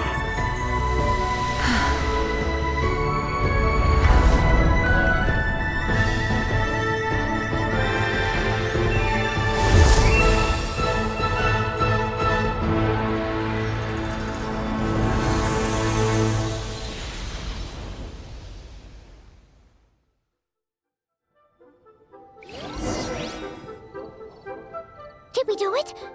Do we finally get to meet the real White Horse Adeptus?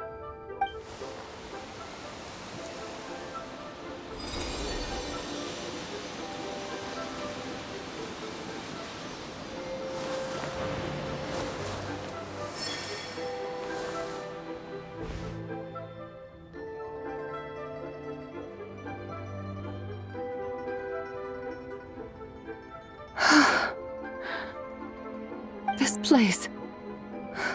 Where am I? A familiar land, now known by the name of Liyue. Liyue?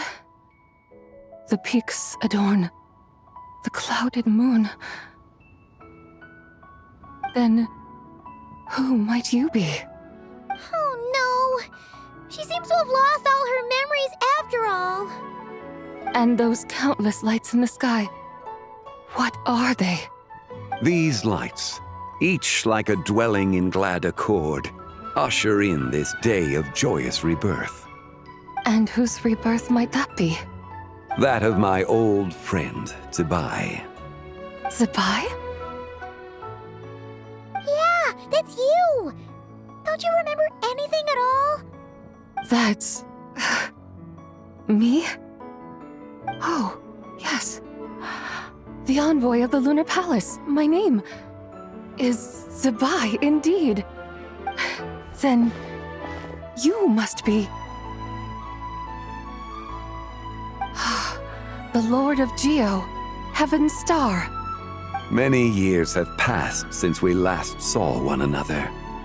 Zebai, my friend, welcome home.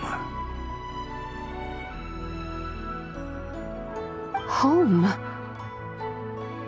But why does this place, this Liyue, feel at once so strange and yet so familiar? Who you are? Who are you? Ah, yes, I remember now. You are that treasure-hunting damsel, the one stricken by the poisonous fish stew. How goes your quest for treasure? You must have achieved both fame and fortune by now, I trust. Hey, you've got it all wrong! You're talking about Lu Xiangxiang. And how many times do we have to tell you? She wasn't poisoned! Sheesh! But I could have sworn... Oh, that's right. You're that impudent blonde youngster who kept meddling in my affairs. And to think you even had the audacity to presume yourselves worthy of being... What was it again? Ah, yes, of being my guides. How very wonderful to see you again, my most faithful and beloved guides.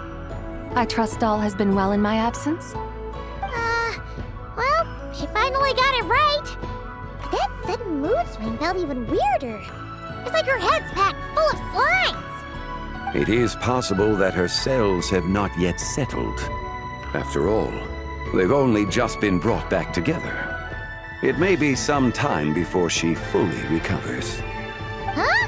You mean, kinda like she's still half asleep? That I cannot say for certain. Perhaps a few days, perhaps a few years. A few years? Mortal years are but a poor measure when divine beings tread the realm of dreams. Well, if you say so. Anyway, at least she's whole again, right? That already seems like a pretty good outcome to Paimon.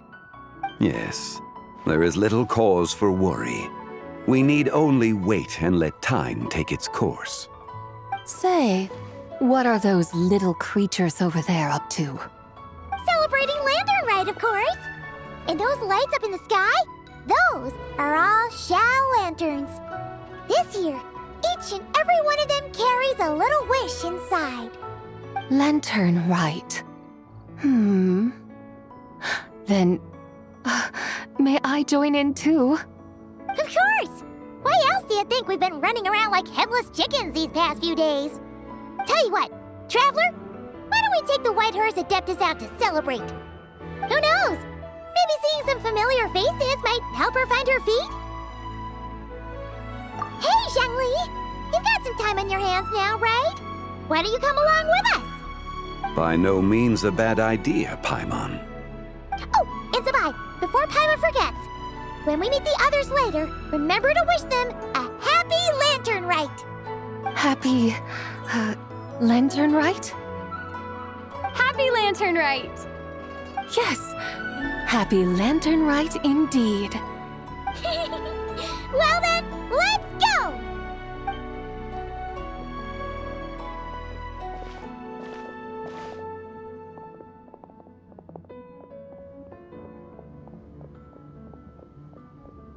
Lantern Rite.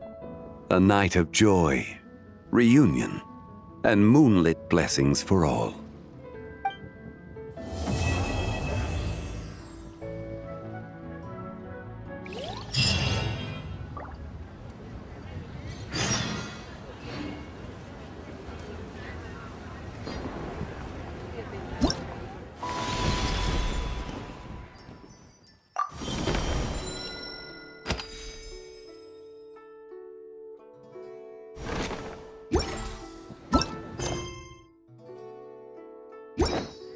Don't put off until...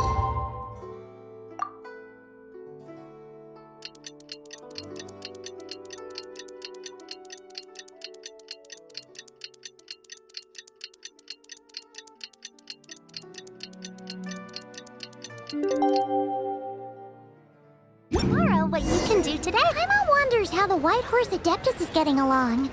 Maybe we should check in on her? We can ask Zhangli where she is.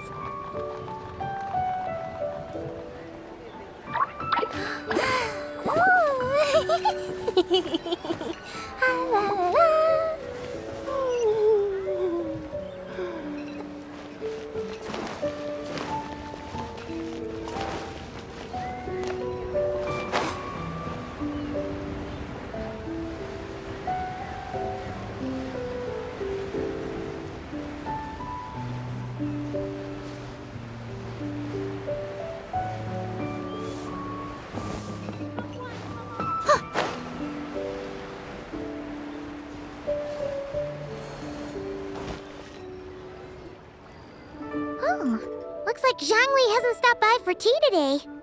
Hey, are you two looking for your friend? Try going up that way. Is Zhangli up that way? No, but that young lady who was dressed up as the White Horse Adeptus the other day is. She's your friend, right? I just saw her head toward Wanmin Restaurant. I was wondering why she was eating alone. But then you two showed up hot on her heels.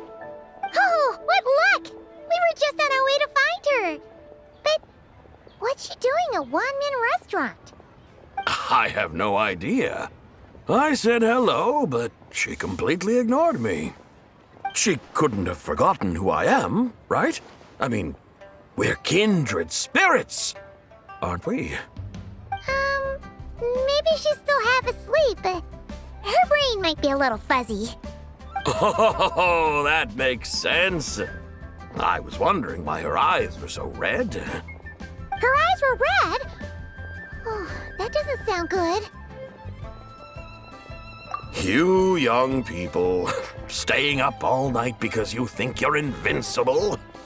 Look at your friend.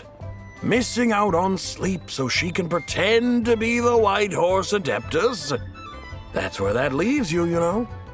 A word to your friend from someone who's older and wiser. She really needs some rest.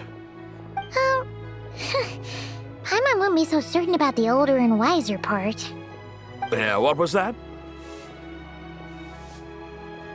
Hurry along, then. Oh, and don't forget to come back and check out my Rex Lapis cosplay when you're done.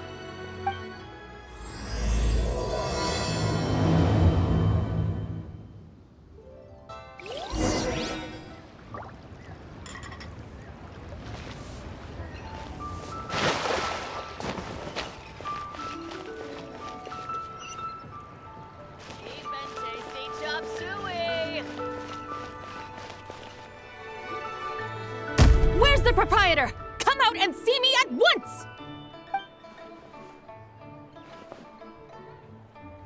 Xiangling and Chef Mao aren't here right now. What can I help you with? And who might you be? My name is Shenhe. I work here at Wanmin Restaurant. Shenhe. Shenhe. Are you that crane adeptus who loves planting mint? It's been a few days. Have you improved your gardening skills? Did you manage to cover the slopes with mint? Mint? I don't know anything about mint. But I am familiar with Qingshen and glaze lilies. Ha! Already casting mint from your mind. How can a practitioner of self-cultivation be so fickle, chasing after every new plant that catches their eye? I'm not sure I get what you mean. Are you delirious from hunger? Would you like something to eat? Shenhe! White Horse Zabai! So this is where everyone is! Traveler, Paimon. It's been a long time. Happy Lantern Rite. Is this customer a friend of yours? Don't mind her, Shenhe. She's just a little cranky because, she didn't sleep well last night and she's only just woken up. Look how red her eyes are. I see. In that case, Miss Zabai, I have a tonic here infused with Qingshen. It's cool and soothing when applied to the eyes. Would you like to try a few drops? Stop right there! Who are you two noisy children? Hey! Have you forgotten about us already? Guides. Yes, I seem to recall something about some guides. Ah, yes, now I remember. What luck! I was just looking for someone to show me the way to Elong Wharf. Huh. Is she starting to come around? Someone requested my help in purchasing some tea leaves. I was informed they have discounted prices during the festival and that I shall get a good deal there. Tea leaves? This sounds like Zhang Li's doing. He sure knows how to get people running errands for him. Your friend Rex Zhongli initially requested the most expensive tea, but then a young lady in a hexagram hat mentioned he'd burned through the Wangsheng funeral parlor's yearly expenses at an exhibition a few days ago. As such, he is only permitted to buy items that are discounted this month. Oh, that's his boss, Hu Tao. It's about time she realized the problem and put a stop to his spending sprees. Oh, I see. So that's why you're here. Unfortunately, Wanmin Restaurant doesn't sell tea leaves. If you're truly in need, I could gather some wild tea from the mountain slopes. You don't sell tea leaves? But I remember your boss, Miss Lu, saying that she owns tea fields. You really should get some rest. The person you're talking about isn't the boss of Wanmin Restaurant. She's just like you. She came here to eat. Is that so? Life really is full of surprises. What surprises? Your brain really is as gooey as a pack of slimes. That would be excellent, my dutiful guides. Ah, yes, Miss Crane. I apologize profusely for my improper behavior just now. Please forgive me. I completely understand. Master often says that the human body is like a mechanism in need of regular maintenance. When a person cannot rest at night, they are sure to become irritable and on edge. Miss Crane, you appear reasoned and compassionate on the surface, yet I sense dark forces churning within your spiritual core. Those red ropes you wear are what bind them, am I correct? Oh, you can sense that? Indeed. I also sense that with your strength, you might try undoing one or two of those bonds when training. Untie Shen has ropes? Wouldn't that be risky? Though the use of red ropes to bind the soul is a wondrous technique, practitioners must eventually learn to break free from external aids and look within themselves for restraint. Master has told me similar things, but I am not ready yet. Your self-cultivation has progressed far enough. Then I will seek further guidance from my master. If you still have doubts, you can find me at the Baiju guest house. I'll be taking up residence there for a while. For now, my dutiful guides, let us be off.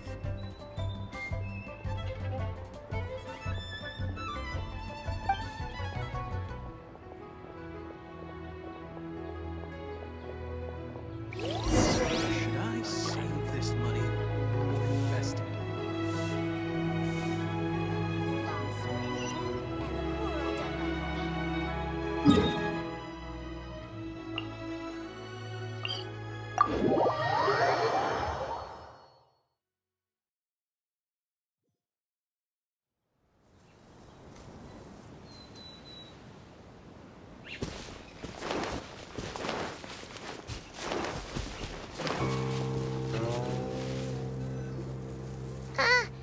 Aren't we going to Yelan Wharf? How do we end up on this mountain? Is that small town over there not Elong Wharf? I sense a familiar scent wafting through the air. You're right! Except for the smell part. Paimon doesn't smell anything. That is because this scent is the essence of jade, which can nourish the spirit. Oh, yeah! Chenyu Vale does have a lot of jade, but Paimon didn't think jade smelled like, anything. Naturally, this has reminded me of something. Hmm? And what's that? A few simple tricks for mastering one's power.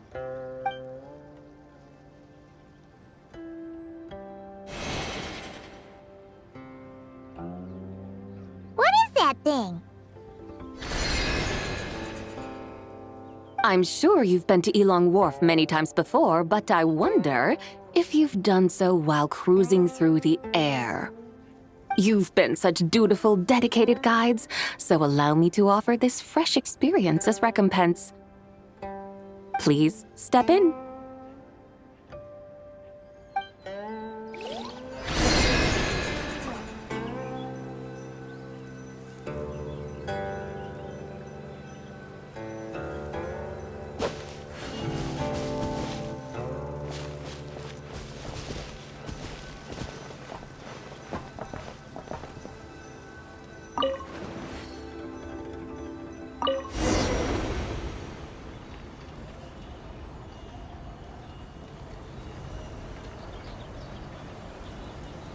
This is amazing!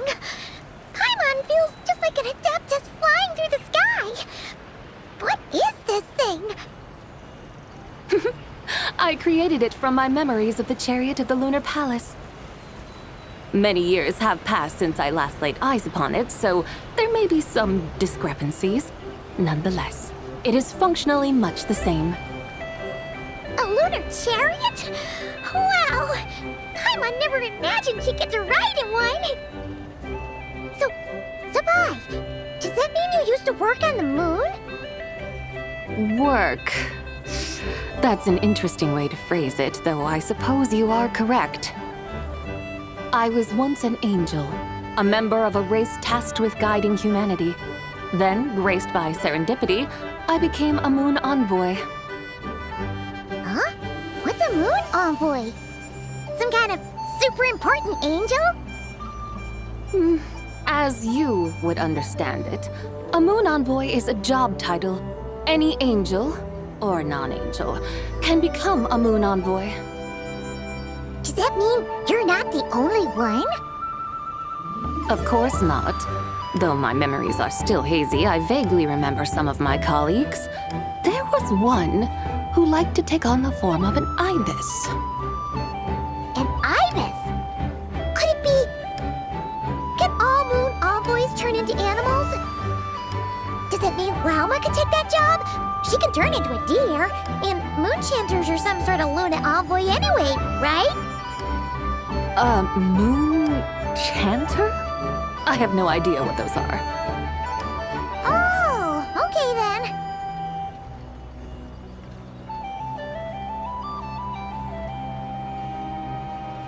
Look! Paimon thinks she saw a tea vendor over there! Very well. Let's take a look.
Practical training. Welcome, please have a look around. We only sell teas of the finest quality sourced directly from Chaoying Village. Right now we're offering a special discount for Lantern Rite. Look over there! Discounted tea!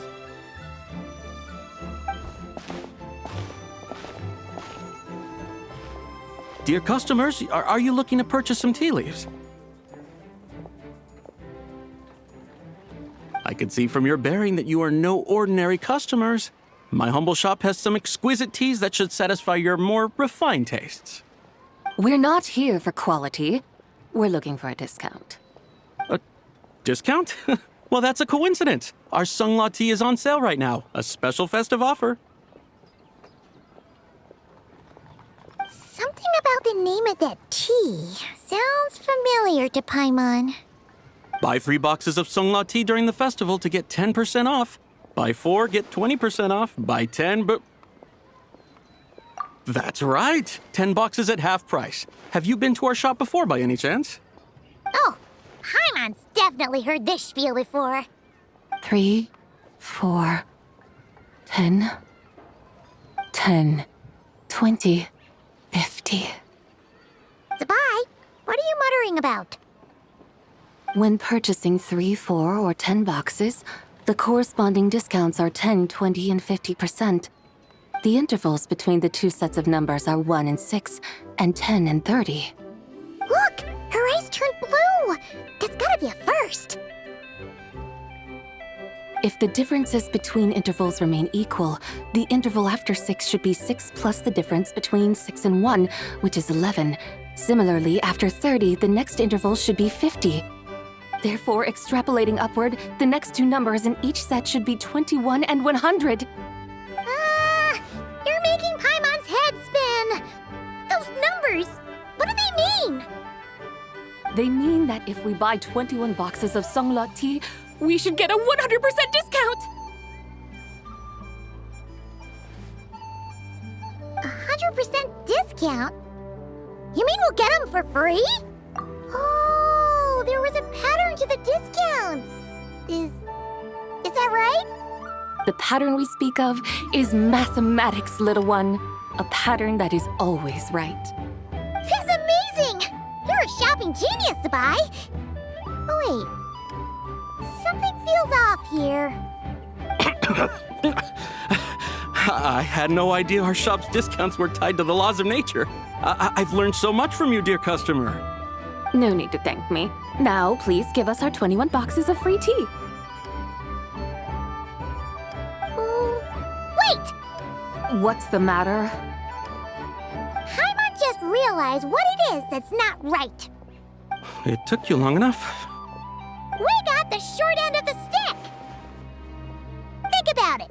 If we don't have to pay when buying 21 boxes, then if we buy even more, the vendor should be paying us money instead, right? Huh? Hey, Zibai, work this one out. If we buy 100 boxes, we'd make loads of money, wouldn't we? It stands to reason. Wait a moment, dear customers. Don't you think you're haggling a little too hard? You are the one dictating the discounts. We're simply extrapolating the numerical patterns within. As such, we are hardly haggling. You have a point. However, that's right. I'm so sorry. I just remembered. My supplier didn't come today, so we don't have any tea after all. Such a shame. Terribly sorry about this. Awful, awful luck. Where can we find your supplier? Well... Not to fret. We'll save you the effort and go straight to the source ourselves. Well, you see, dear client, the supplier's discount isn't as generous as ours. You won't be able to get the same price from them. Huh? Does that mean they won't pay us for taking their tea?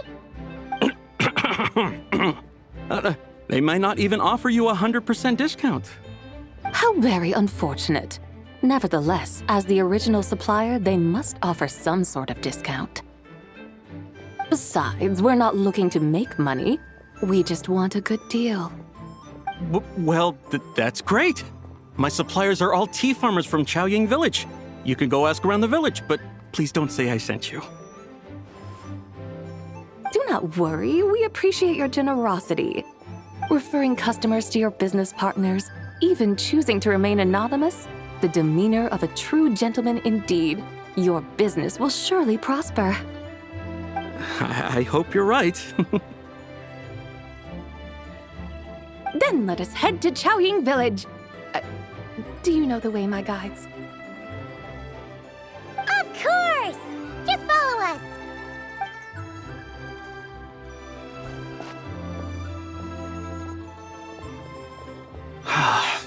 What otherworldly beings were those? Thank the heavens I managed to send them on their way. I should hurry home and pray to the White Horse Adeptus. May she bless me such that I never encounter such customers again.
The mountains and waters are pristine.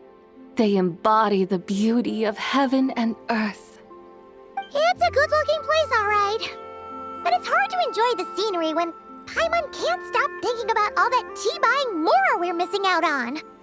Should fate dictate, Mora will find its way to you sooner or later.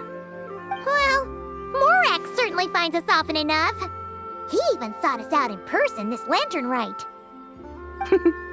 For now, let's look around and see if any tea farmers are selling their crop.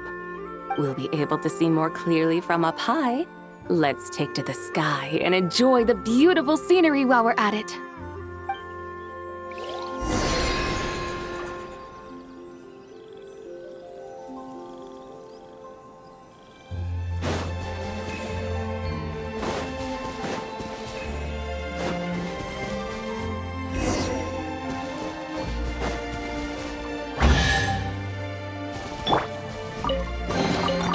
Wow!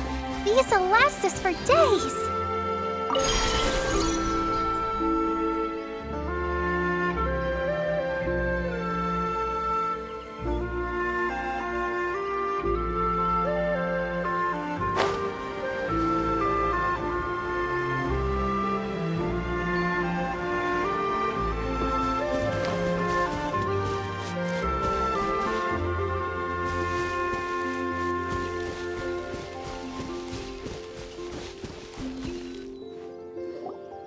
Here we are!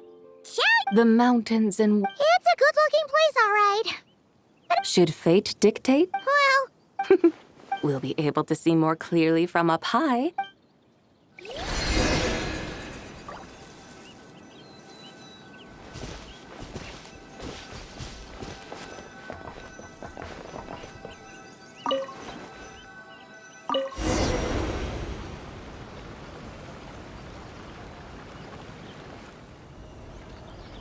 wow! Xiaoying Village looks beautiful from up here. Indeed, the houses here are quite different from those in Liyue Harbor.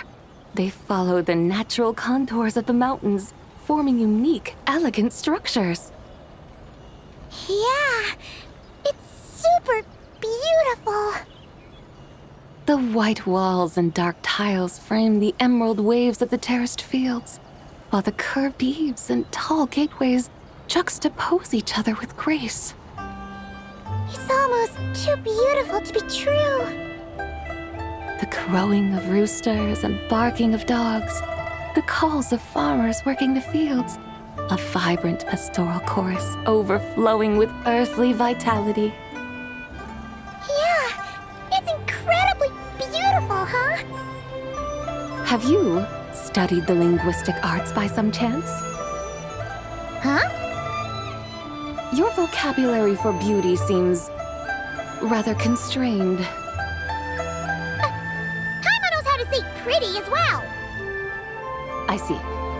Now then, let's take a look around and see if we can find any farmers selling tea. Look!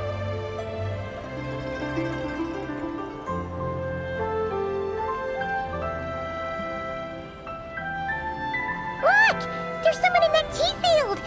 And they look kind of familiar. Wait, is that Lu Shanxiang? And who is that? Oh, you'll remember her once you see her up close.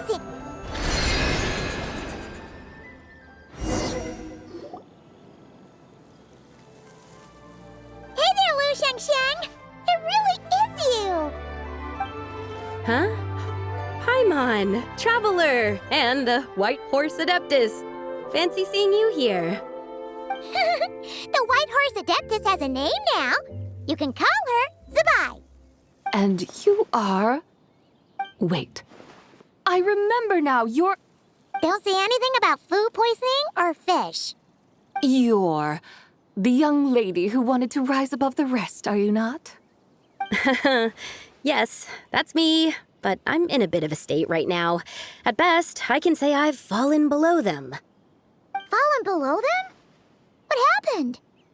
Like I said the last time we met, I'm being punished according to family rules.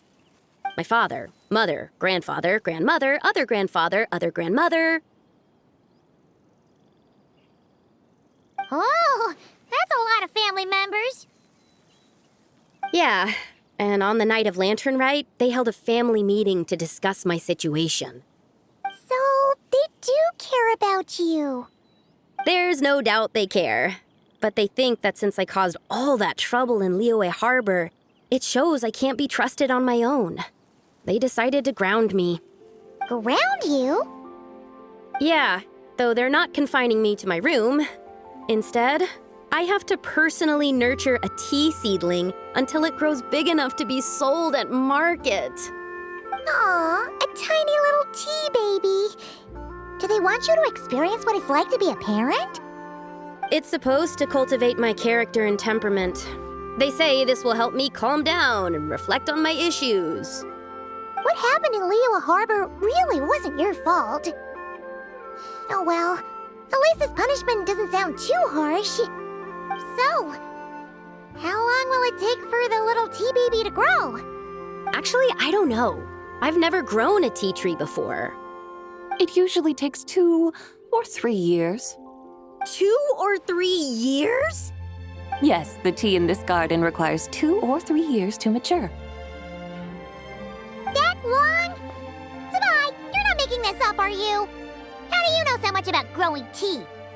When the plants thrive and grow, that is the meaning of my name. I can tell at a glance when their season of ripening will come. Do I really have to waste 2 or 3 years here? Why is this happening to me? I'd only just found my direction in life.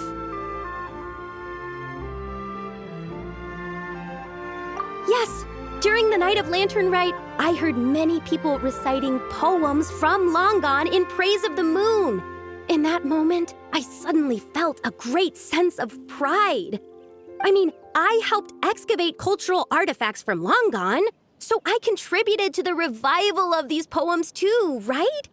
So I decided to stay with the archaeological team. I want to unearth even more history. I see. And are you sure that's what you want to do? If you don't achieve anything significant in the years to come, will you still enjoy it? Yes, because archaeology gives me that boom shakalaka feeling. Wait, did Xiangling teach you that? That's right. I was asking her for advice. She said that if something gives you that boom shakalaka feeling, then it has to be worth pursuing.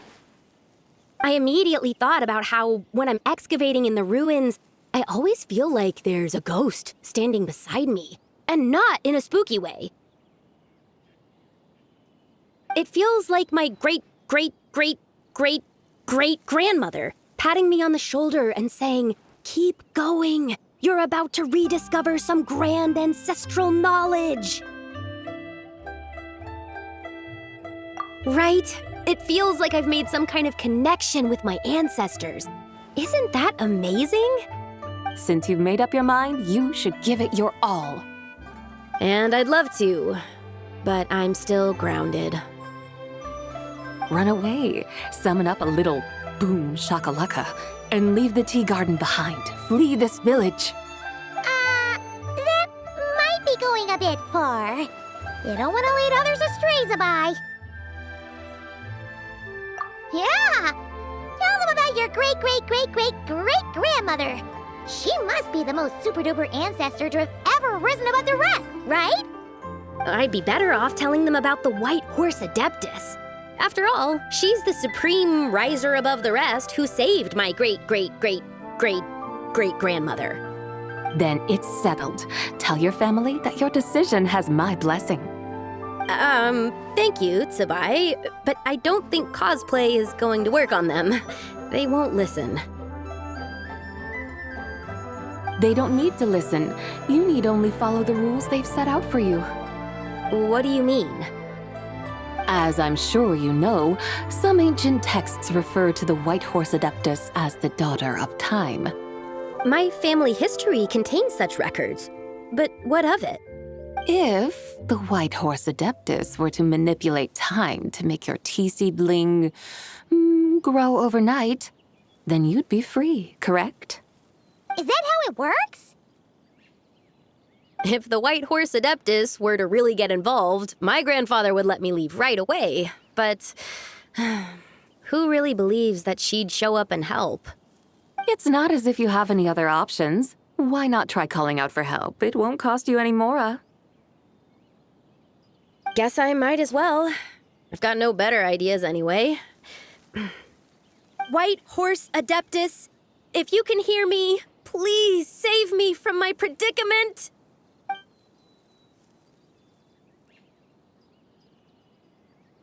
Ugh. Nothing happened, as expected. Perhaps the White Horse Adeptus has already heard your prayer. Why not come back here tomorrow and take a look? By then, the seedling you planted may well have grown into a thriving tea tree. Thank you, Tsabai, for trying to comfort me. I do feel better now, kinda. But can't you really do something like that? Oh, it's getting late. Why don't you all stay at my house tonight? My family may be strict with me, but they're always welcoming to guests. That sounds great! Let's get some sleep and then come back here tomorrow to see if our tea baby has grown.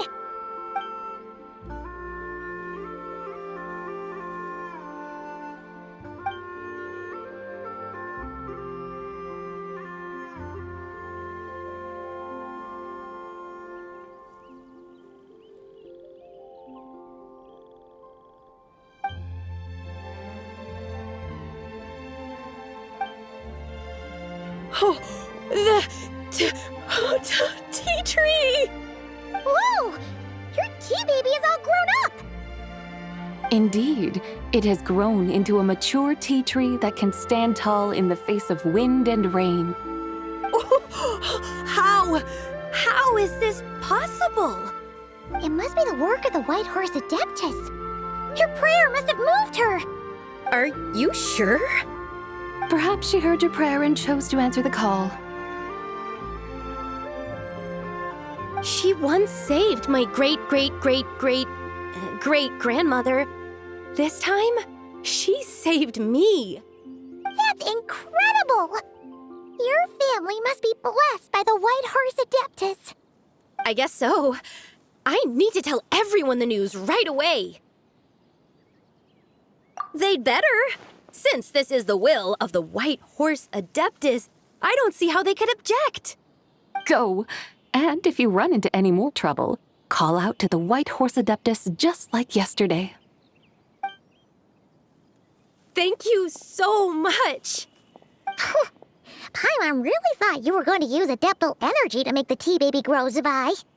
When an Adeptus exerts effort, consuming their energy, is that not using Adeptal energy?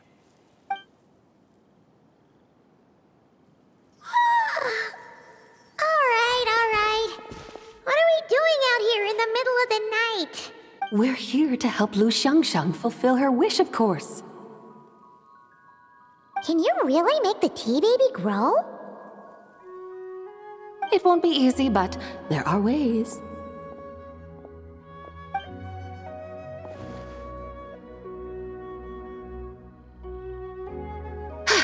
There, it's grown. Hey! You just transplanted a tea tree from over there!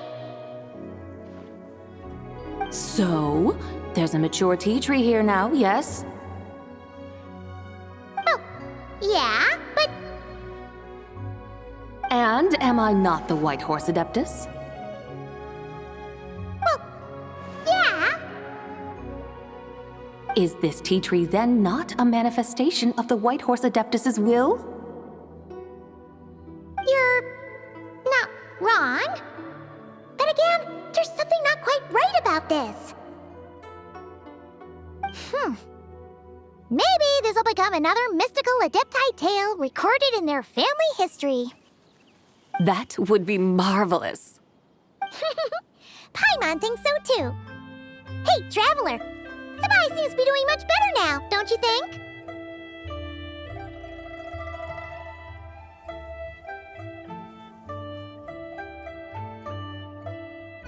Oh!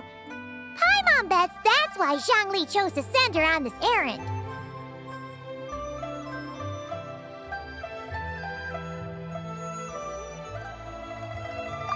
That's a great idea! We've already shown her Liyue Harbor, Yulong Wharf, and Xiaoying Village. How about we head to Qingce Village next? Qingce. That name sounds familiar. The scenery there is really beautiful. Pretty, too. It's the perfect sightseeing spot. How about we show you around? I must say, I have been mightily impressed by the mountains and waters of Liyue. Please lead the way, my dutiful guides. Alright, let's go!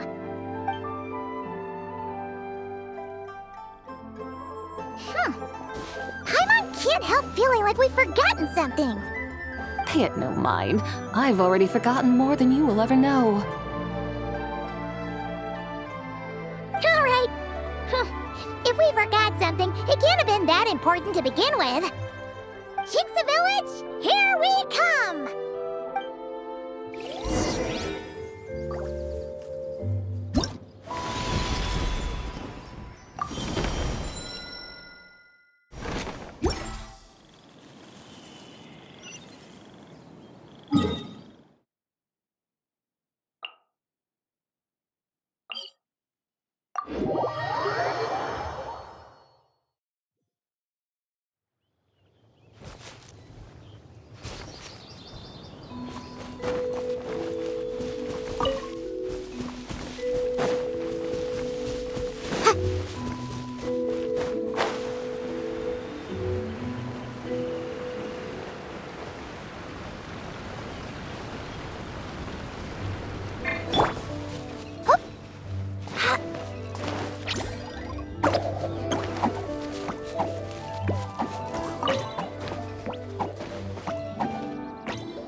We should plant cucumbers.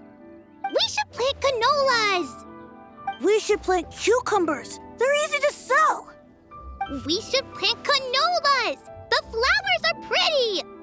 What are you arguing about, little ones? We're deciding what to plant in our field once Lantern Rite is over. Yeah. Dad gave us a small plot of land to grow our own crops. He said we can keep all the more we get from selling them. We should plant cucumbers, right? Dad plants cucumbers every year. We should plant canolas. We can press the seeds for oil. It smells good and sells for a good price. Ah, an agricultural debate. This should be easy to sort out. Granny, are you a farmer? Could you tell us what to do? Granny? What did you just call me, you rapscallion? Oh no, her eyes are gonna turn red again. It's just, my granny smells really nice, and you smell nice too, so... Sorry. How about we call you Auntie instead? Auntie? Oh, all right. Big Sis Zubai, can you help us decide whether we should grow cucumbers or canolas in our field? You little rascals! Using priceless land like this just for cucumbers and canolas? What a waste of heaven's gifts! Huh? What should we plant instead? With the coming of spring, when all things awaken, the fields should be sown with the 5 grains. What are those? The 5 grains are life's staples, the heart of the people's table. I notice the people here mostly eat rice, so that is where you should begin.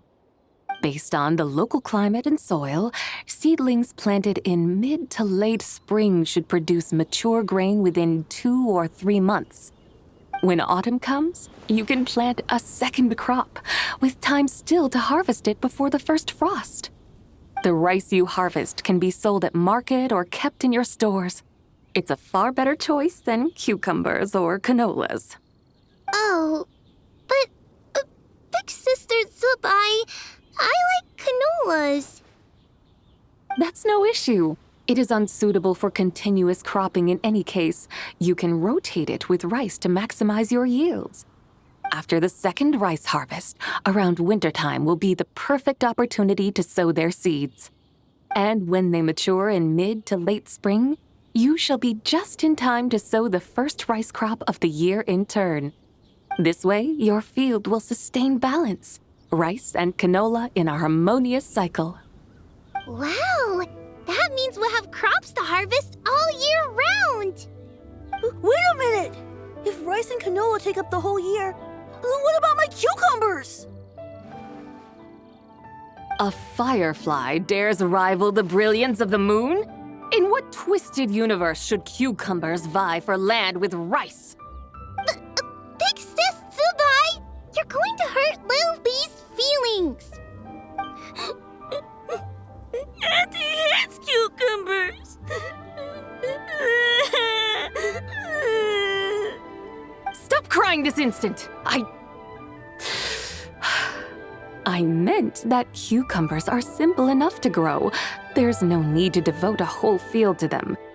Just find an empty corner of your yard, scatter some cucumber seeds in the earth, and before you know it, you'll have a thriving patch of vines. Cucumbers delight in sunlight and moisture, but they suffer in cold weather. If you wish to plant them this early in the year, you should make sure they're protected from frost. Wow. Is it really that simple? Let's hurry home and get started right away! Are you really in that much of a rush? Well, thanks, Big Sis Tsubai, who's fierce but really good at farming. We gotta go! Thanks, Big Sis Tsubai! See you around! Paimon never imagined you'd know so much about farming. What's so strange about that? The people of Langan called me the god of soil and grain. Are the fields not made of soil? Is rice not one of the 5 grains? Huh. That's true. So, if the god of soil and grain is a farming god, that means the White Horse Adeptus must be a farming adeptus, right? Of course, the god of farming is down to earth. Mind your tongue, impertinent child. How dare you diminish the lofty bearing of an adeptus? Hey! You're the one who said the god of soil and grain is all about farming. Enough! It's time for us to take to the skies once more. Join me now. Witness the majesty of mountain, water, and field, and broaden your horizons.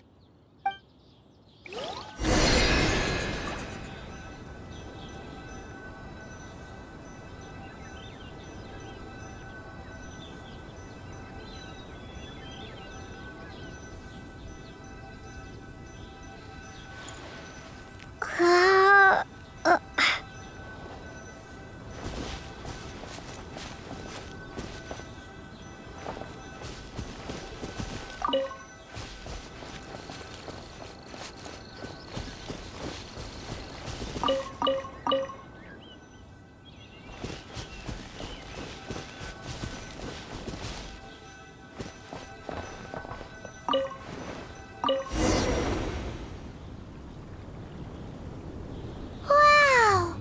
The terraces look so pretty from up here.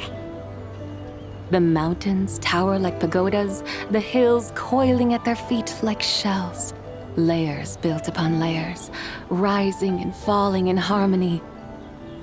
A truly unique and mesmerizing sight. Thinking about it, you have a special connection to this place, you know. A special connection? Yeah! There's a local legend about a white horse leaping from a pure spring to follow Rex Lapis into battle. Don't you remember? You must have been living in seclusion around here. That does sound somewhat familiar. Oh, and if we keep going up this way, we'll reach a super-duper spooky spot. You might have a connection to that place, too. There's an ancient array that seals away the remains of a fallen god. A god's remains? Yeah! The people of Liyue turned that story into an opera called The Sanctification of Tao Do. Does that ring any bells? Tao Do. Huh. The 7 and 8 gates array.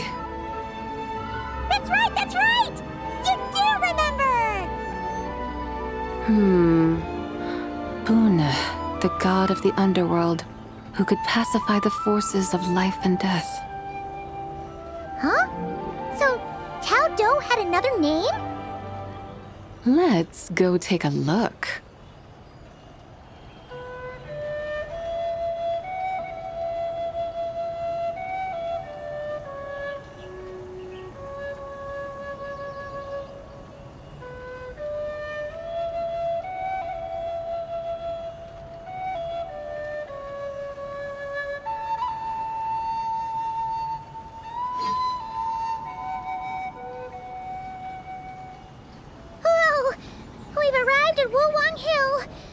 The atmosphere just turned spooky.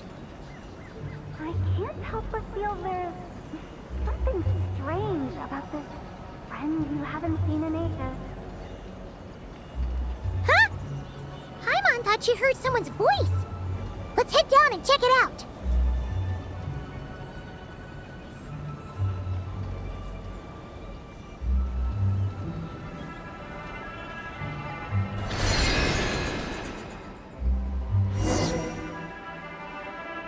I can't help but feel there's something strange about this friend you haven't seen in ages. Strange? Whatever do you mean?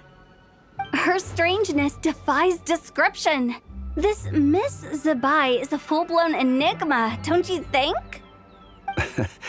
I'm afraid I have no idea what you're talking about. Aren't you worried about sending her all the way to Yelan Wharf on her own to buy tea? What if she gets lost? Where there are people, there are paths. Now I'm the one with no clue what you're saying. She can ask for directions.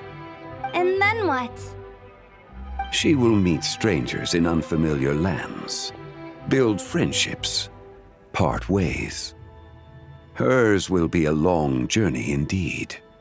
The further the journey, the more footprints one leaves behind. The deeper those footprints, the harder it is for time to erase them. Ah, so you want her to make new friends. I see. But from what you say, it sounds as though she's not from Liyue.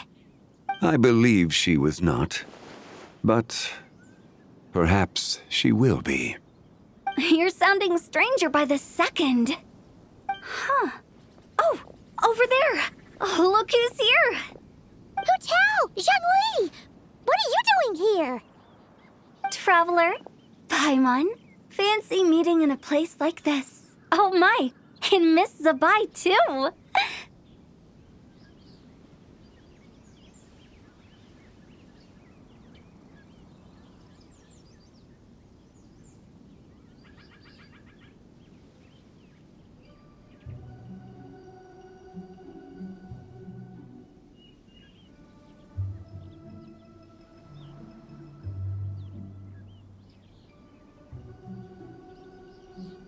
Sounds like fate to me. We were taking Zabai to buy some tea from Yelan Wharf. Zhongli sent her there, though she didn't even know the way, and... Oh, drat! We forgot the tea! Oh, Paimon knew we were forgetting something!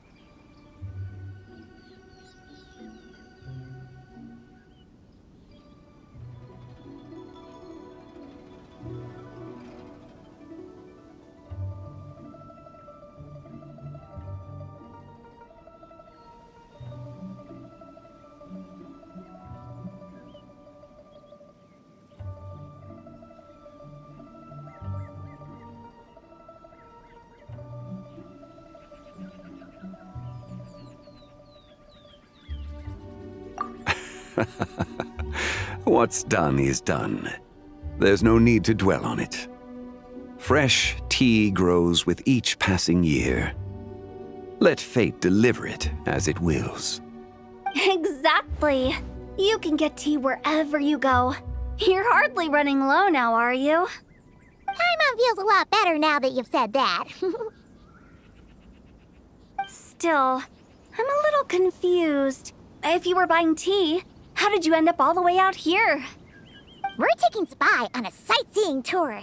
We started at Liyue Harbor, stopped in at Yelan Wharf, went sightseeing around Xiaoying Village, made our way to Qingce Village, and now we're here.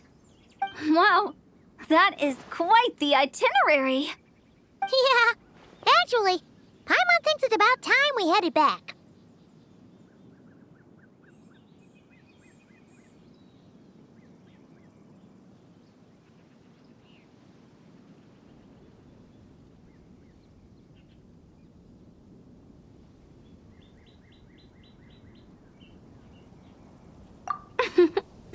I'm here to pay my respects to my ancestors. My dear consultant kindly agreed to join me. It is Lantern Rite, after all. Adepti and ancestors should be venerated alike. Ancestors? Wait, could you be? Are you heir to the Wu-Wong kid? Or perhaps the lone butterfly of the Crimson Flame? Whoa, have you got all your memories back? Huh? Miss Zabai, you know about the Wangsheng funeral parlor and the 8 adepts? I happened to hear a storyteller expound on the sanctification of Tao Do. Lots of people know that story, sure, but very few can discern my family lineage from just a glance. Well, Zhongli, your friend here really is quite something. Unfortunately, there's no time to dally right now. We have a hill to climb. Perhaps once today is done, we can find time to chat over tea, recite poetry, and admire the moon? That would be wonderful, Director Hu. Oh, and before we go, you've been traipsing around all day. I suggest you stop off at the Wangshu Inn on your way back for a good night's rest. Wouldn't do to exhaust yourselves, hmm?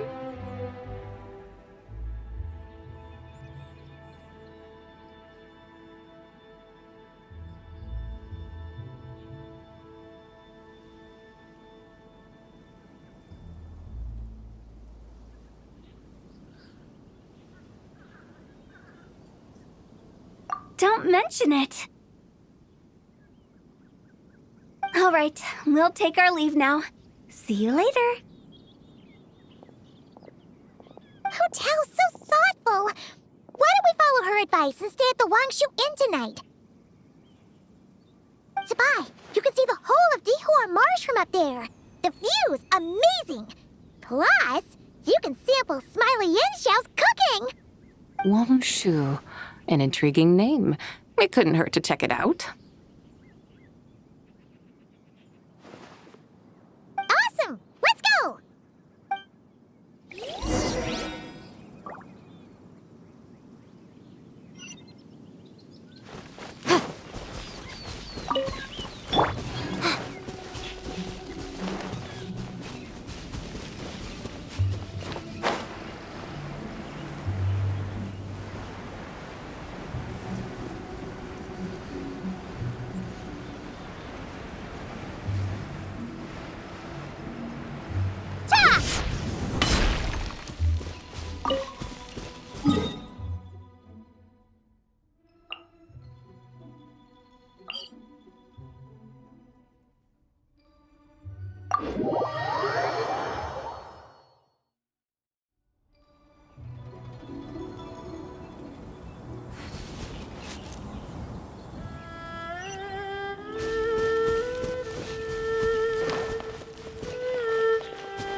Is that towering structure Wangshu Inn? Sure is. We can take the lift up from over there. Always walking the path long trodden. Does retracing others' footsteps not tire you? Come on, get in. We'll fly to the top.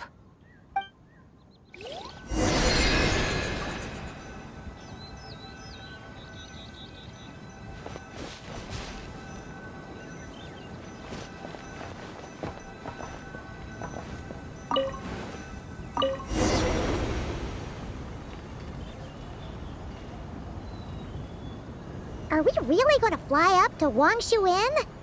Isn't that a bit showy? All the guests are going to see us. Is that a bad thing? To be able to witness an Adeptus. This will surely add to the inn's appeal, not to mention the room prices. The owner will thank us. You seem to really like showing off your powers. This inn's architecture is incredible, and the surrounding countryside radiates a picturesque charm. No wonder the new proprietor of the Baiju guest house thinks he can't compete and has decided to change his own establishment's name. The new proprietor? Ah, you mean Lu Shengsheng's dad. So you know about that, too. Personally, Paimon thinks it should go with something like Rex's Rest. That's a contender's name if Paimon's ever heard one. A fitting name indeed. So you think the guest house should change its name too? Paimon kinda thought you'd say something like, "Such sacrosanct traditions must never change." Time flows ever onward. Why should the rules of yesterday be carried forward into the world of tomorrow? The people of today should determine what is to be kept. Huh. You're not as old-fashioned and stuffy as Paimon thought. The years ebb and flow, seas recede to reveal fields. In the vastness of time, I am but a wild horse in a boundless sea of dust. Even Rex Lapis, having waded through the waters of the river of time, is not quite the same as before. Zhongli? What was he like before? That is another story for another time.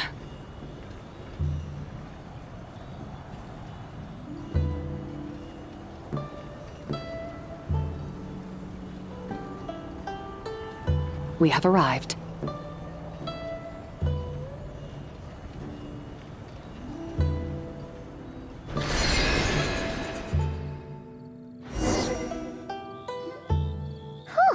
This is the first time Paimon's ever flown up to Wangshu Inn on a chariot. Everything's so different when you're up high. Wangshu. Like moon lanterns and shell lanterns. Might it all be a coincidence? What's a coincidence? Do you not know what Wangshu means?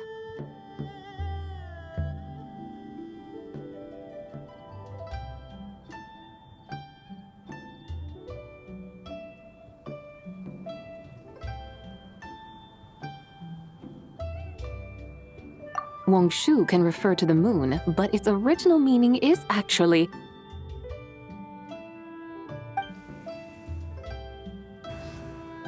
the goddess who rides the bright moon's chariot. And you must be the conqueror of demons. Xiao! Paimon was wondering if we'd disturbed you by flying down from the sky. Not at all. I sensed an unusual presence long before you arrived, though I didn't expect it to be you in a flying chariot. Ah, a witness at last.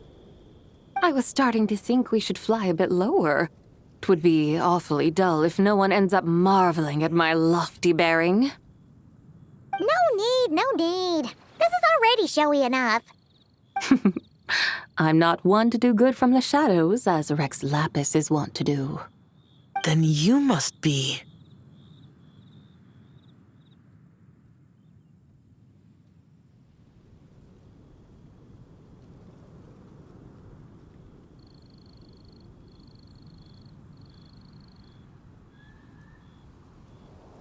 Oh, nay, I'm only cosplaying as the White Horse Adeptus, in truth. Cosplaying? What's that? Ugh, ignore her nonsense. She's a genuine article. the one and only, completely authentic White Horse Adeptus. It's just... Xiao, did Zhongli say anything about her being a teensy bit... not quite right? Mental instability, perhaps? Did Zhongli tell you that? No, this is my own speculation. Well, you pretty much hit the nail on the head. It's like her brain's filled with a bunch of slimes right now, all gloopy and messy. There's a hot-tempered pyro slime, a math-obsessed hydro slime, and a mischievous little animo slime. But don't tell her Paimon said that, or she'll come and tell us all off. You white-haired rascal! Do you think I can't hear you? Uh-oh! We're in for it now! White Horse Adeptus. You must be weary from your journey. Why not take a rest? Oh, yes, yes, yes! You must be hungry, right, Sabai? How about we get some food? The chef here is incredible!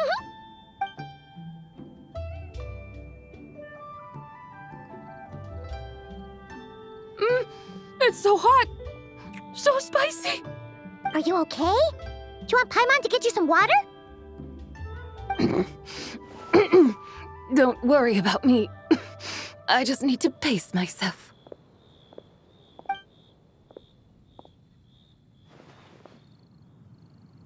So, regarding your friend and her condition, does even the Lord of Geo have no solution?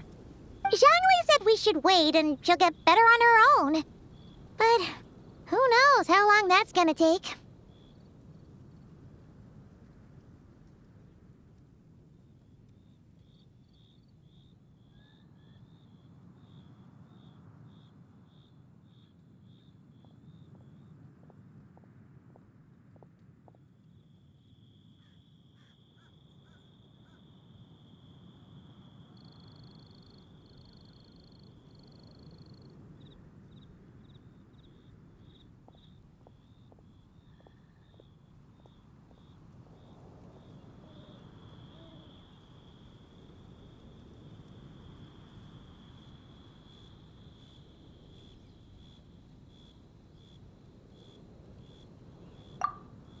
Is that why her personalities change so easily? Paimon thinks that has something to do with her 3 deadly selves. Zhongli told us that the deadly selves are impure, affecting living things that get too close. The White Horse Adeptus's remnant spirit was attached to the deadly selves for a long time. It makes sense that her temperament and memories would have been influenced by them. But Paimon still doesn't really understand what the 3 deadly selves actually are. Paimon, as you do not practice self-cultivation, I cannot help you fully understand. But you can think of them simply as emotions and desires. The act of severing the 3 deadly selves is a means of exercising wicked desires and cultivating one's true self. I believe other nations have similar practices. In Sumeru, it is known as shattering Atmagraha. Oh, so it's about emotions, desires, and attachments, that sort of thing. It includes those. I wonder, does she still remember what happened in the past? Some of it, but right now, it's like she was suddenly awakened. Like she's still half dreaming. The half that's still dreaming might remember things, but the half that's awake doesn't quite get it. Conqueror of demons, are you looking to learn about Rex Lapis's past from me? You are an old friend of his, so please, call me by my name. But Conqueror of Demons sounds so much more imposing.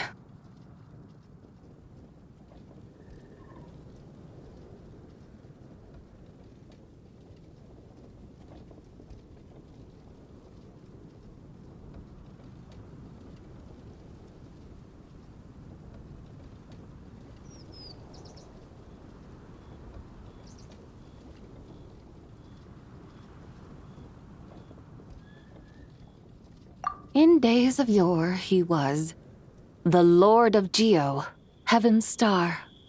Huh? the day you came back. But what does it mean?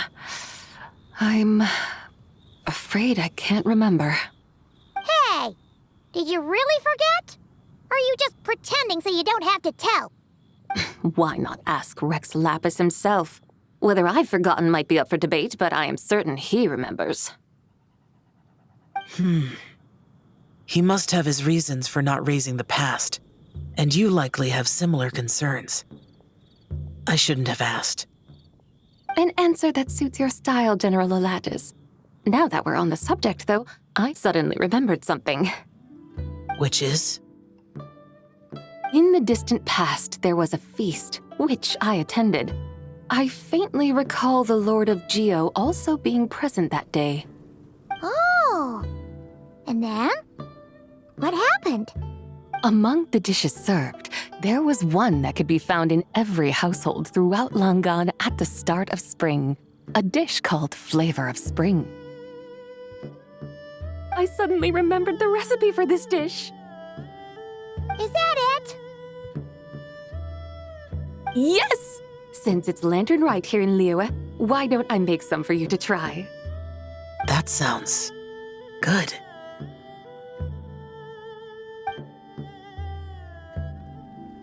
Wow! It might not have been the story Paimon was hoping for, but this looks delicious! The spring breeze stirs. Now is the perfect time to savor this dish. My dutiful guides have gone to great trouble to show me around Liyue, and even the Conqueror of Demons has graced us with his presence. I feel deeply honored. This Flavor of Spring is my way of expressing my gratitude. There's no need for such grand words.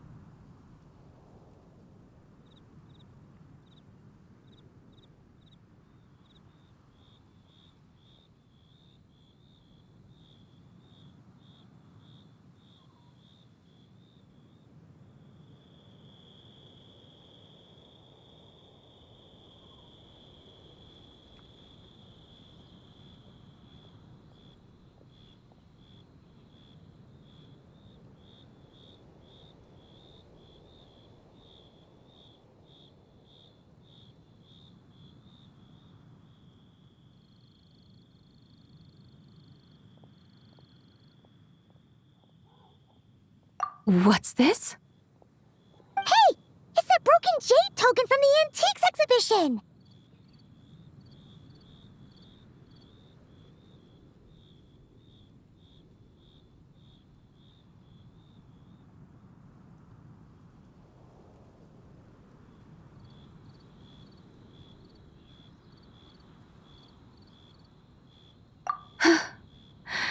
Indeed.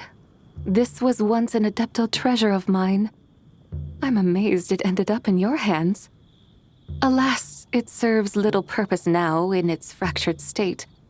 Please, keep it as a memento. Oh, that's a shame.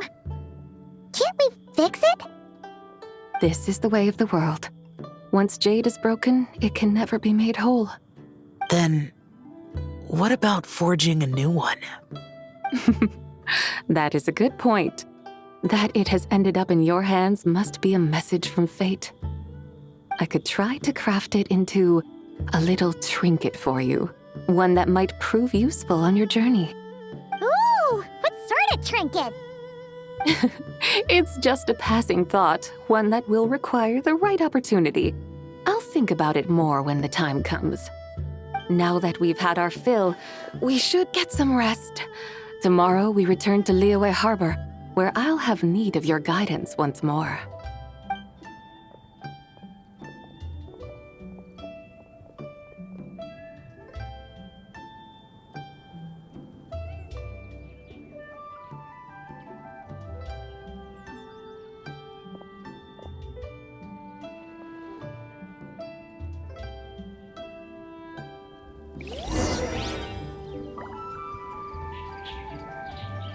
Howdy. Please, head straight on in.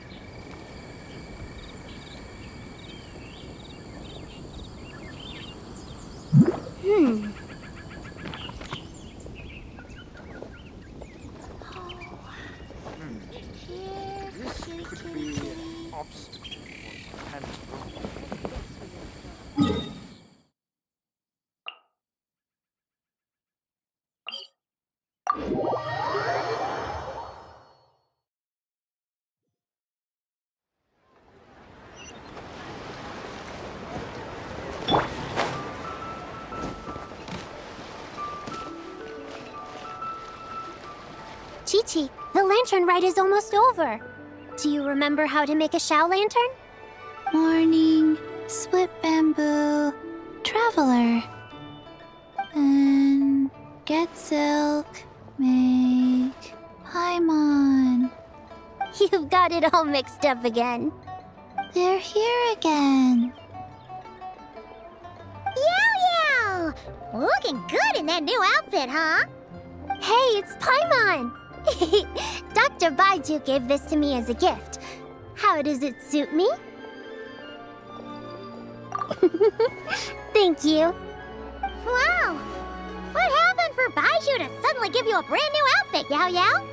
Dr. Baiju is thanking Yao Yao for teaching me to make Shao lanterns. Chi-Chi and I were just playing together. Dr. Baiju's too kind. Oh, yeah, take a look at this. Dr. Baiju gave me these clothes, but it was Chi-Chi who wove this little basket. Wow, that's beautiful. When did you become so good with your hands, Chi-Chi? I learned to make Shao lanterns, thanks to Yao Yao. I also made a wish. What do I always say? The White Horse Adeptus answers prayers. Come, help this old man make an offering in thanks. Huh? Mr. Liu? What did you pray for? For my idiot son to finally come to his senses and not change Baiju Guest House's name, which he has. Huh? He's keeping the old name? Listen to this. My granddaughter planted a tea seedling in our village just a few days ago. She made a prayer to the White Horse Adeptus to help it grow. Overnight, her seedling flourished into a mature tea tree. Oh, that sure does sound like a miracle. Could the White Horse Adeptus really have helped it grow? Of course she did. Oh, White Horse Adeptus, how blessed is our family over whom you keep watch. Truly, this is an extraordinary miracle. You must record it in your family history without delay. Of course. Huh? Is that you, Miss Zibai? Indeed. I have a long-term booking at your guest house. Yes, I recall. Mr. Zhongli said to charge your expenses to the Wangsheng funeral parlor, if I remember correctly. That's Zhongli. Always making trouble for poor Hu Tao. I noticed when you were here last that you bear a striking resemblance to the pictures of the White Horse Adeptus in my family history. You both have golden eyes. Perhaps fate has had a hand in our meeting. And a glad meeting it is, Miss Zibai. Now, why don't I gift you some tea from my garden to celebrate this encounter? We grow Sunglaw tea there, and it has quite the reputation throughout Yilong Wharf. I hope you will accept it. Oh! Sunglaw, buy 10 boxes, get half off teas, back on the menu. Buy 10 boxes, get half off? Don't be silly. This is a gift. It's free. Woohoo! Nice! Thank you so much, Boss Liu. There's no need to thank me. You're a visitor from out of town, which makes you an honored guest. Make yourself at home. Lantern Rite may have ended, but the streets are still bustling with activity. Make sure to take everything in, meet some new friends, and enjoy your time here. And that goes for you kids as well. Happy Lantern Rite. Got it, Mr. Liu. Happy Lantern Rite. Yeah! Happy Lantern Rite, everyone! Happy Lantern Rite indeed.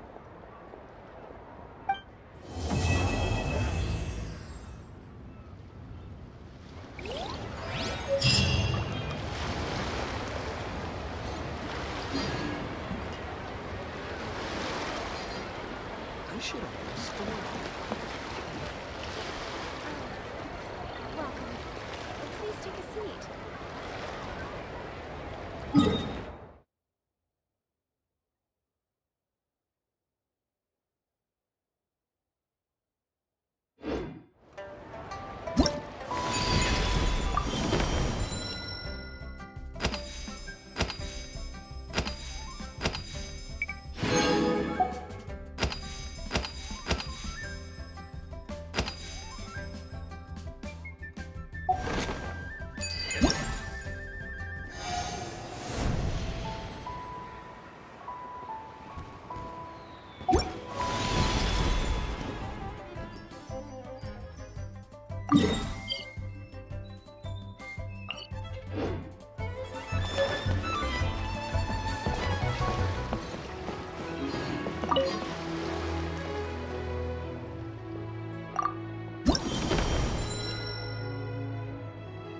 Bye.